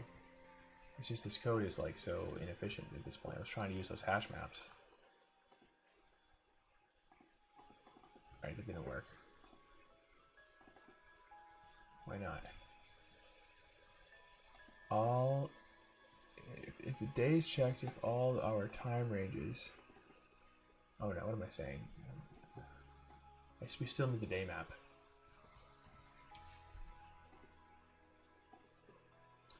But the day map, yeah, we only want the day map to care about our stuff. It's day checked.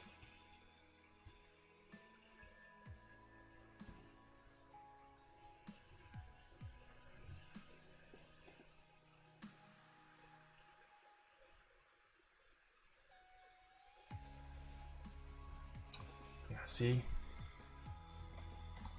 Oops. Console log map. You need to understand how to construct this day map so it's only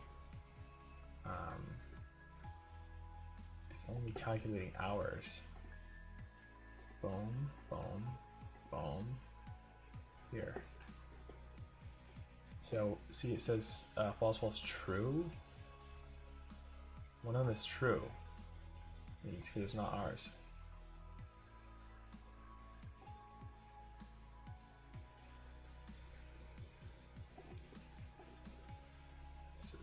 yeah, so every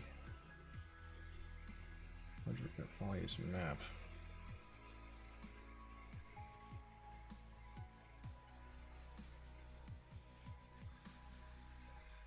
False, false. Yeah. See, there's two others, this one and this one, that are in the same day, but they're false. But the one that's true is the one that matters. You see?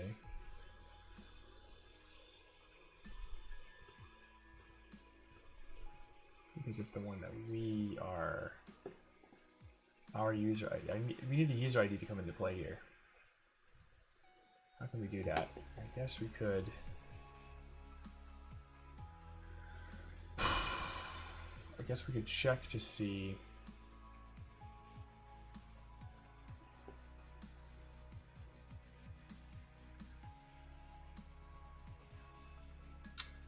like we could check to see if all of the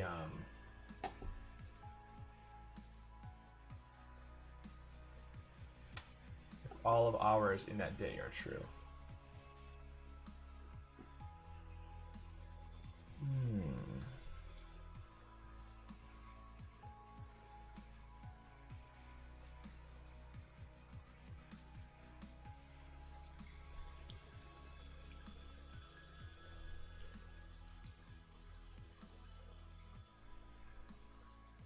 Basically, like if any time range that has this start and end is false and has our user ID, then this is false. So we can actually just do that. So this is, we have to just check the user ID here. So let's say let res equals false, and or no, let's say it's true. All right, and I'm going to try to falsify it. So for each of the keys, object, keys in the map, we're trying to falsify it, right? So we have the key. We're going to use that to loop over all of the time range options for each option. And we gotta construct the key again. So we're gonna take that key here. So we're gonna take the key and we're gonna say if user ID, like if option.user_ID equals our user ID, equals our time range, and the key, I'm sorry, time range key is equal to the key, then the res is false. And that's how we falsify it. And we return res. You see?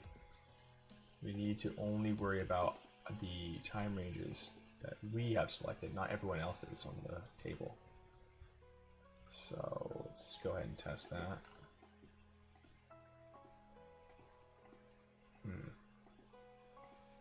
Still not updating this.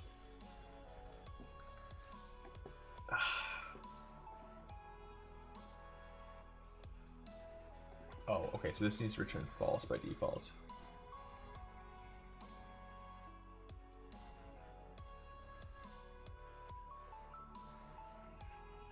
So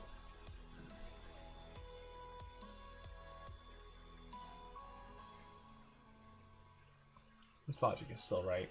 We're going to go over all the keys. For each key, make sure that there's no option that we own that matches it.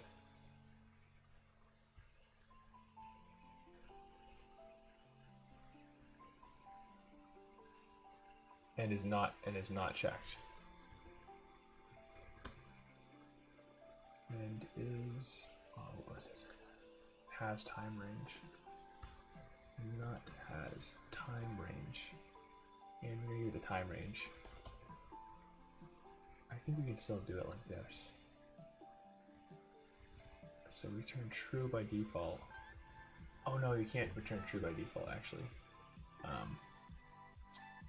can't because this will override all the other. It'll override the checked. See? So we have to return, this is false. Day is checked is false by default. And it's only true if all of them, oh my gosh. Res is false, so res is,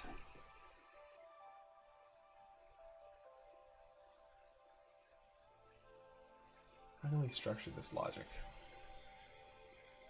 It's checked if, let's invert it. It's true if all of them, so we need a secondary thing. We'll call it flag. So flag is true. And flag will be false. And so if, oops, not false, flag is false. So if the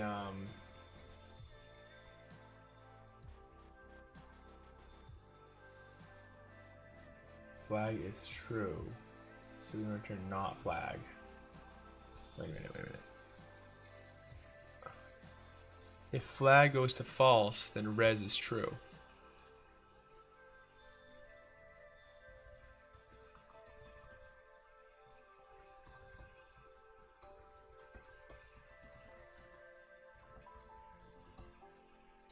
Like that's what we're trying to do here.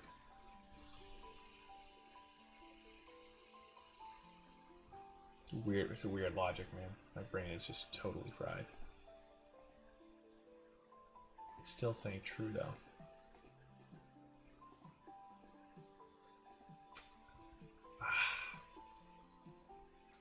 Days checked.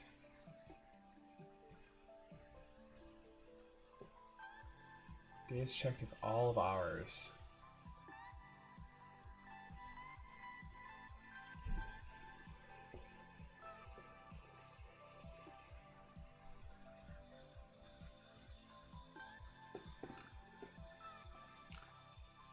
True. So they're all true. So day is checked should be true.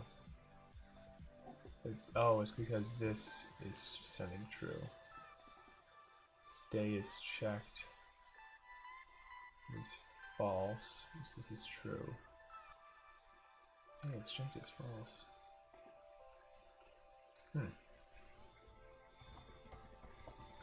Day is checked.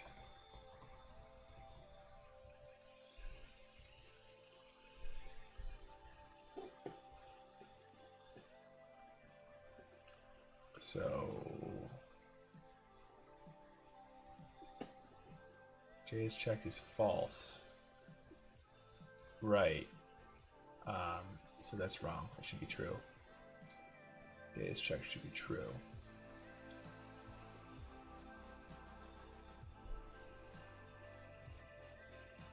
Flag never got hit to false. So flag gets hit to false when we have, if the option is ours, yeah. And time range key equals key. And we don't have time range.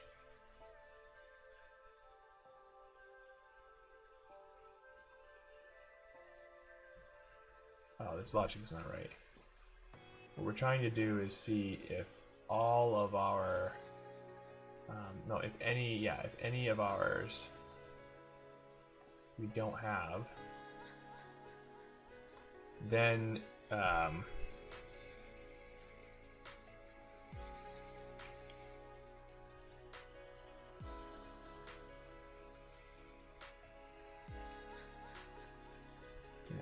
it's the inverse. Day is checked. This is false. This seems right to me. It's false if we find any of ours that is not has time range. That is not checked. Has time range.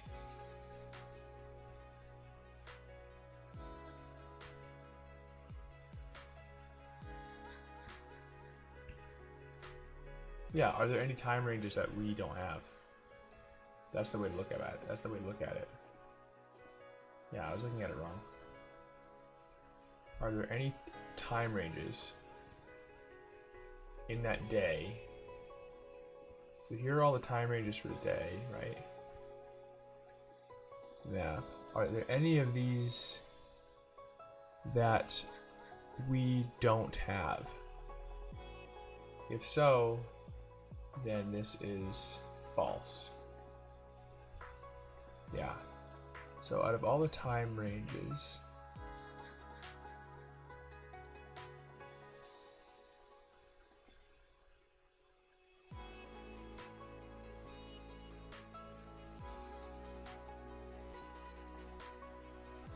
if we find one that matches us, which we do,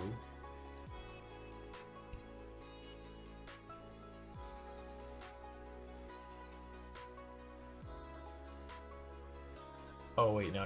If we don't find one, then we return false. So this is wrong. If we don't find one for us. So by default we return false. Oh my god.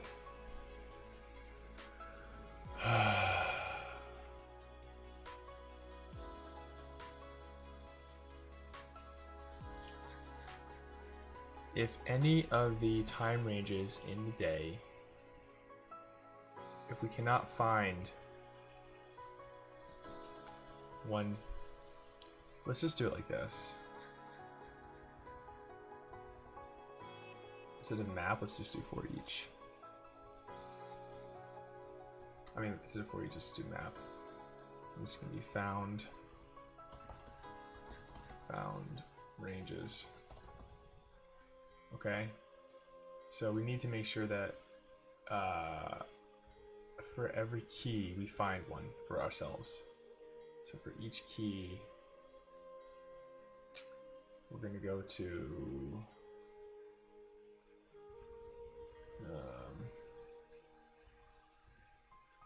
result dot, oh my god, result dot push. Doesn't even matter what this is actually. This can just be time range.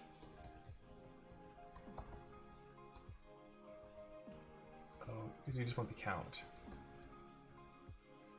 Okay, the result is going to be here. Found ranges. Oh, actually it's like this. Let's do it like this.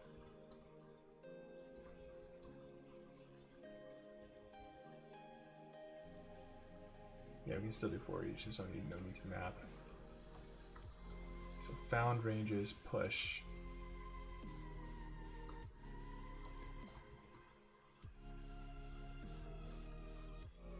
Yep. And then we're going to return if found ranges dot length. Found ranges dot length equals the object keys map dot length. Object keys map dot length. If they're the same, then we're good. If they're not the same, then we're not good. I think that makes sense. See, what about that? Found ranges is equal to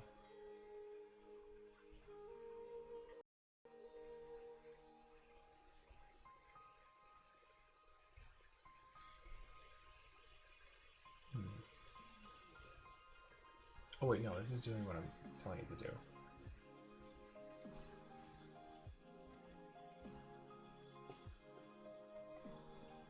Right? Because we have these 3 ranges, which represent 1, 2, 3. I'm sorry, no. 1, 2, 3 for the day.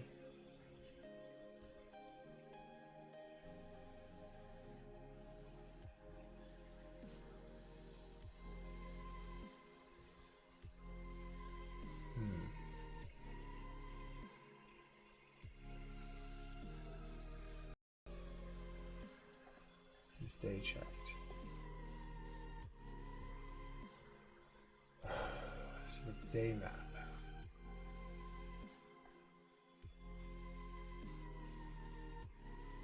This day checked is true though.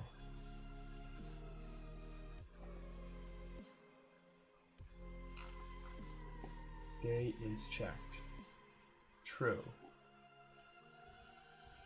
So this is working, but now this is saying also, if not, false and. Huh? Is indeterminate. Indeterminate. We're going to say is day checked day. And then we're going to say this.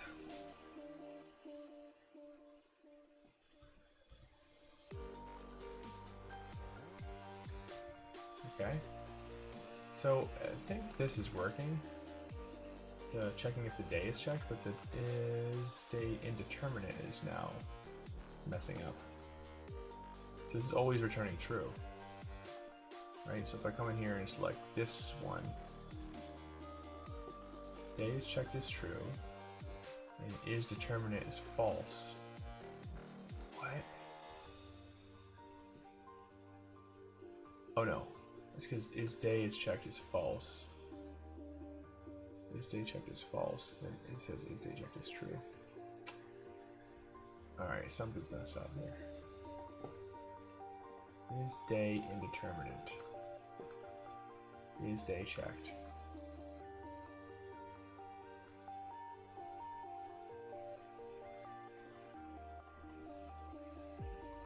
Okay, what in the heck?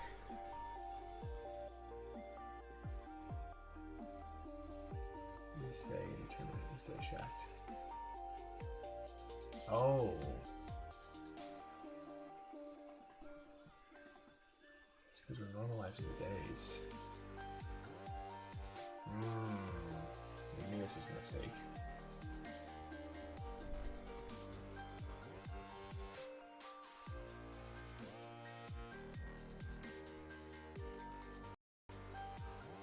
On time range mapped changed.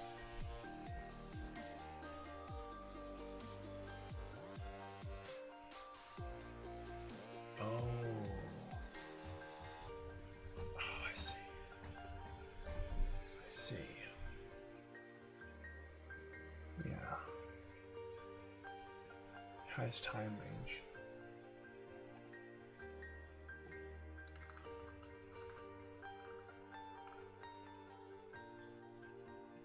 Yeah.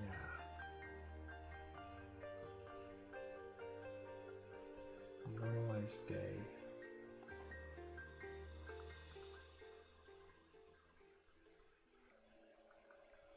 Here.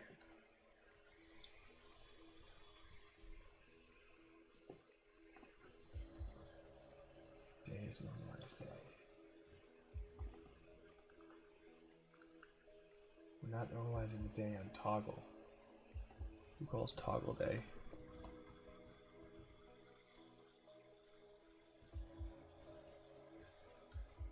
Oh, it's okay. We're normalizing it before we call this. Good Lord.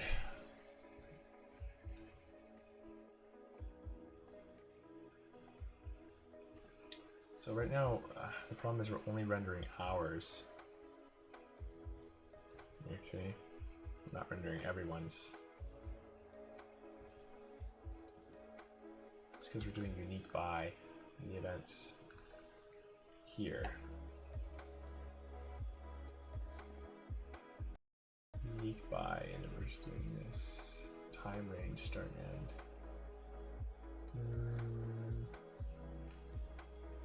No, that's actually not why.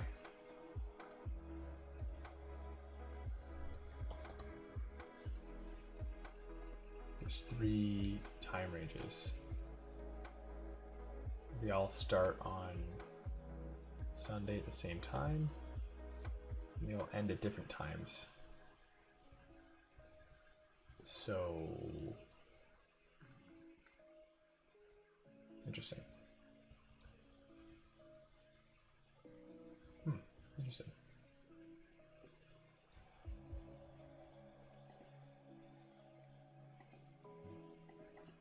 Yeah, why is that?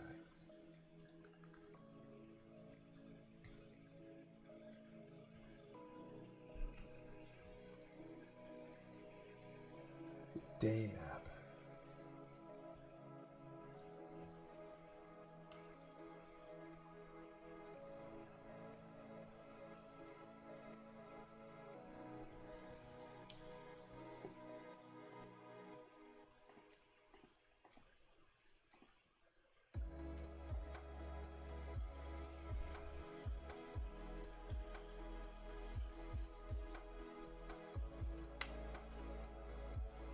Let's just simplify the shit out of this.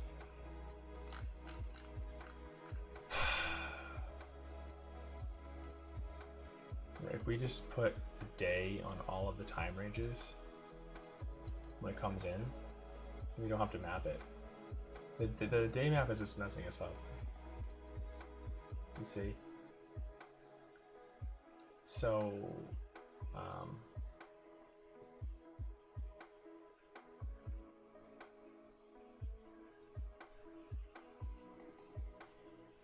we just put the day on the option.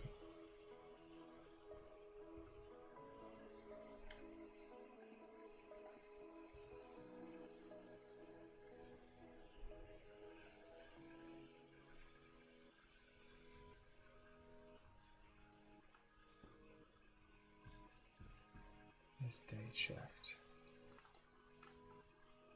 Don't need this. Man, I'm way past the point of doing negative. Oops. I'm way past positive work at this point.